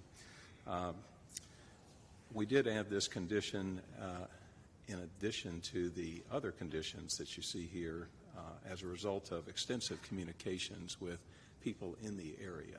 The main concern that we heard, just an overview here, is about the landscaping on Brassfield Road. It has been extensive. It's a beautiful corridor, and we want to respect that landscaping, enhance it, and really make that as beautiful as possible for the quality of life there. So I'll get to the purpose of this condition in just a moment, but let me walk through a few things here.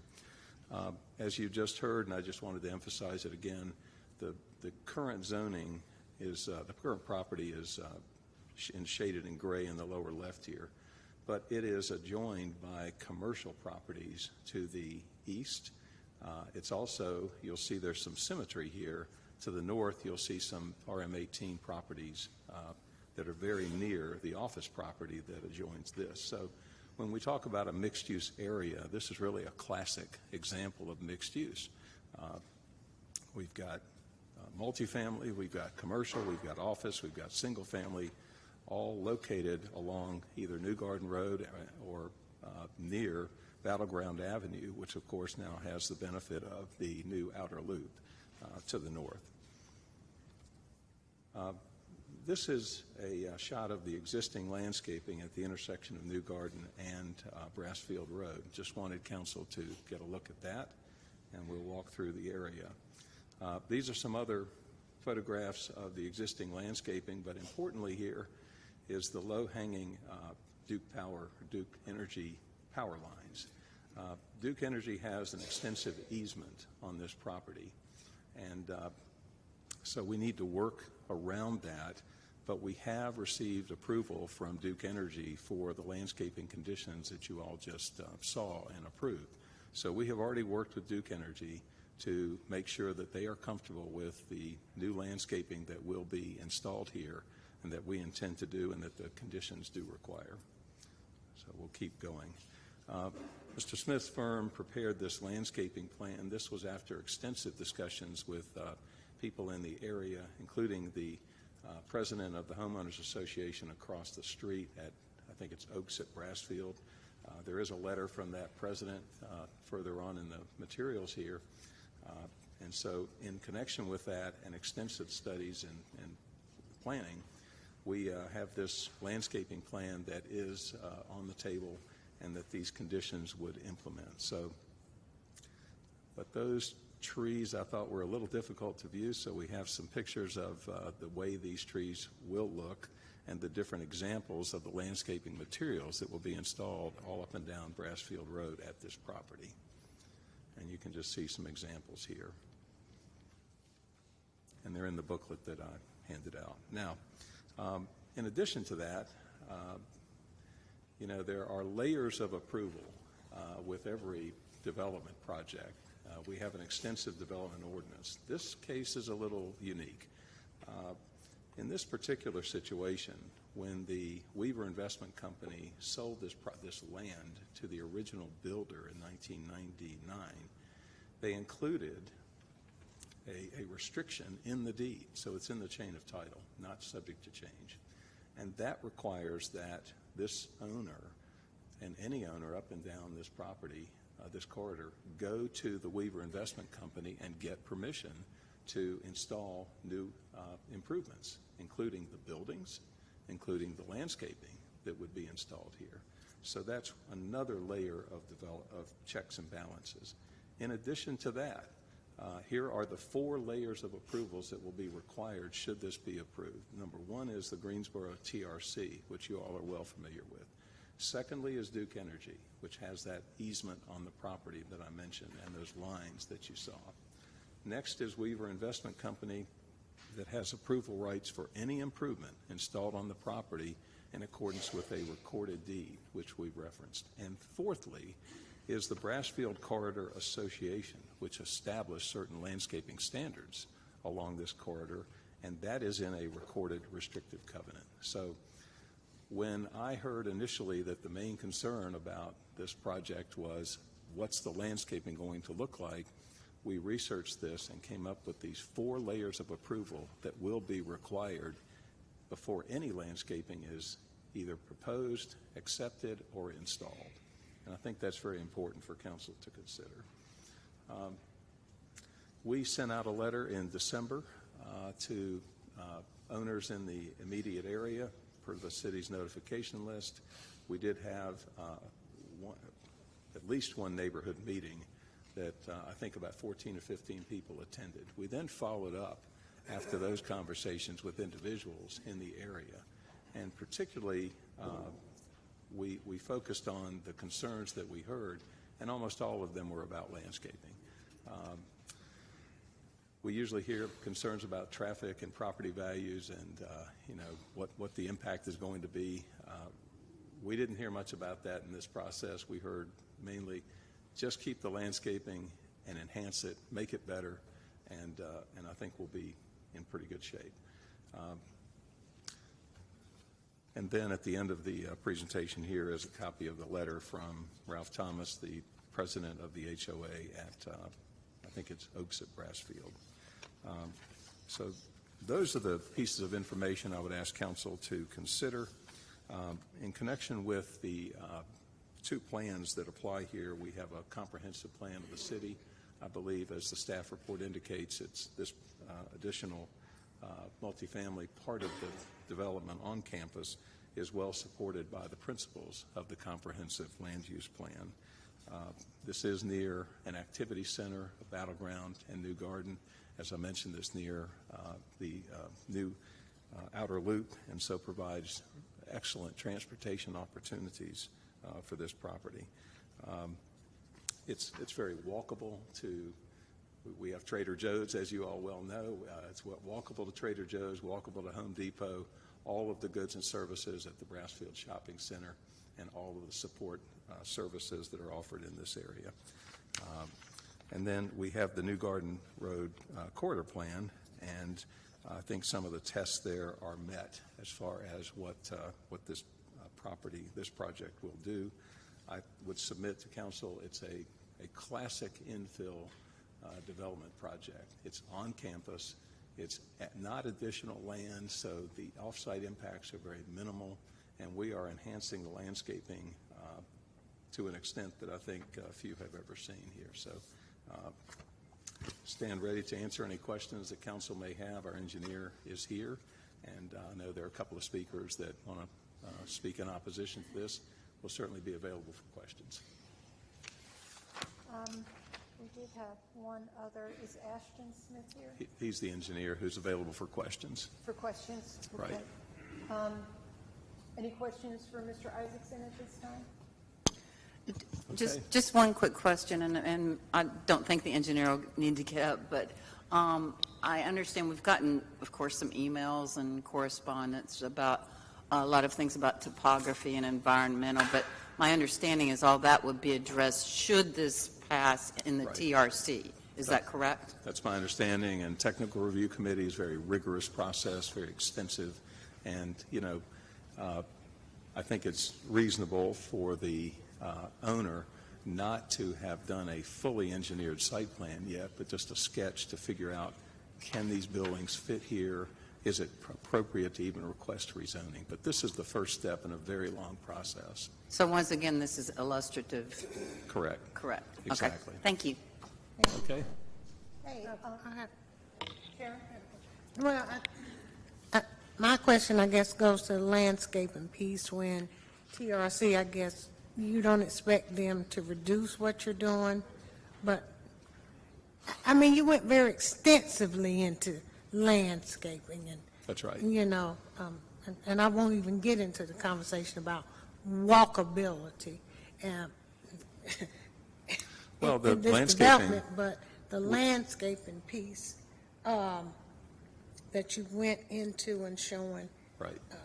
How important that was to maintain that look. And so, as Mary Kay said, we've heard, and I know some are coming up to speak, but with the buildings being pushed out toward, will that impact any of that landscaping and change any of that? It's difficult to tell exactly where the buildings will be located at this point because the site hasn't been fully engineered. Right. What we're controlling is what we can control right now, but without a fully engineered site plan, and that is what types of landscaping will be installed and the approximate location, that is the density or planting rate, the types of planting materials, those kinds of things are what the ordinance controls. And so we can add conditions, which we've done, to add landscaping, require adding landscaping, extensive landscaping on the street side of the project and the interior side of the project. And the theory there is that as new buildings are added, and we're talking 4 new buildings, most likely, the landscaping would be not only at the street, but up nearer the buildings to further buffer and protect the view from the street. And we listened to extensive comments about that, and that's what drove the process. That's why we have 2 landscaping conditions on this application. Okay, thank you. And then how many number of units? We would be adding 96 units. Not just 96? Correct. Okay, thank you. Okay, thank you all. Any other questions for Mr. Isaacson? And now we have 15 minutes for the opponents. I have 2 people signed up, Hugh Willis and Diane. Diane, would you pronounce your last name? Guinan. Guinan. Madam Mayor and City Council, good evening. My name's Diane Guinan, and I reside at 5607 Robin Ridge Road in Greensboro. As a result of this rezoning proposal, 4 concerns have come to light. The first 3 go beyond the new garden corridor and really to all rezoning processes and kind of remnant of what we heard before ours. First, the city staff failed to follow, I believe, the processes of the guidelines of the new garden strategic plan in the planning stages prior to the proposal being submitted.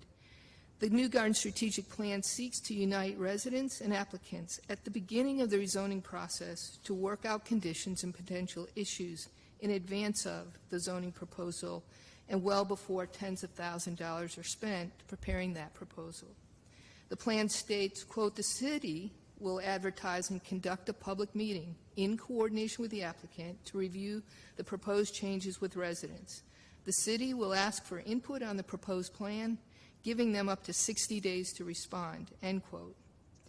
This didn't happen.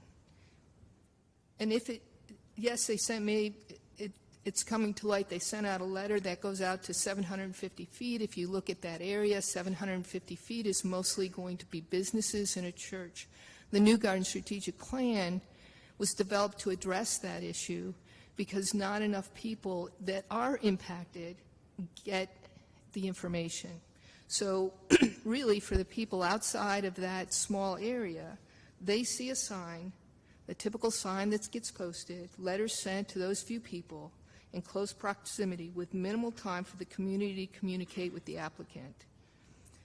Second, the city staff failed to ensure a clear understanding of the zoning commissioner's responsibility to be familiar with and deliberate the new garden corridor goals and land use plan when determining the merits of the zoning proposal.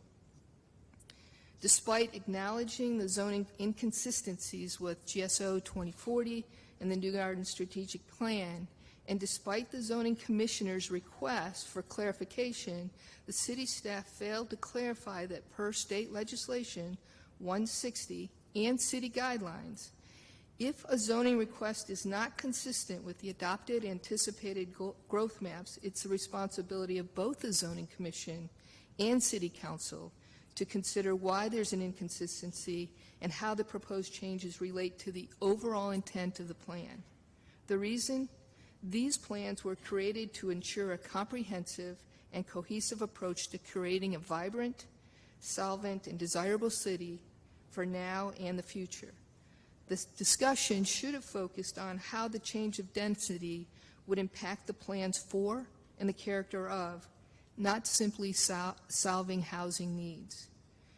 Number three, there was a resulting failure of the Zoning Commission to actually consider the city's master plan when deliberating, deciding on the zoning proposal. Mr. Kirkman verified, quote, those small area plans, the New Garden Strategic Plan, are considered effectively components of the city's comprehensive plan. And the Commission very much can consider the information in the plan in making their decision about whether or not the rezoning change is appropriate, end quote. But they didn't. As one commissioner stated, and others followed, quote, our task is to look only at the zoning. Rather than simply asking, will this help our housing crisis, which admittedly is a problem in Greensboro that everybody is emphasizing, but the city staff and zoning commission should have been discussing answers to the following questions. Would prudent and principled leaders looking at the current New Garden Corridor plan today conclude that the plan remains a good fit for the area? Is there a need and strong justification to change the citywide plan and the corridor plan? Was the plan poorly conceived to begin with? Has the area changed, making the plan ineffective? What impact will a change in density have on the surrounding area? What is the reason for changing the carefully designed roadmap created by these plans to achieve and unify a cohesive city? And these plans were done as recently as 2019, so they're not 10-year-old plans. Only one commissioner considered the plans for this area, and he voted against the proposal. The first three failures culminated in the fourth failure. The Zoning Commission failed to discuss the actual proposed plan beyond its ability to address Greensboro's housing shortage, putting more focus on the ability to bring new people into Greensboro than keeping those who are here now. And that fourth issue will be addressed by another person talking about those components. The city staff, zoning commission, and city council have failed us throughout the process. My hope is that it was unintentional. Unfortunately, the message people are hearing is that the city staff doesn't care and isn't listening. Your residents are becoming weary and apathetic, and not just about zoning, but they're pulling away. It's getting harder for us to get people to talk about it. As a result, people who are really invested in or have been invested in and care about the city are withdrawing from involvement. Is this really what you want? I believe change can start tonight. You can consider the questions we asked above when considering this rezoning proposal. Help change the rezoning process and ensure adherence to the processes and roadmap of the New Garden Strategic Plan throughout the rezoning process. And then listen and respond, but really listen to what we're saying and respond to the questions being asked. Many residents did reach out to city staff and council members and got no response. Please help restore the residents' faith in the city processes and city staff. Thank you. Mr. Wills?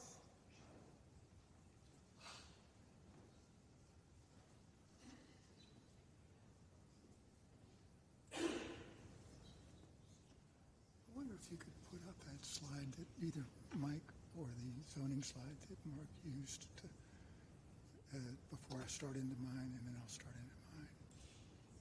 If you could help me do that.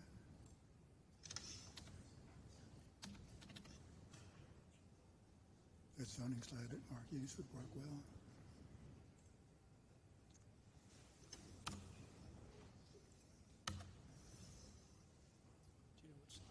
Come on down. No, come on back up. I'm sorry. Slide up. Slide up. Just slide up. This one.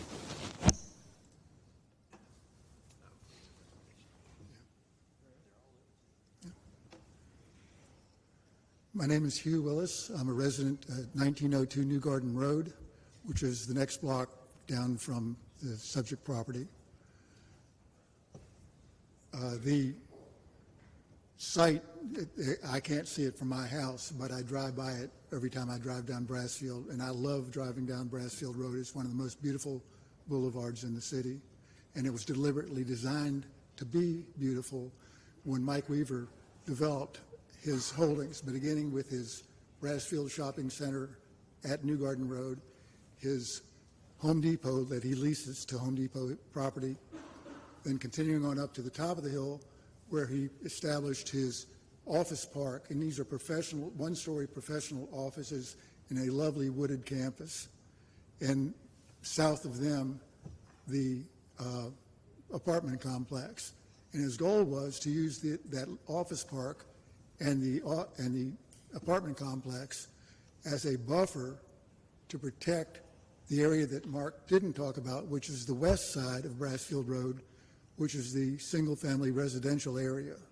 And the point of both the office park and the restrictions that he put on, which Mark mentioned, were that the office park and apartment complex would serve as a buffer. And as Mark mentioned, he put in strict. Now, can I have my slides? Make sure you speak into the microphone. I'm sorry. Thank you.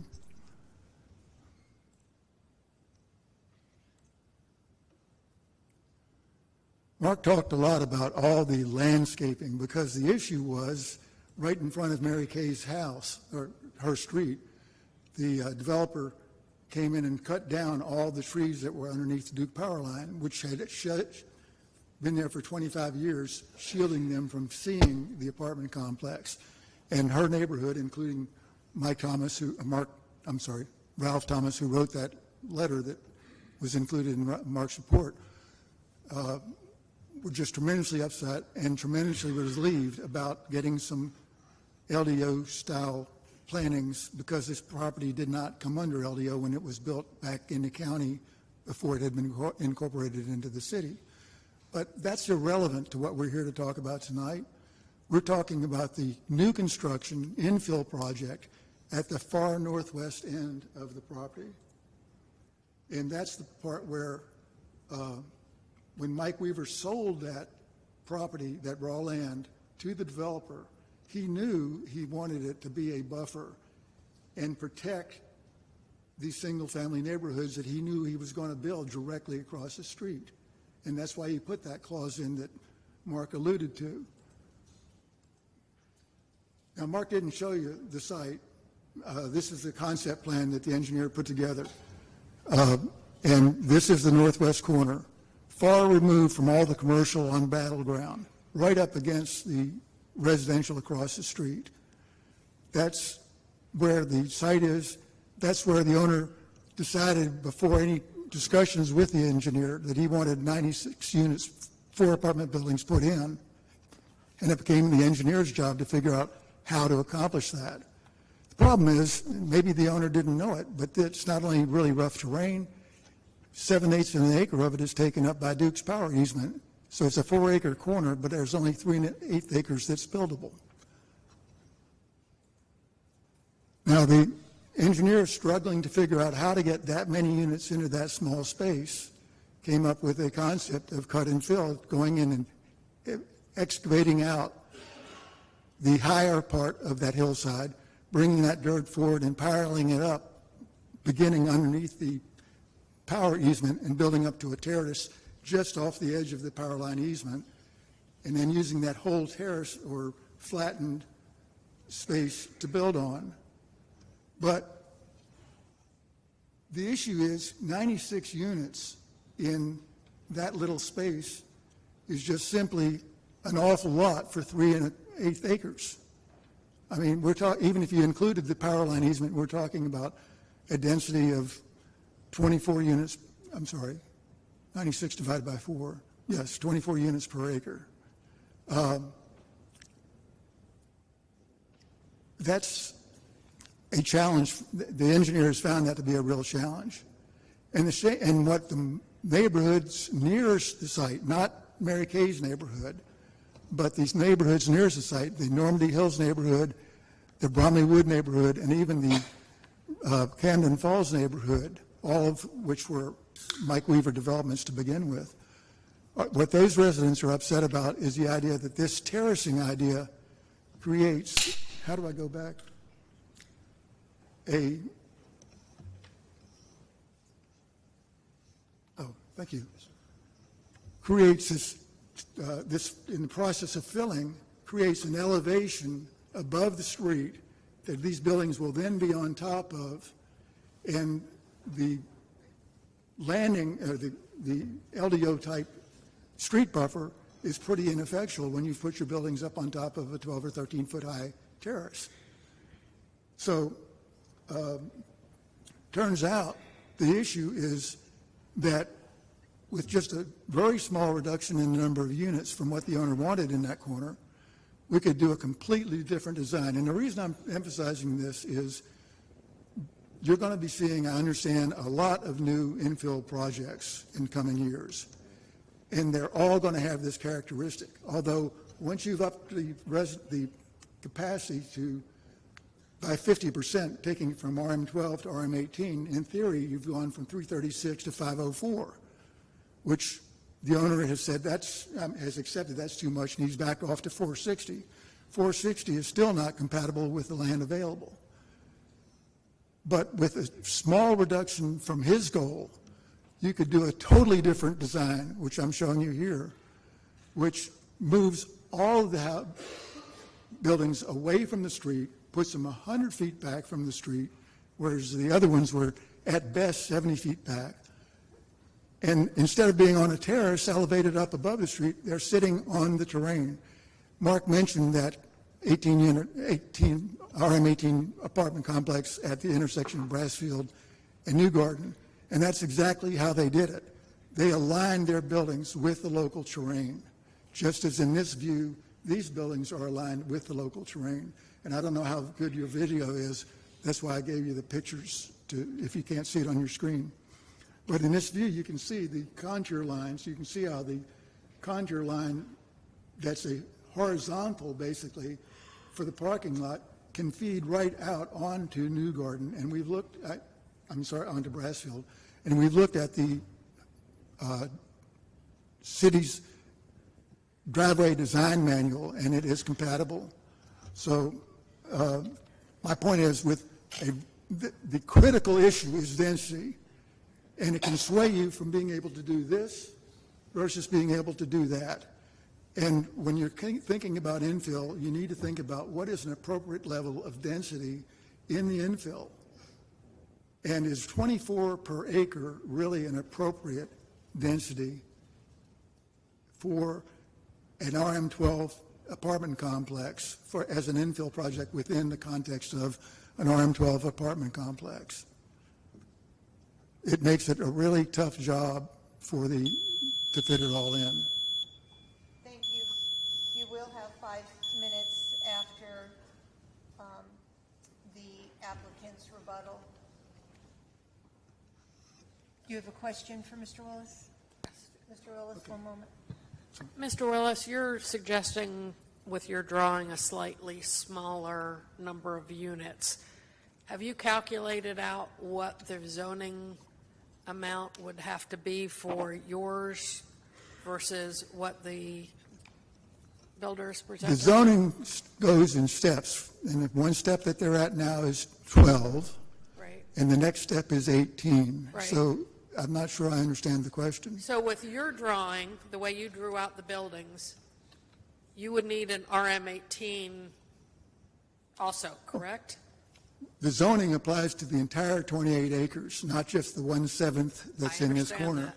And there's no intermediate step between 12 and something, the next step up from 12. So the zoning would be 18. Okay. The conditions that could assure that this alternate plan were the one chosen would be a condition to make it, instead, adding 90 onto 336 would be 426 instead of the 460, which P&Z approved, which is totally impossible. There's no way for the package that P&Z recommended to you is totally incapable of being done on this. Did that answer your question? That answered my question. So regardless of which of this drawing was chosen, it would still need to be RM18. And I think that answered the question. Thank you. The issue is whether you like the idea of more sensitive development. You did answer her question. Yeah. Thank you. Mr. Isaacson?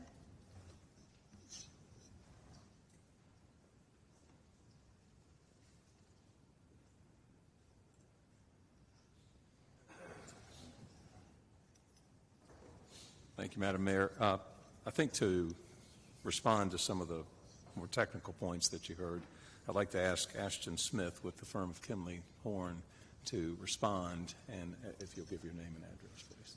Good evening, Madam Mayor and Council. Ashton Smith. My address is 101 Chandler Springs. Sorry. You can raise the podium if you'd like. I'll just hold it. Is that better? Yes. My name is Ashton Smith. I live at 101 Chandler Springs Drive in Holly Springs, North Carolina. Part of what I wanted to discuss was just a lot of the design issues, especially Mr. Willis. I've worked diligently with him over the past several months.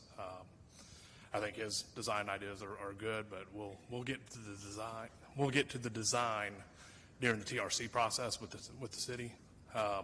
We did do 2 sketch plan reviews back last summer with the city to kind of uncover any red flags that we saw with this development.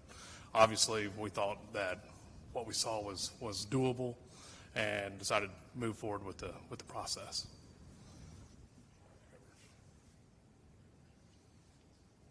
We're available to answer any questions that council may have.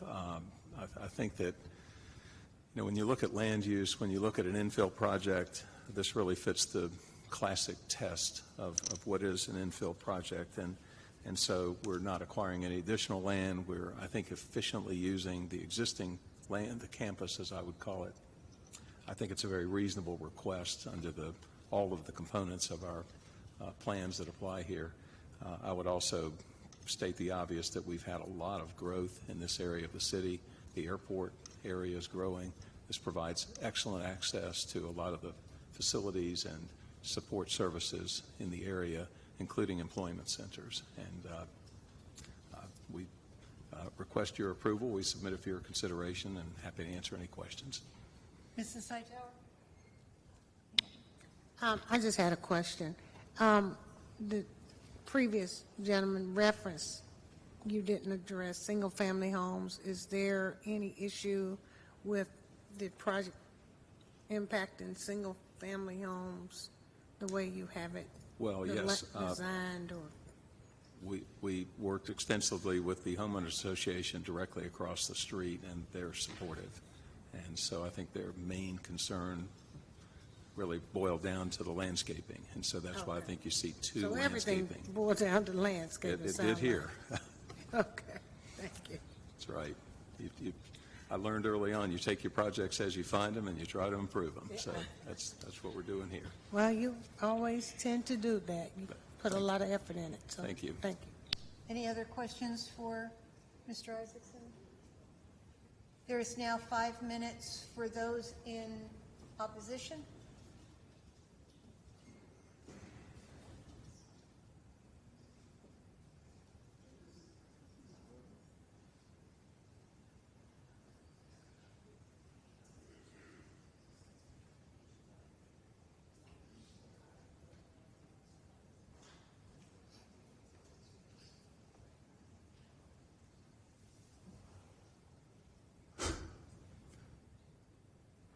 Mark is selling you a bill of goods when he talks about the HOH president right across the street.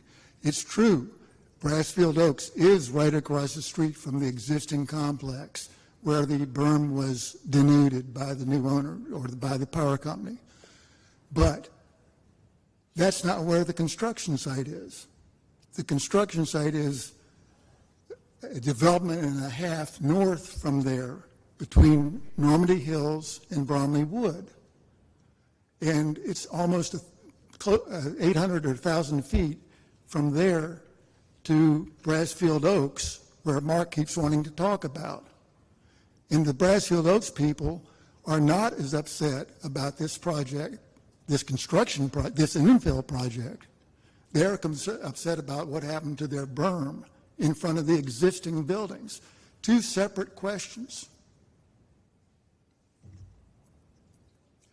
But the question is, what is the amount of density that's appropriate on 4 acres in an infill project that's infilling a 1/7 of a 28-acre RM12 apartment complex? And the RM12 buildings aren't going anywhere. The 6/7 of the project is already there, and it's going to be there. So the question is, what's compatible in this 1/7 that the original builder elected not to use because of the rough terrain? Well, if you said RM18 times 4, because it's 4 acres, if you include the power line easement, is 20, 40, 60, 80, 72 units, not 94, not 96. That sounds reasonable. Or if you said, well, how about 1/4 of the total increase that's being added with a 50% upgrade to the property as a whole? That gets you about 84 units. That's reasonable. But you're going to have to, in these infill projects, you're going to have to figure out how to determine where do we go from something that's good to where too much of a good thing is simply too much. And I think that the line is somewhere around 90 units in this particular project. And I'm showing you what happens if you deviate up to 96 that the owner wants. You now have a project that is really pushing the edge of the envelope, where the buildings are as close as they can be to the power line easement, up on that terrace, up above the road, looking at the neighbors across the street right in the face. Whereas with 90 units, you can go with a totally different, and well, what's 60 units one way or the other? Well, it's a totally different design concept. And so I would ask you to reject this request, even though the zoning would be the same either way. It's the conditions attached to the zoning that are critical in an infill. It's not the zoning for the whole property. It's what conditions control how that whole property's uplift is squeezed in to that infill. I don't know what else there is to say about that. And in this case, I know how hard the engineer worked to try and make the owner's desire happen. I know that he went to some really creative steps, like clearly there's going to be a whole lot more hardscape that's going to require stormwater capture. But in his design, there was no place to put a stormwater capture, so he put it he's going to build his stormwater device underneath the parking area. That's legitimate. I mean, it'll solve the problem. With the design, the alternate design where the fire truck exit is the whole problem, the turnaround. It pushes everything out toward the street by about 30 feet. And by reducing the number of units and being able to put that drive in out to the street, you no longer need a fire truck turnaround. Everything can be moved further up the hill, sitting on the ground. In fact, the 2 west buildings are down lower than the terrace. The terrace is 836. They would be about 830 elevation. And they would be back 100 feet from the street, sitting on the ground, a lot less construction costs for earth management. It's a win, really, for the developer if you would reject this thing and say, hey, come back with some conditions that suit this development and this terrace. Although it was necessary to squeeze 96 in, 96 is just too much because it requires the terrace. It requires taking that whole hillside and completely stripping it down and leveling it. Where's the green in Greensboro?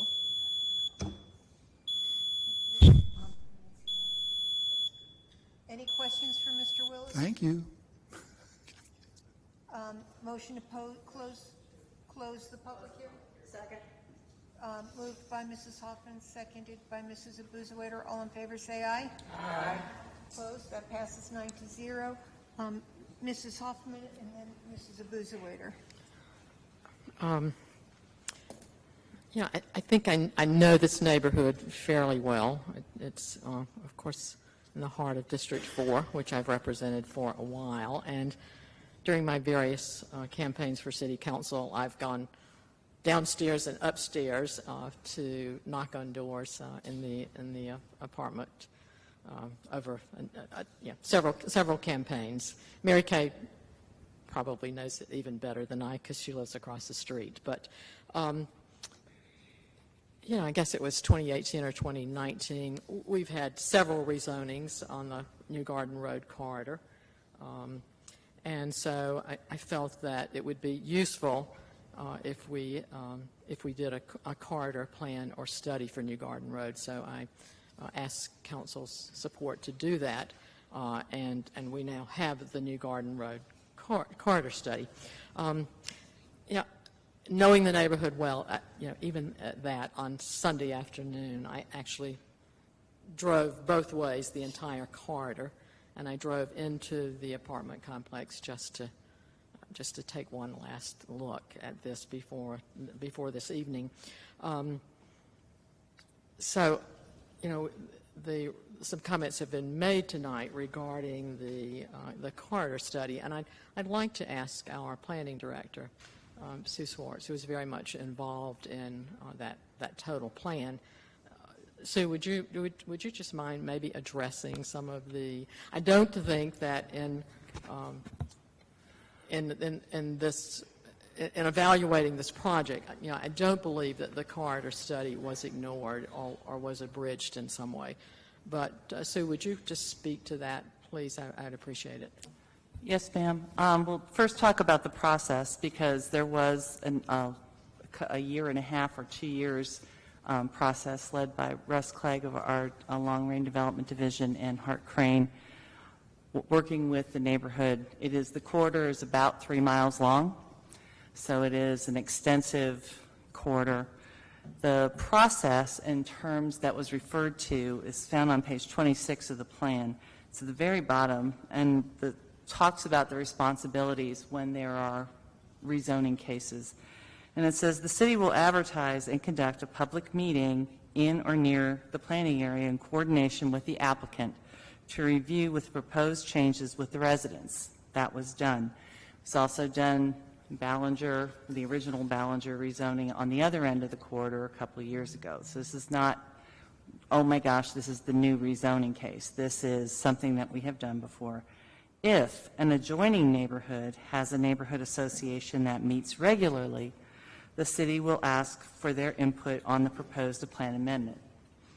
That is the homeowners association that has been identified in this project. The planning board will hold a public hearing and make a recommendation on the proposed plan amendment to city council. This part is changed because it had the zoning commission. We don't now have a combined planning board zoning commission. The city council will hold a public hearing and make the final decision on the plan amendments and rezoning. Following the process, that is why you are hearing this tonight, because it is part of a plan and part of a rezoning. Normally, if it would just be a rezoning, it would most likely have been settled at the Planning and Zoning Commission. So this requires this extra meeting, public hearing, and that is conducted by you all. The second piece of this is to also include the reference to the comprehensive plan in terms of filling out our framework, creating great places, and other aspects of those big ideas that the council has embraced. So blending those to the goals of the corridor study, quarter plan, as well as the comprehensive plan, is what we bring together when we're talking about our recommendations. I had one other point, but it's escaped me now, and I'm sure if it was really important, I'd buzz back in and tell you. But I think the two aspects of, we have been in contact with the neighborhood association that was a part of, adjacent to the property. That is the group that we and the applicant met with. So the intention of the entire 3 miles being notified, we need to clean up that conversation, because obviously there was an expectation. But as to what we put in the plan, that is not what is written, it's not what was adopted. If any other questions on that process. No, I appreciate your clarifying those points for us tonight after the comments that we had heard earlier. So that's all. That's all I have to say. Thanks very much. Mrs. Abusawader? Thank you, Madam Mayor. I know in the past when we've had concerns about apartments going into neighborhoods, I have always stated, and I think staff and council can support me on this, I've always stated, well, I can sit on my front porch and see 3-story apartments right down in front of me. Yes, that is the apartments we're talking about here. And that's when I usually vote for apartments, because we need the housing, and we, unless it's something egregious, then normally I am a proponent of more apartments, more housing for our community. A few things I did want to dispel, however. One was that no residential received zoning letters. I know that 10 single-family homes in my neighborhood did receive those, and I was one of those. So, I think I heard that mostly commercial places got it, but no, we had quite a few single-family residents who received this. When we first heard about it in my neighborhood, the developer and attorney reached out, and we decided to have a Zoom meeting. That first Zoom meeting was a little contentious, because we did want to see good landscaping, and when Duke Power came in, a lot of the landscaping was brought down. So we had a Zoom meeting with the attorney, and we decided that we would think on this a little bit, and that should this infill happen, that we wanted to see good landscaping up and down Brassfield. And that is what has transpired, and that is why my homeowners association and the president actually sent a letter stating such. We have 43 homes in my neighborhood. And out of those 43 homes, all 43 homes agreed that that would be something that we would love to see as a condition, and the developer did agree about that. Many of the concerns brought up tonight, as has been stated, those, would happen after this was approved, if it is approved, and that would go to the technical review committee. So a lot of things I mentioned earlier about topography, how the drainage will be, the environmental concerns, which I am very concerned about in the environment, and that is where those things would go and would be taken care of then by the experts that know the best and latest in the field. About the landscaping, I did want to really emphasize that on one side of Brassfield, you have our single-family residential. On the other side of Brassfield, there is a thoroughfare, and there is a median with trees. And after that, you run into the commercial, the apartments, the daycare center, the very large office complex, Home Depot, the shopping center, the church, all on one side. That is another reason our association said that, we know we need housing in Greensboro. And I just wanted to read just one sentence. Brassfield Oaks subdivision supports this rezoning with the associated conditions recommended and approved by the Zoning Commission. And I think you've heard what those conditions are. I may make another brief comment later, but those are the reasons that we felt that this is something that we could approve as our subdivision did so. So I think, and I have thoroughly enjoyed working with Mr. Willis. We've met at the site. We've been buddies for a couple of years now, and we kind of have agreed to possibly disagree on this, depending on the outcome, but we will remain friends, and just wanted to appreciate what he has done for that, and thank you, Mr. Willis. So, I will be supporting this evening. Tammy? Yes, I think my main reason for asking Mr. Willis about the zoning is because I believe that it's our decision to make on the highest and best use of the property and whether the property should be zoned the RM18.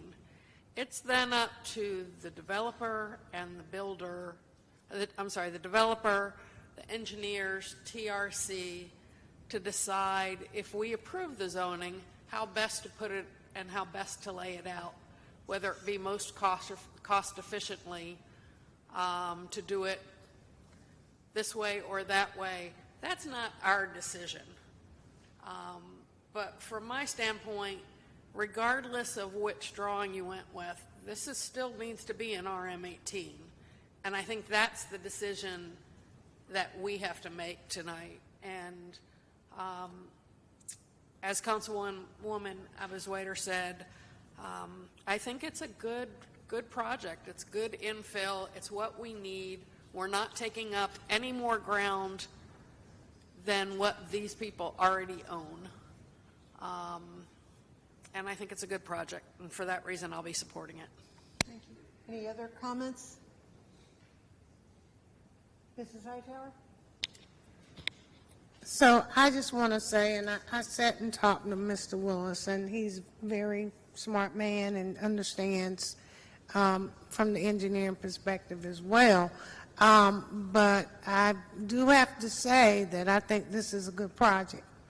And if I got projects like this in East Greensboro, where the landscaping was done extensively, and people were walking to amenities, this is the type of development that we keep asking for, and we have lots of infill spaces over in a community that I represent. So while I make a vote for all of the city of Greensboro, I still have to tell you that this, what you're getting, is desperately needed in another area of the city. And I wish it was only 96 units.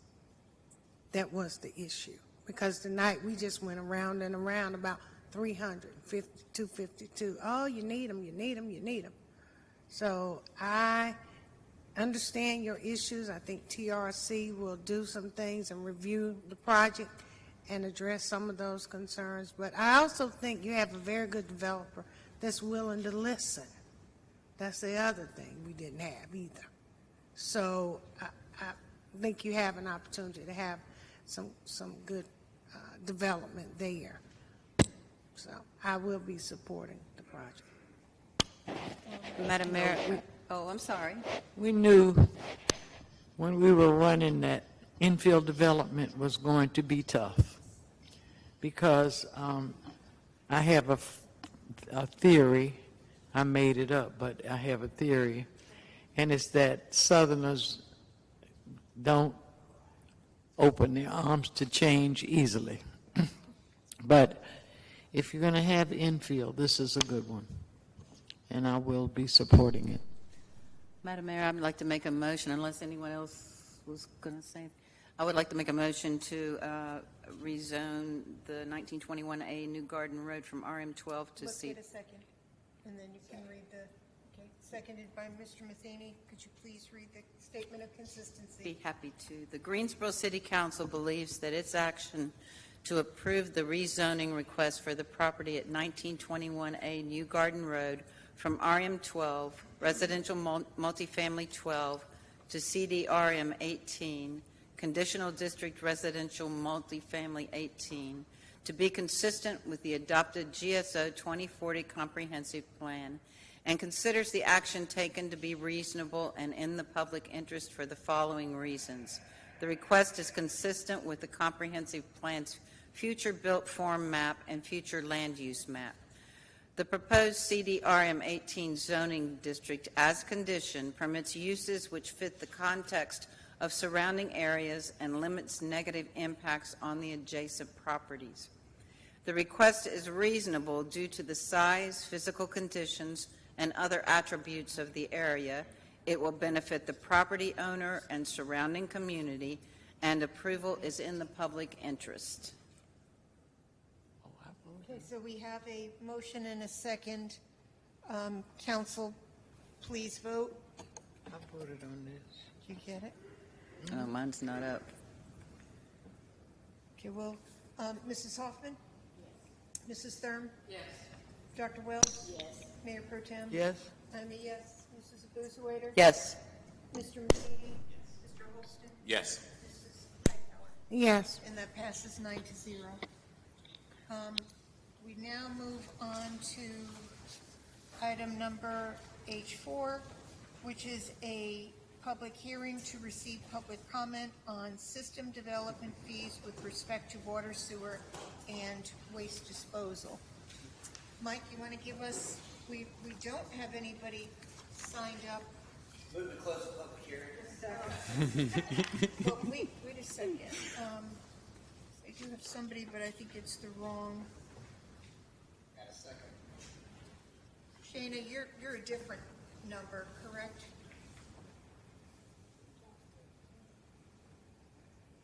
You're not here to talk about development fees. I don't believe we have anybody signed up to speak on this. I understand. I didn't know if I could do as good a job as Mike Kirkman. So this item was just to receive comments, and of course, I'm sure that we'll do it at the budget hearing as well. Correct. This is the next step in the process, and you would actually adopt them as part of the budget process. Correct, Madam Mayor.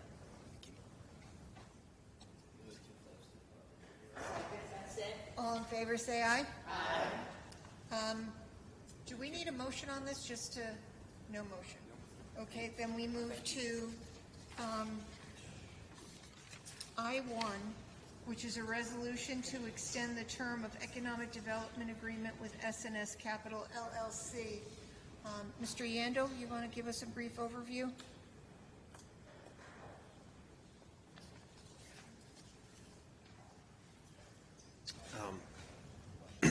Yes, S&S Capital is requesting an extension of their grant agreement they have with the city. This would be originally, the agreement was signed in 2020, of October 2020, and so this would be the second request for an extension. Happy to answer any questions you may have about it. Mr. Marshall, first of all, on items like this, typically we have, this is before me coming on, right? Because it was 2020. Yep, so I before me couldn't too. find SS Capital and usually they have data on SS Capital. How much investment have they put in since 2020? Like, it just says they're asking for another extension for, it looks like another year. Yes. How much have they put in? Why give them an extension? So the first, again, it was before me as well, but as I understand during the first year, they did a phase one, which determined that they needed to do a phase two, which brought some delays to the project timeline. And then if you recall, so in October 2020, that was during the middle of COVID, the pandemic part of COVID, I guess, and so they had some difficulties there, and so since then they have building permits. They are in construction on the project. They had some difficulties with lining up design professionals to complete the permit side of the project, and so I've been in communication with S&S Capital about where we're at with the project. They provided me with things such as a project timeline, like a Gantt chart showing the different construction phases of the project. I've they've shown me proof of the active license agreement with the Piggly Wiggly grocery store is still active, willingness to work with the MWBE office, et cetera. So, well, et cetera, good. And Marshall, I'm not trying to come down on you, but, you know, all that information is not in here. Okay. And so this is just kind of like, hey, let's just kick the can down the road. Nothing's happening. Let's just give them an extension. And it's like, well, wait a minute. They were required to have invested at least $1.6 million in 2020 in at least 17 full-time equivalent jobs. Now we're kicking it through March 31st, 2024. Mm-hmm. Yeah. Like, I don't, what have they done? If you drive down Florida Street now, you'll see the construction is happening. So I have to go down there and look at it, and I can guesstimate that they've spent $1 million? Well, I'm happy to share with you more details about it. This I don't needs have all more detail. That's Okay. all. I mean, it's nothing personal. It's just.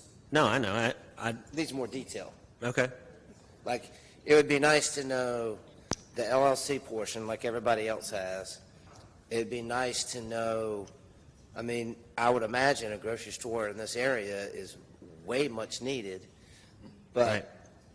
we got to treat everybody pretty fair, Mm-hmm. and they were required to do something. If it's anybody else, we would require some information on what they've done versus just giving an extension, and COVID's been gone for a bit. Mhm. So to me, this is 4 years, and all I know is what they were supposed to do 4 years ago. Okay. I'm happy to share with you more details about it. That'd be great. And show you the permits and things like that. So.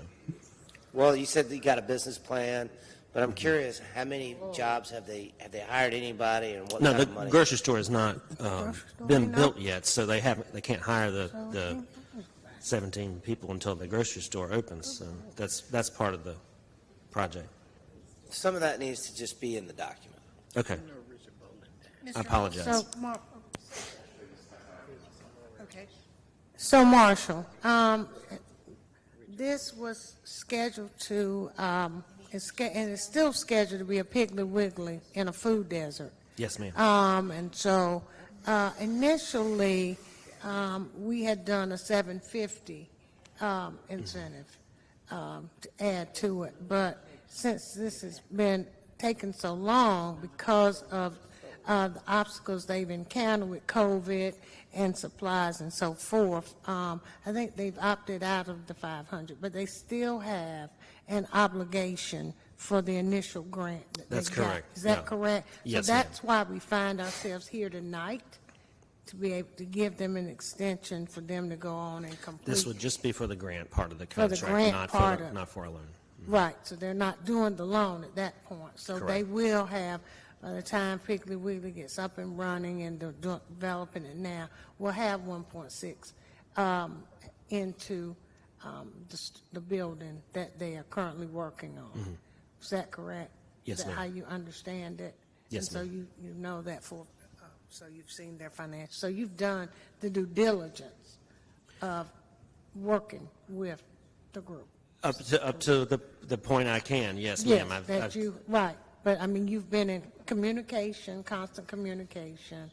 They've provided you some information, I Correct. think, on what they've done thus far, so. Yes, you know, while we- certainly I am disappointed that it has taken this long. Yeah, me too. Because we need a food grocery store in this area, especially, and the community has been asking and waiting for it, and they still are. And so I'm in favor of the extension because I don't want to disappoint the community who has been waiting and says, you know, it always takes so long for us to get something, and then you don't give us anything. So I'm supporting the extension to be able to go ahead on and provide that service to a community that needs it.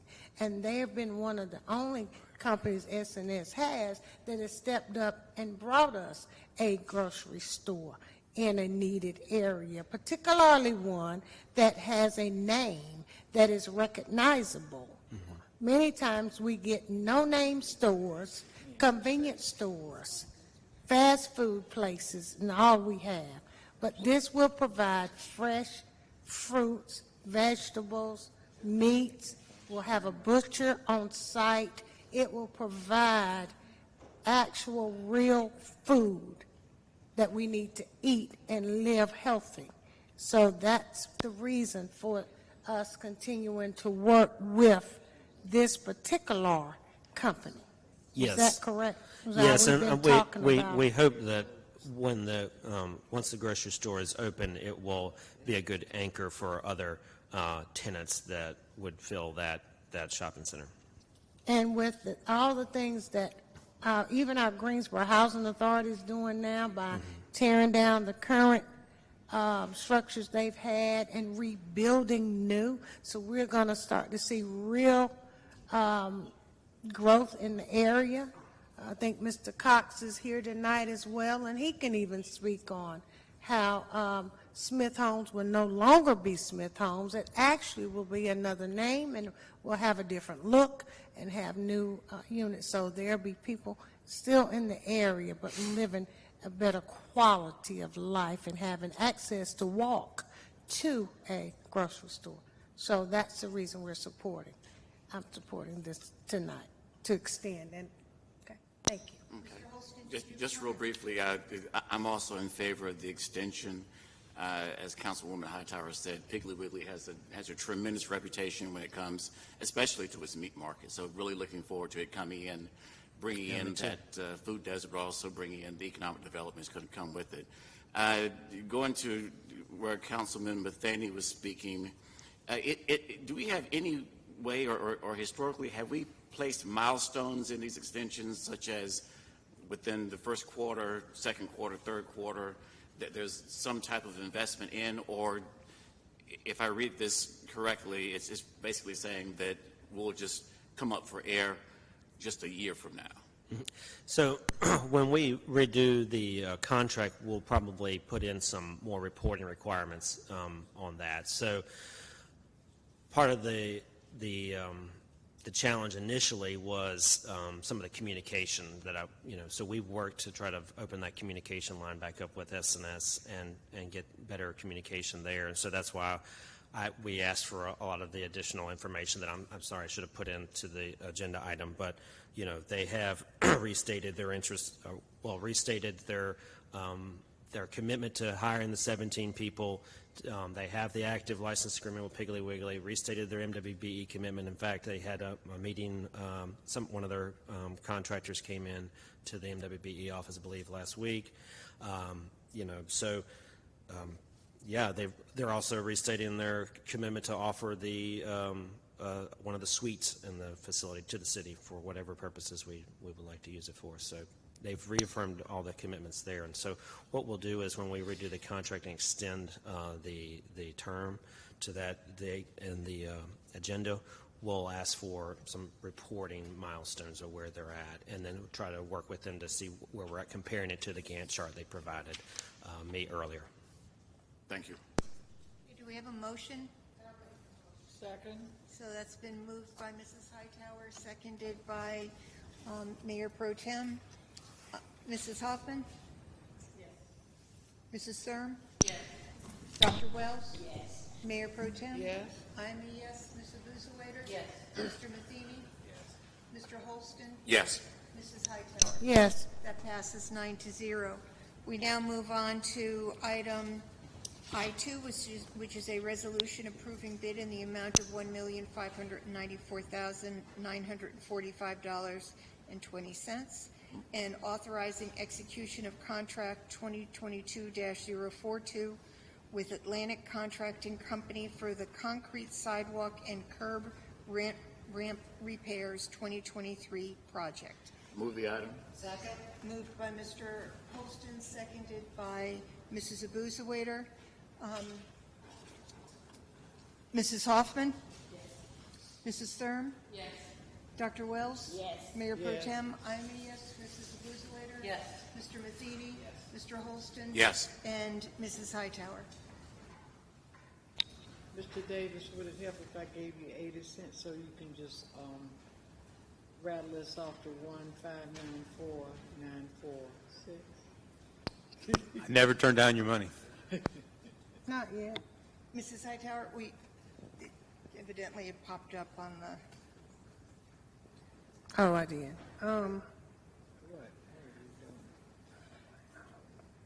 I'm torn about voting for this. well, But because, I mean, I think this leads to a bigger problem that we got to deal with. So, yeah, I'll go ahead on and support it. It's MWB's got, but we got a great issue we got to fix because there's no black contractors on this, but it's M's on it. So that passes 9-0. what is this? I got some kind of error. I3 is a resolution authorizing contract in the amount of $800,000 with Community Housing Solutions of Guilford, Inc. Do we obviously have a speaker here for questions? Move the item. Moved by Mayor Pro Tem, seconded by Mrs. Abuzawader. If there are no questions or comments, Get to vote. Mrs. Hoffman? Mrs. Thurm? Yes. Dr. Wells? Yes. Mayor Pro Tem, I'm a yes. Mrs. Abuzawader? Yes. Mr. Matheny? Mr. Holston? Yes. Mrs. Hightower? Yes. That passes 9-0. Thank you for your patience. I4 is a resolution authorizing to contract $450,000 of American Rescue Plan enabled funds to the Servant Center for Servant Center House Transformation Phase 1. Moved by Mr. Holston, seconded by Mrs. Abuzawader. If there are no questions or comments, Mrs. Hoffman? Mrs. Thurm? Yes. Dr. Wells? Yes. Mayor Pro Tem, Yes. I'm a yes. Mrs. Abuzawader? Yes. Mr. Matheny? Mr. Holston? Yes. And Mrs. Hightower? Yes. And that passes 9-0. Again, thank you for your patience. Resolution I5, item I5 is a resolution encouraging cooperation in the development of permanent supportive housing. What are we doing? Just encouraging it? Well, so this is a request for,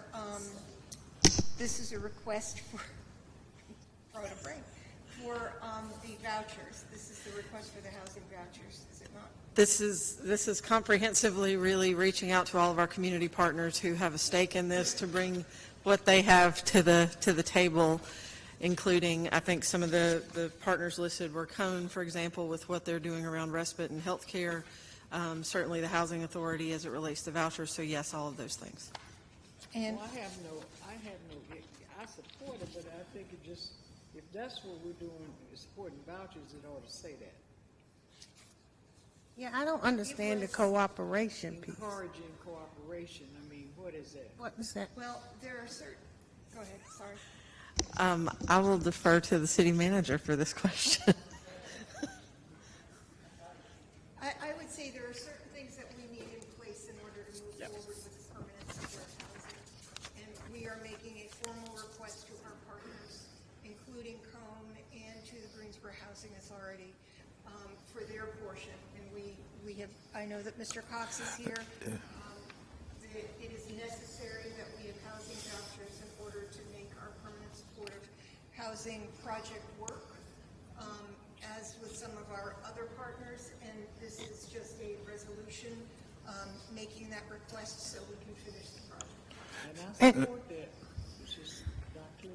Yeah, and Mayor, I appreciate the explanation that you have, but seems like you got information on what. I requested the resolution. So that's why you know, and none of, well, I don't know, and I didn't know. And so is Mr. Cox obligated to give up all the vouchers? I mean, because so I don't want to see, I don't mean. I don't want to speak for Mr. Cox. Yeah, I really would like. These are unused vouchers. Yeah, James can certainly come up and speak to that. As to what the mayor is pointing out, as it relates to permanent supportive housing, there are components of permanent supportive housing that require the community to bring things to the table on that. There's the services component, there's the housing voucher component. That's really the bones of what makes a permanent supportive housing development work. And so that the part of that relies on us and partners like the county, and part of that will rely on housing vouchers from the Housing Authority. But James, so maybe okay. Oh, yeah, you can step up to the podium. But I just wanted to quickly say that what we initially wanted to do was to make I6, I5, and then make this I5, I6, because they're related in a way in terms of step-up housing. Item I6 will not be possible if we don't have I5 in terms of the vouchers.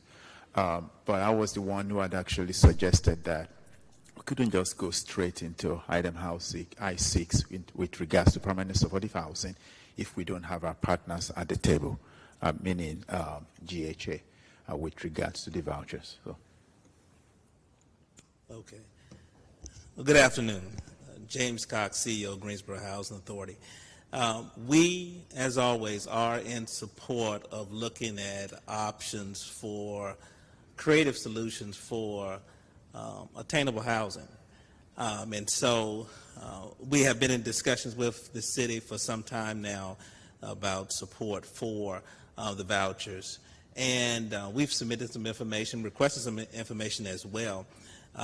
So we are willing and committing to working through this particular deal, but for us, we want to make sure that the deal works for the best interest of the city as a whole. We want to make sure that's financially viable. We do want to review performers, because for us it's a commitment, and we do have to go through a public hearing process. It's an extensive process that we go through before a formal commitment, but we are committed to working through that particular process and understanding resources that would be required to make the deal happen. And for us, we will review that in detail like we do with all deals, including deals for ourselves. Excuse me. So, so that's where we stand. And so, we'll continue to work through the process and working with the city to move forward. I am concerned about the timeline, however, because I believe this request has been pending for over a year. Yeah. And we really cannot move forward with the permanent supportive housing without the support of GHA. And my understanding is that these are vouchers that are not being used right now. So that is what I was. That you have available vouchers, and that we can certainly utilize them. Yeah, and again, as I stated, I didn't realize this is the session it was going to be, because I would have been, more prepared. I was just coming really as a song, as being, considered that we are willing to continue to work with the city to come up with creative solutions, in particular for this particular deal. We did request some specific information several months ago, performers. We want to, run through our system, look at the financial feasibility, because we do have supportive housing and working with supportive housing vendors, as well as things that we're doing now. We understand what it takes to make that type of deal done, and at least the back end ongoing services that are required, and the extensive case management that's required for the population that we seek to serve. And so, we really want to get into, into the weeds of the deal to make sure that it's viable, because what we don't want to happen is for a deal to, manifest and we work through it, and then long term, none of us are, really holding the bag if it doesn't work out. And so that's prudent for all of us. And we've had these conversations before, several months ago, even when meeting with Step Up initially for the first time. And so, again, our commitment as an authority is to work through the deal like we've been mentioning, and that's what we seek to do. So I'm a little confused. So you say the mayor is saying unused vouchers. Do you have just unused vouchers? Because recently, a couple of years ago, you got emergency vouchers during COVID, but you only got like 40. We got 40 of those. So did you, and I understand that you had used all of them, or they were committed. people had those. Yeah. So But these, the what vouchers. what are these that we're talking tonight, and are they unused? Because for the phone calls that I get every day where somebody's looking for housing, Right. they could use a voucher. Absolutely. And if you're sitting with an unused voucher, Yeah, why is it not being made available to the individuals looking for housing? No. I don't get that. Yeah, we have close to 300 plus individuals on the street right now searching with vouchers. Right, so it's not really the use of the vouchers, it's really this housing stock and supply. It's a supply issue. One, those that accept vouchers, and two, supply, for finding vouchers. Now, with this particular case, with the vouchers that would be available, we would have to take vouchers out of the tenant-based stock that we have and then transfer those to a project-based voucher to be designated specifically for those particular units. And that process does require an extensive HUD approval. It requires a public hearing. It requires a number of different things before we get to that point. And then before we make that type of investment in resources to actually go through that process, as always, we want to make sure that the deal pencils out and that it works and that it makes sense. Because the value of those vouchers is up in the millions of dollars. Just like council wouldn't approve $2 million worth of any resource without having some detailed work behind it. And so that's what we're, committing to doing, is to, to review that. Yeah. And so, yeah, there are a pool of vouchers. They would have to be converted over to, project-based vouchers. So they would go. They would be converted from a person who's a tenant would need an apartment, and we just approved 252, and we approved so many the other night, 52 seniors, and we approved. So all those folk would not. Then we would go to a project-based permanent supportive housing, which is addressing homelessness. Yes. Only individuals that I know of, that single individuals. That's what permanent supportive housing has always, every time I hear about it. No, we never address families, never.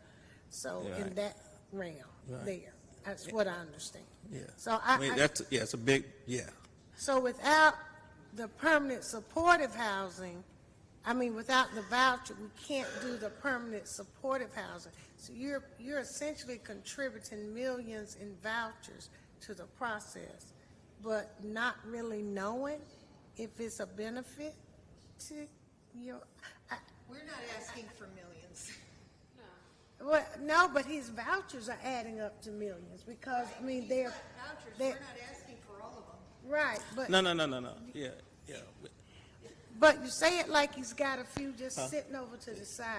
And I know when we sit in these homeless task force meetings, I know what the conversations are.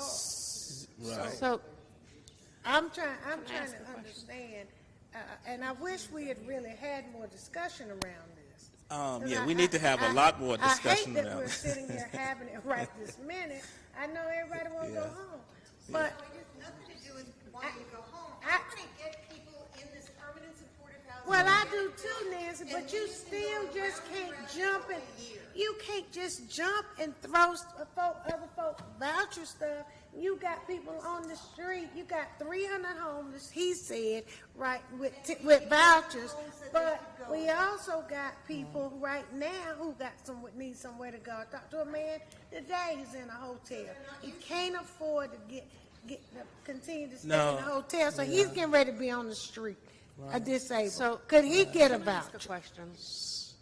Can I ask you a question to follow up on Councilwoman Hightower's comments?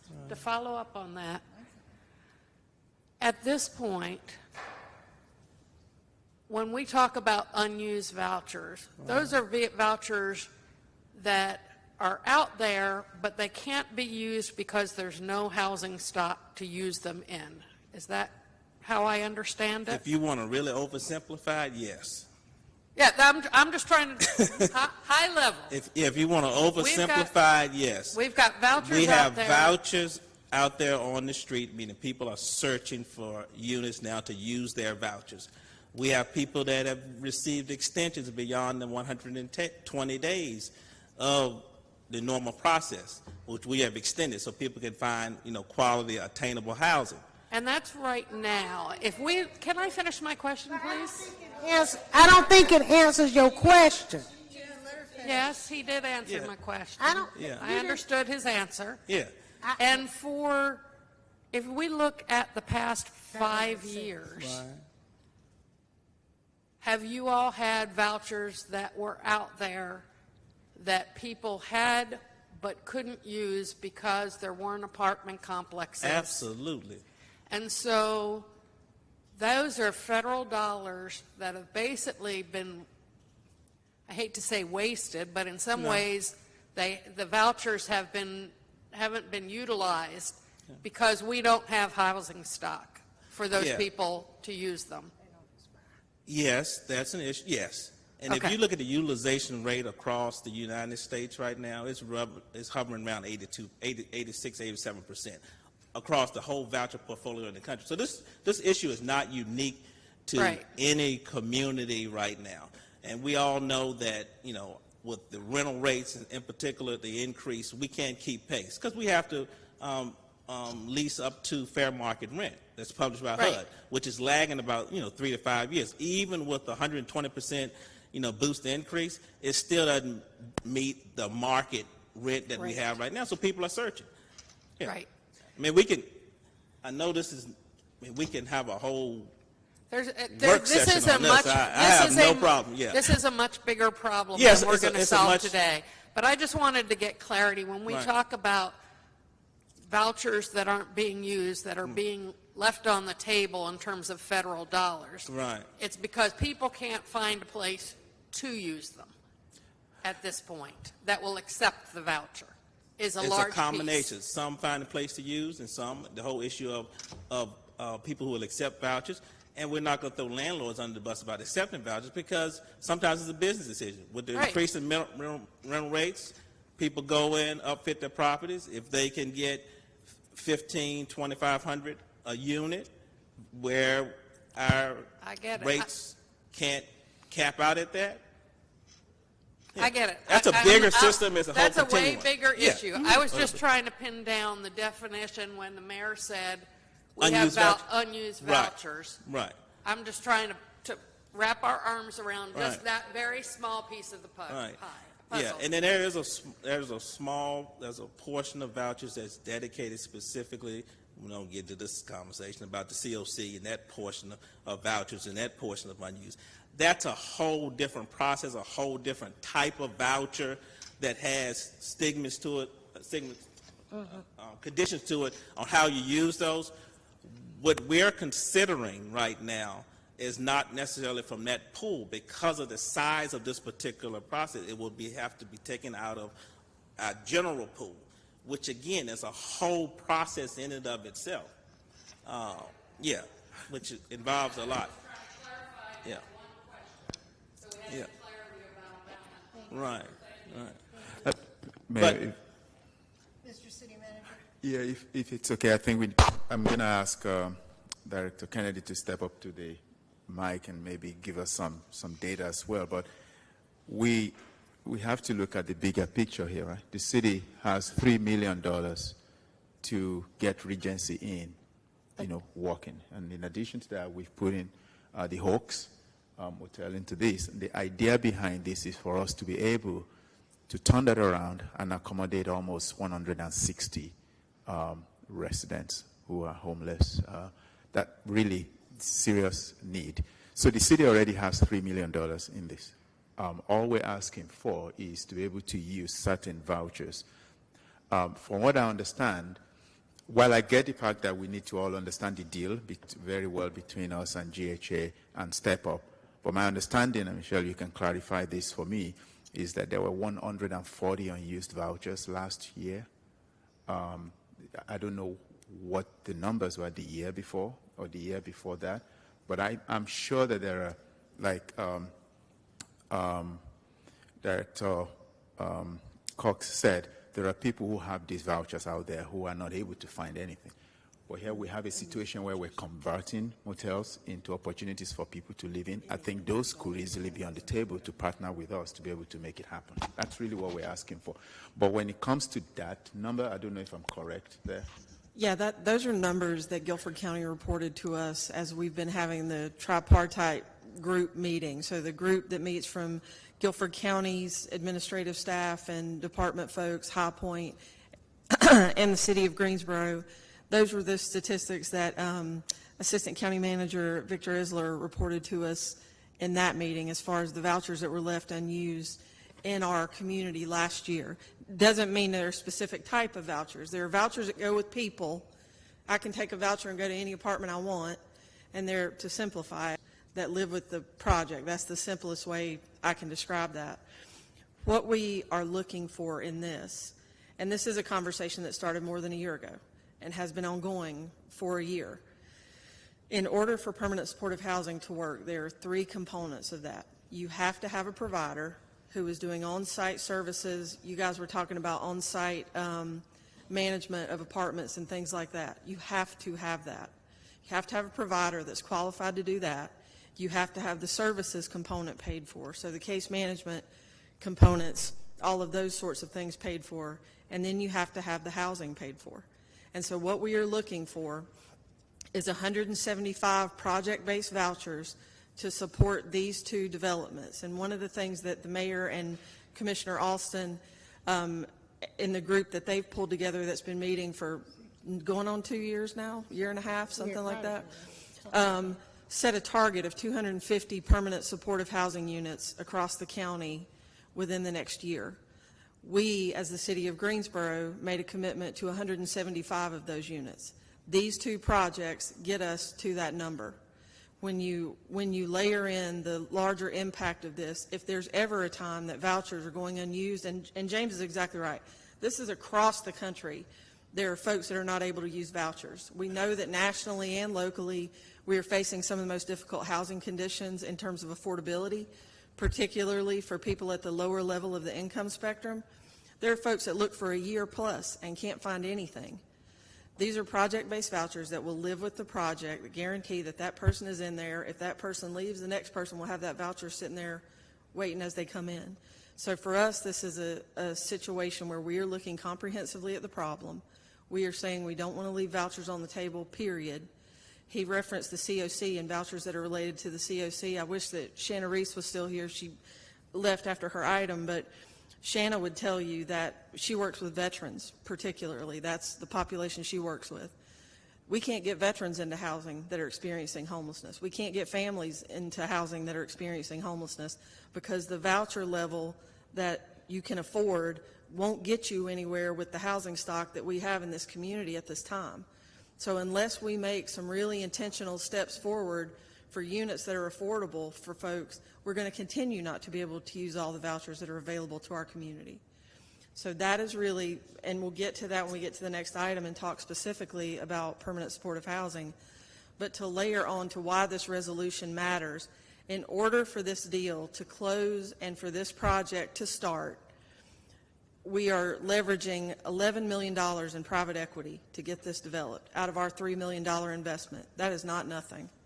In order to leverage that money and get this project started, the requirement from Step Up, who is the national leader in terms of motel conversion and permanent supportive housing, requires that they have a commitment for both services and housing vouchers. Through our home ARP funding at the city, we have the ability to pay for the services component. The only place that has the ability to pay for the voucher component is the Housing Authority. And happy to answer other questions, and James can chime in if you'd my like to. question was because when you say unused housing vouchers, if people are listening, then there's somebody out there saying, well, they're not using it. Why can't I get one? Right. And they may be looking, but they may not find something right away. So you have to understand sometimes that what you say, the words you use, convey one thing. And so when I'm asking James those questions about unused housing, what does that mean? Yep. You know, you have to be clear about that. So when you answered her question a while ago, and the question she asked was, you got housing vouchers going unused. Right. No, you really don't. You just have people who have them and can't find somewhere to go. So our really subject should be a place to put people. We've talked about that. Right. That as opposed to just saying, you know, that we got unused housing vouchers. Right. Am I making, does it Yes, make I sense? do. Yes, I do understand concerning and Thank you. with the vouchers, there are multiple types of vouchers that we, the Housing Authority, administer. We have pools of vouchers that we have that has nothing to do with the COC. And the COC Continuum of Care, that whole part. Yes, there have been unused vouchers on the COC side, but that's not necessarily because of just the issue of availability of housing. That's a whole process in and of itself, and going from a person getting a voucher and actually getting it housed. It's a process. And that's a whole nother conversation. You guys have been meeting. That's why the task force has been established, and some of those other pieces are working through that. So that's one piece. But I don't want to leave without saying that the conversation we have been having for a year plus has been going on, and we are still waiting on some information to make sure that the deal is viable before we can actually commit, and before I'm comfortable in taking anything to the board in order to make a decision with that level of commitment. The first I heard today just now was $11 million in equity. I want to see the operating budget. I want to be able to see the performance. I want to be able to see the total sources and uses before we can make any type of investment. If it is 3 pieces that are actually needed to make the deal done, then we got to make sure that we see all pieces of the deal in order to make the deal done. And that's what we've been waiting on from Step Up and others. And so, again, it probably would have been prudent for us to have a work session or something before tonight, to kind of work through to make sure that we can push. But again, I'm willing to continue on this process to see if we can. Could you send me a copy of the information that you have requested so I can follow up with staff to find out why you didn't get information? If you can send me the correspondence. Sure. And I have to tell you, he told me this about 6+ months ago. Yeah, we had multiple. That we had I've had multiple conversations with multiple people. Yeah. He's been waiting. He said he sent questions. He asked them in a meeting. Well, we and met he it had not for the gotten first an meeting. answer So to. yeah, so this is nothing foreign, nothing new. Well, Yeah. Well, yeah, if you could send And we me had multiple information, but meetings Mr. set up, City yeah. Manager, did you say, or did Michelle say that there were 140 that went unused last year that was reported to HUD? That's what the county told Yeah, us. and if Victor stated that from the county, then it was a part of the COC, which is a different pool, which is a piece. That's a process in and of itself.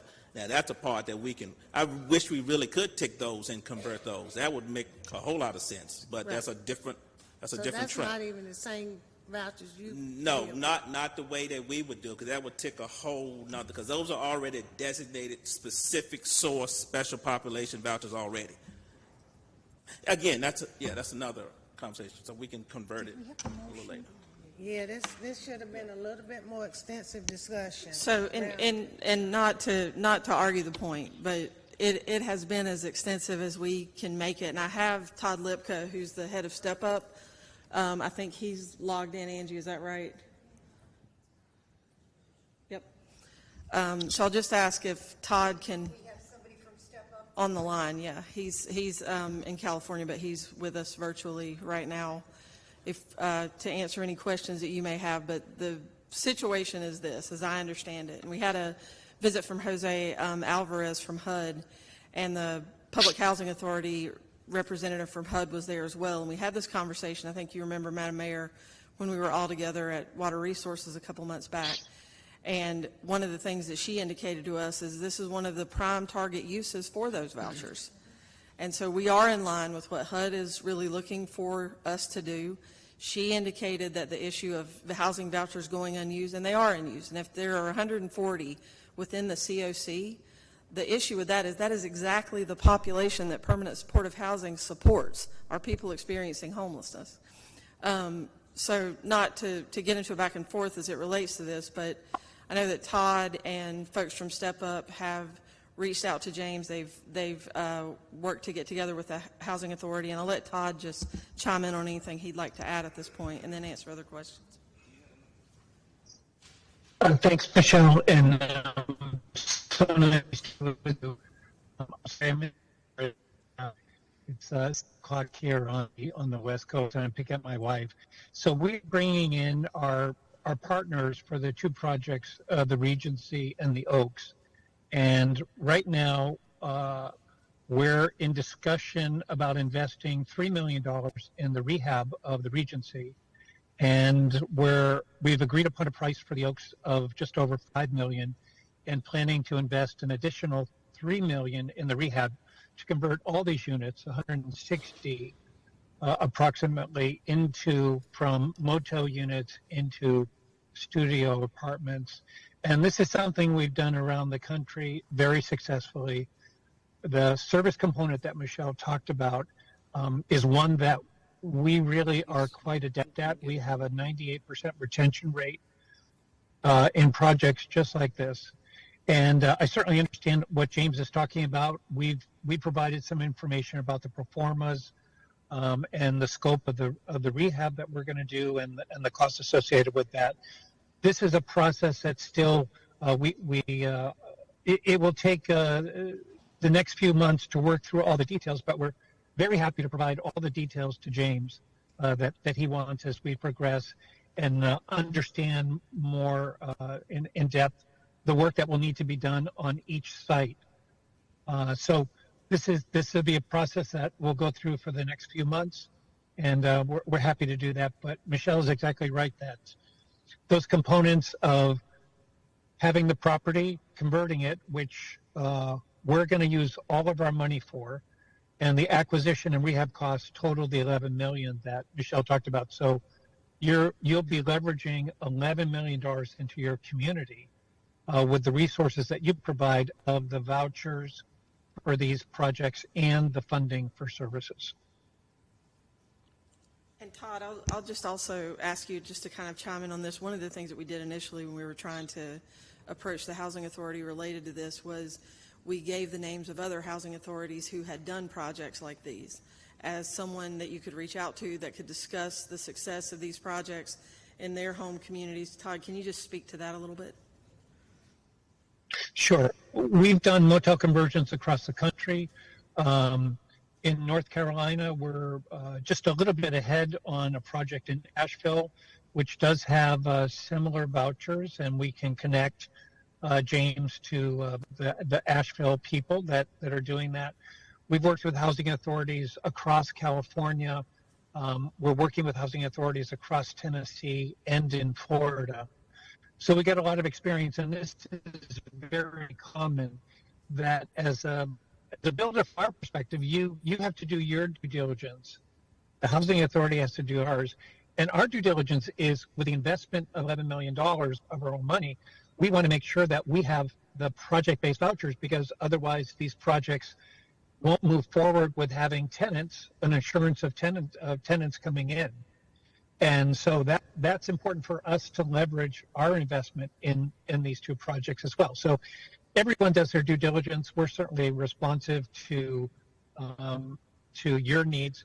And this has been a system, this is extremely common in almost every project that we do, that there are the housing itself supplemented with project vouchers and separate funding for services. And in fact, we just opened 2 buildings on the VA campus here in Los Angeles 2 weeks ago, 122 units total. We had the secretary of the VA and the mayor for the city of Los Angeles, Mayor Bass, and every single one of those units has a project-based voucher sitting on it. So it's a really standard procedure for a developer in order to move forward to have that commitment of project-based vouchers.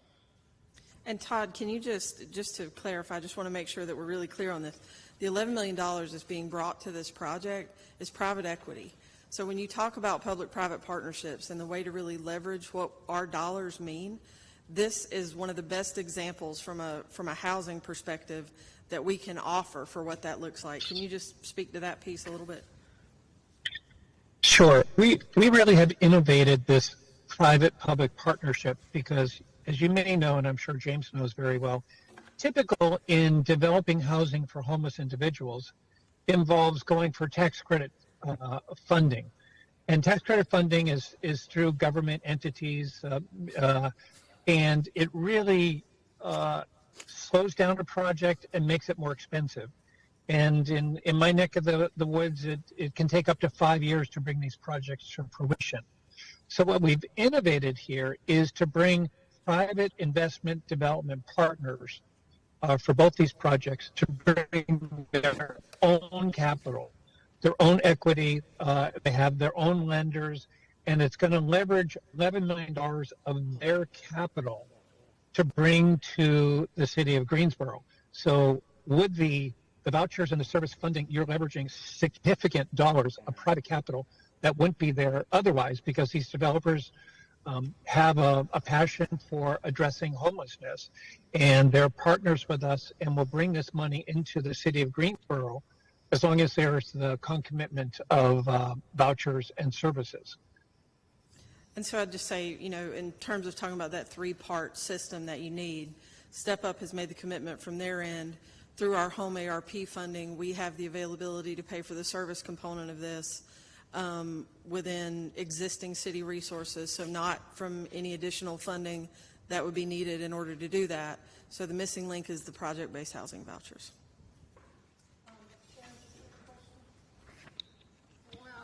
You say it's a three-prong approach.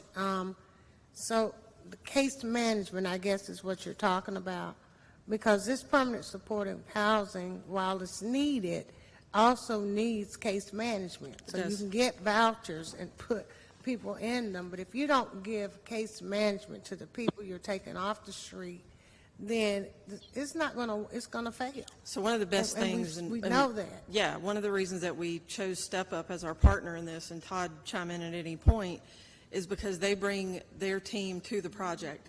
They stay with that project. They are the site-based case management team.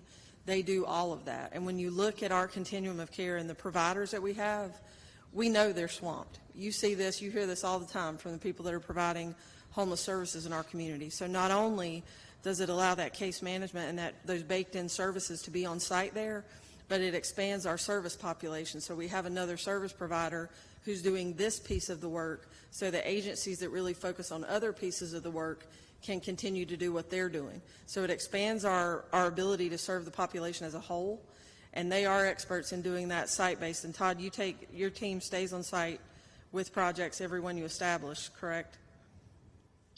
Yes, and we've done this since 1994, and we've really honed this so that we have a case manager for every 20 tenants on site, and so they work on site. So, for example, in a 100-unit project, there'd be 5 full-time step-up case managers on site, and their sole responsibility is to work day-to-day with every single tenant, not only in what we call ADL's, activities of daily living, of helping them relearn how to cook, clean an apartment, shop, even make their bed, those kinds of things. But also to connect them to other provider organizations where they're getting services. Could be mental health care, physical health care, any service in the community, learning, transportation, they're going to connect them to. But one of the reasons we have a 98% retention rate, and we're recognized as one of the best service providers in the country, is it's not only the case managers on site, but we also have property managers who live on site. They're step-up staff too. So the property management works with the case management, all for the support of the success of tenants.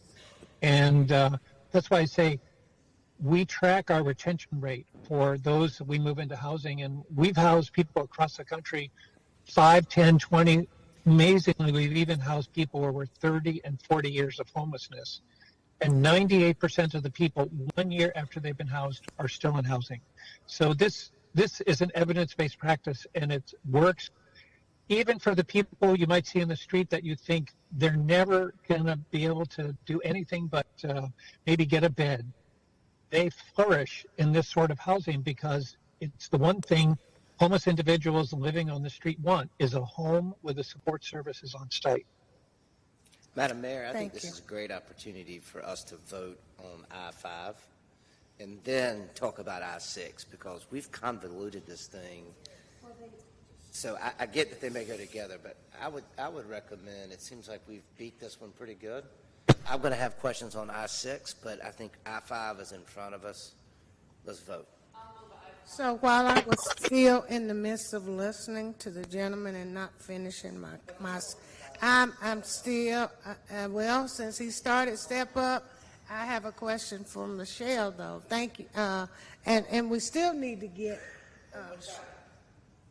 they're both together. So, I mean, she's rolled them into one, so we might as well, I mean, the question I have, if you want to go on to item 6, but I still have a question I have tons of about this questions man. on item 6. Well, I know you do. That's why I want to go ahead on while I'm on 5. I just want to know this ARP money that we're setting aside to go into paying this case management. How long is that money going to last? And then how's that money going to get renewed? These are home ARP. Go ahead. Yes. I know it is, but. Focus on the I-5. Tammy There's a made motion a already. resolution. So we have a motion and a second on I-5, which is outlining the assistance that we need. We're talking about I-6. Mrs. Hoffman? Yes. Mrs. Thurm? Yes. Dr. Wells? Yes. Mayor Pro Tem? Yes. I'm a yes. Mrs. Abuzawader? Yes. Mr. Matheny? Mr. Holston? Yes. Mrs. Hightower? And I'm a yes. Passes 9-0. Now, I-6. So I-6 is really the breakdown on the transfer of the property from its current state with Partnership Homes to Step Up in order for closing to occur so that we can begin the rehab process. And it basically outlines that the $3 million that was used for the initial acquisition of the Regency Motel will get transferred to Step Up organizationally. And Mayor, I think you have the breakdown of the payback terms if we need to. I think Attorney Baker wanted me to read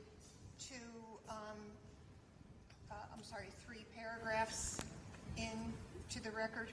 Yes, and I apologize for the last-minute edit. We were negotiating even up until today with Step Up on how we would structure the current debt of $3 million on the Regency. How would that be carried forward, and what would the long-term plan of making that a forgivable debt, extending that out? You want me to read those three? Please. So I was given this amendment. So the three, what I've been asked to put the change, to amend the resolution to add these three paragraphs. Whereas regarding the city's current $3,030,700 lien on the property, the city may collect 5% of the current balance for each year that the city and the Greensboro Housing Authority provide funding and housing vouchers respectively for each year of the first 10 years of operation. Whereas if the city and the Greensboro Housing Authority continue to provide funding and housing vouchers after year 10 of operation, 50% of the city's current lien balances will be reduced by 5% of each year of continued operation thereafter, and finally completely forgiven after 20 years of continued operation. And whereas should Step Up or a subsequent assigned provider discontinue operation for any reason whatsoever, apart from the city or the housing authorities discontinuing funding or housing vouchers, the city's lien will be reduced by 5% for each year of operation until the lien is extinguished after 20 years of operation. Okay, Madam Mayor, can I make a couple comments on this? Yes. First of all, the title says forgivable loan. You're forgiving the loan. Then what she just read is we're getting paid back 5% a year, which is roughly $150,000 a year. And I apologize if it appears that way. Let me, if I can, I'll try and verbalize the intent. Well, but here's the thing, Tony, and to Sharon's point, it's a little bit rushed right now if you're negotiating today, because you can verbalize it, but we're not voting on what you're telling us. We're voting on what what she just read. Did you get the Correct. track changes? Right here. Okay. If you'll point out where So if you're talking about regarding the city's current $3 million 30 lien on this property, the city may collect 5% of the current balance each year. So I'm going to want to collect 5% of the current balance each year. So after 10 years, we would respectfully have collected 50%, 5% a year for 10 years. And you're correct. And then if you so you're not forgiving the loan. The city's getting paid back, which is the right thing for the city to do, so that we reinvest in affordable housing. I hate to interrupt you, but Mrs. Hoffman would like to be excused. She has eye surgery tomorrow morning. Oh, gosh. So, motion to excuse Mrs. Hoffman. So All in moved. favor, say yes. Okay. And then on the third paragraph that the mayor read, you read this, whereas should step up or subsequent assigned provider discontinue operations for any reason whatsoever, apart from the city or the housing authority discontinuing funding or housing vouchers, the city's lien would be reduced by 5% each year of operation until the lien is extinguished. How are we going to reduce our loan if nobody's operating the property? And if I could try and verbalize the intent, and it may make more sense, and it may give you some Mr. perspective. Baker, with all due respect, you can't verbalize what is in front of us to vote on. What I want to verbalize is the possibility we may be able to edit it so that it makes more sense for council if that's the requirement. The proposal from Step Up, the original proposal was that every year for 20 years, our debt be decreased by 5%, so that at the end of the 20 years, it's forgivable and is reduced to zero. What Step Up proposes, because that Step Up is investing their $3 million into this property, they wanted some assurance that the city would continue supporting the operations. So the proposal was that for each year that the city provides operations, they would be eligible to collect 5% of that $3 million debt. For example, if the city provided operational funds for 3 years, at the end of 3 years, stopped providing operational funds, instead of collecting 85% of the current lien of $3 million, the city could only collect 15% of the current debt of $3 million, so that 5% step up would continue for the first 10 years until we get to the 10-year point. At that point, once we get to the 10-year point, from there, if the city still continues its funding, the debt then steps down from the 50% point of 5% each year until it's forgivable at 20 years. The third paragraph takes into consideration what if Step Up ceases operations apart from the city not providing funding and apart from the housing authority not providing vouchers, but it's completely a Step Up issue, whatever that issue is. At that point, we look at the debt and we go back from the beginning and we say whatever year we're in, if we're in year 10, then our current loan as of today is reduced by 5% each year. They would owe 50% of the balance. The same if they stopped operations in year 3, we would be able to collect 85% of our now current loan rather than only 15% because they stopped operations and not us. So that's the basic framework that's being proposed to you. I get what you're saying, and I can pick up on things pretty quick, but that's not necessarily emulated in this document that you gave us today. I completely So we're rushing this a little bit.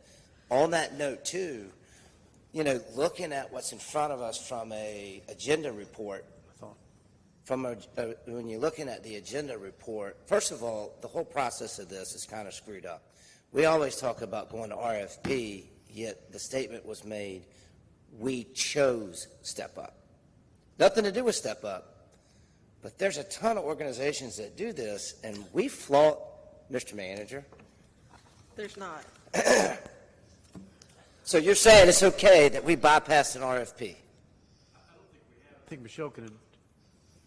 We chose Step Up. Was there an RFP?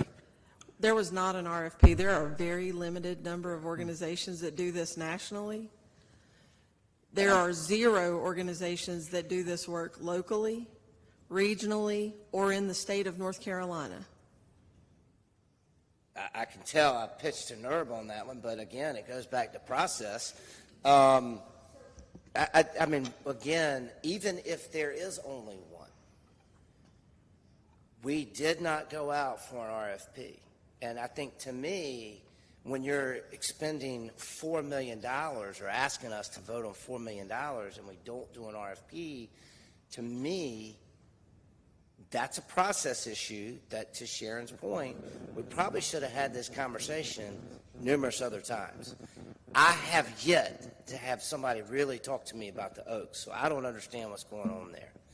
And from a forgivable standpoint, I would rather us get paid back on that loan, much like big box loans that we give, than for us to forgive $3 million. Could I make a suggestion? We have 2 work sessions next week, Thursday and Friday, and I know they're on the budget, and that's very important. But could we maybe call a special meeting so we can have this conversation and vote on it Monday or, Tuesday or Thursday? Try to answer some questions. And I'll be happy in the to type meantime. some of my questions And up. then, it would be quick, just this one item. I know we do have a council meeting on Tuesday, but that's dedicated to short-term rentals on the 23rd. Well, I thought that was on the 23rd. Oh, That's and don't we have? Tuesday. We have two work session we the have same two day. We have a work session from 2 to 4, and then we have council meeting. But I think what we can vote on it after we vote on the STRs, if you want to do it that way. But I think we still probably need an hour of discussion prior to that. I agree, because honestly, getting this again, I think we need to set some deadlines on getting stuff on the day of council when you don't have time. So I'm very concerned, Mayor, that Can we this do wait this. till Tuesday? Yes, to be clear, the Oaks has ceased operations as of today, so we no longer You mean have the Regency? The Regency has ceased operations as of today, so there are no longer residents in the Regency as of this evening. I just want to clarify that. So one of my And- questions, and maybe you can help, Sure. how many people, because we're talking about the Regency, and I think we talk about it every meeting. How many folks did you have that were there, that slept there last night, that were transitioned out? Where did they go? How many were there, and did they all get housing, or some of them on the street? We have spent the last 6 weeks with the remaining residents of Regency working on a transition plan for those folks. Some of them were moved into shelter beds that were made available. Some of them have been temporarily relocated to hotel stays because their life would be in danger were they to be back out on the street. I think I don't want to tell you the wrong number. I think it's 43 people today. I believe that's right. That's a lot of work. It is a lot of work, and the reality of the situation is the rehab, whether that's Partnership Homes or any other entity. Or Step Up. Yeah, or Step Up, can't happen. You have to get the folks out to do the rehab. It's unsafe to do that with them in place. But I think it's important for folks to know that are hopefully paying attention to this, is that you were able to work for 43 people to get housing of some sort today, even though they had to move out of the Regency. Well, for 6 weeks, and if you if by housing you mean hotel stays, yes. There's no one in permanent housing. And if you break it down, that's far more expensive than permanent supportive housing. So as short a time as we have to keep folks in hotel stays from a financial standpoint, the better. And happy to have a work session, happy to discuss any of the items that are unclear. And as far as the RFP process, and I will totally take responsibility if that was misunderstood, but when we had the October 27th work session and we went through kind of all of these items, among the other homeless items, we discussed Step Up in depth at that meeting and why they had been selected as our partner for this project. So I was not aware that there were still questions as far as why we should have an RFP or other issues, and that was October 27th, 2022. I'm going to make a motion that we table this till Tuesday, the Second. 23rd, and discuss it and then vote on it. So we'll add it to the work session. If they have questions, if they could please send the questions to the city manager, copy Michelle, and then we'll vote on it Tuesday night after the short-term rentals. Can we also ask the question around whether the Housing Authority would have had their information from Step Up by then too as well? Because if they can't provide what we need them to provide, then I'm not sure where we're going with this. Well, and Mr. Fox, if you could get me that information as soon as possible. Yeah, for sure. We can get the information. He's fully aware of what we need. We've discussed it before. I just hadn't received it yet. And also, it's a little bit concerned based on what I just read, because it sounds like there's a commitment of the Housing Authority to a legal piece and the terms of forgiveness of the loan. We know we were stated there specifically, and I would for sure involve our council, for sure need to go before our board before, It might not. I don't think it included obligations. I don't know if it. I'm saying that the terms in which it was stated that certain terms would have to be in alignment and agreement with us. But that's how it sounded when it was read. You need a copy of this? I just want to make sure that. And what I'm saying is the Housing Authority does support creative options and solutions to bring housing to Greensboro. That's what I'm saying. I want to make sure that it's financially not just viable, but it's a long-term solution, because we, along with others in this community, provide supportive housing and extensive case management on a daily basis.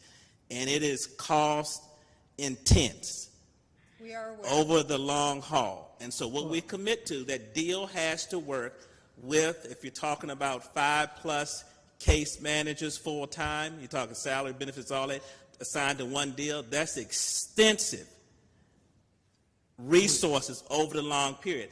I've not seen all of that part of the deal to make sure that the deal works.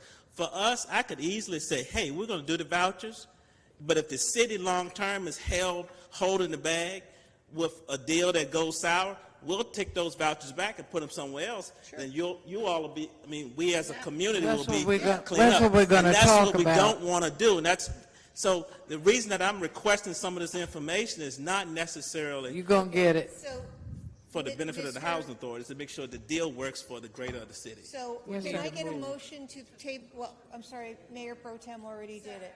I seconded it. I don't know, nobody. Yeah, I seconded it twice, but. Mayor Pro Tem, seconded by Mrs. Hightower. All in favor, say aye. Aye. Opposed? Okay, that passes 8-0. Move on to I-7. So now we move on to I-7. Thank you. I got to read it first.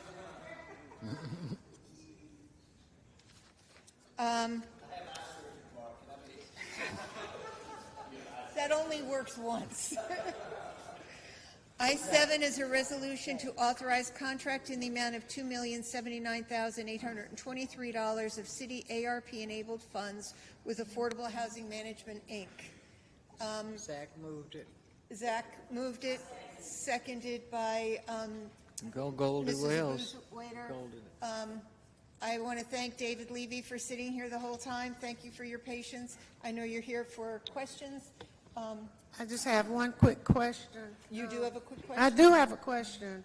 Mr. Levy? And I know that the rehab is of these one-bedroom studio apartments, so again, that could use vouchers also.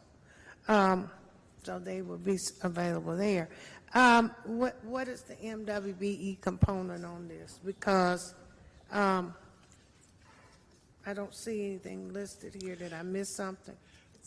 It's in the memo. The MWB goals for this project has been set at MBE 19% and WBE 15.4%. Okay, okay, in the memo. And we do take vouchers. Okay, all right. Oh, see, there you go. Right, that's what I knew, I figured. So that's been made, so it was motioned and seconded? It was. Mrs. Sturm? Dr. Wells? Yes. Mayor Pro Tem? Yes. I'm a yes. Mrs. Abuzawader? Yes. Mr. Matheny? Yes. Mr. Holston? Yes. And Mrs. Hightower? Yes. That passes 8-0. Thank you for your patience.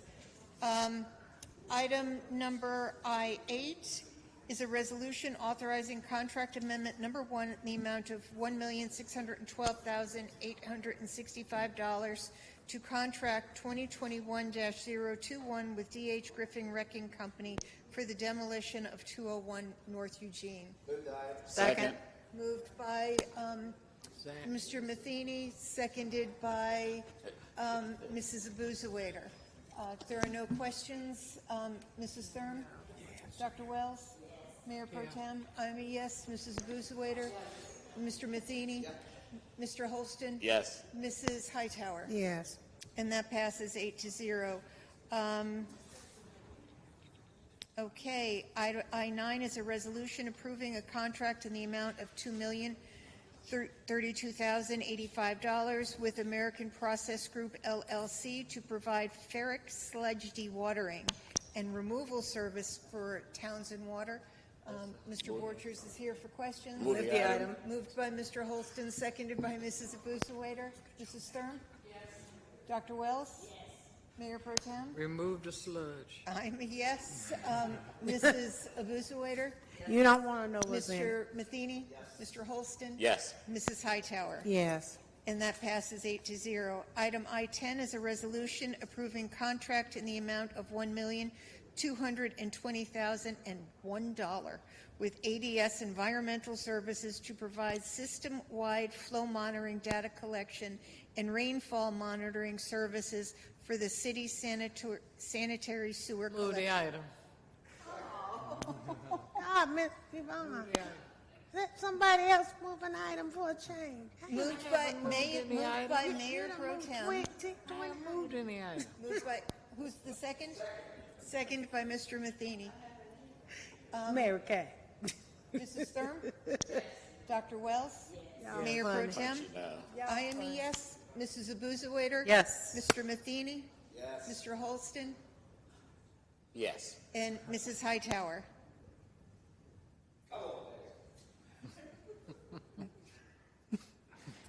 Okay. Does that count? Yes. This is, okay, item number I-11, resolution approving bid in the amount of $10,454,454.45. Move the item. And authorizing contract 2022-029 with Mainlining America LLC for waterline rehab 2023 project. Moved by Mrs. Abuzawader, seconded by Mr. Holston. Mrs. Sturm? Yes. Dr. Wells? Yes. Mayor Pro Tem? I'm a yes. Mrs. Abuzawader? Mr. Matheny? Mr. Holston? Yes. And Mrs. Hightower? Yes. Okay, that passes 8-0. This is the fun one. Ordinance to amend the War Memorial Coliseum Complex Fund in the amount of $1,103,000. And can we just need a real quick explanation, because this is good. We are actually appropriating money because we have made more money than we thought we would. We exceeded our budget, and this is to help with the expenses associated. Mr. Perdue? Yeah, essentially just what you said, Madam Mayor. Basically, all the events is done very well, so we bring in more money, which costs us to spend more money. So we're just basically transferring the money. But all the events, from Kenny Chesney to the Eagles to ACC tournament, NCAA tournaments, and so on, a host of other events. Everything's been doing very well. People's buying tickets, they're spending money, which is very good for the Coliseum, the city, and our community. I think it was last weekend, 53,000 people through the Coliseum, and the weekend before that, 50,000 people? Yes. That is a huge number. Yes, and we had live TV last night with 10,000 people with WWE, and tomorrow night we got Kevin Hart with over 8,500 people for Kevin Hart tomorrow night. So, And Madam Mayor, if I'm correct, sitting on the War Memorial Commission, there was one night, I've forgotten the date now, that you had 12 concurrent events. that's correct. With no complaints. Yeah, 37,000 people had going to different events on the same day. That's amazing. I did. That is Yes. great work, great work. Yeah.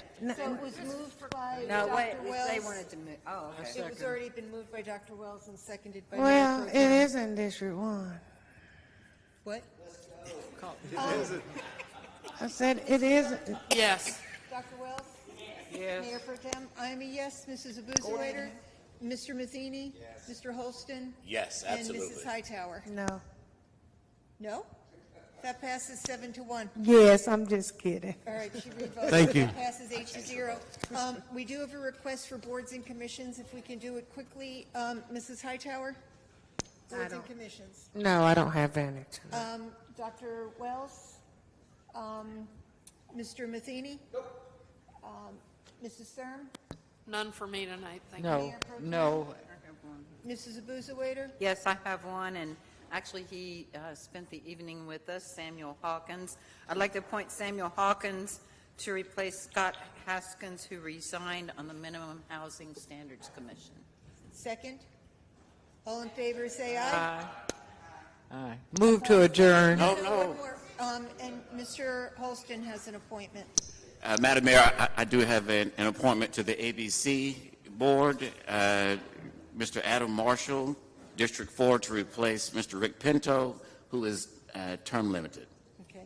And Mr. Marshall will resign We'll from vacate GC the Jack? GC Jack. Okay. Yes. So we need to find a replacement for that and Yes, a number of other. and others. Is there a second for Mrs.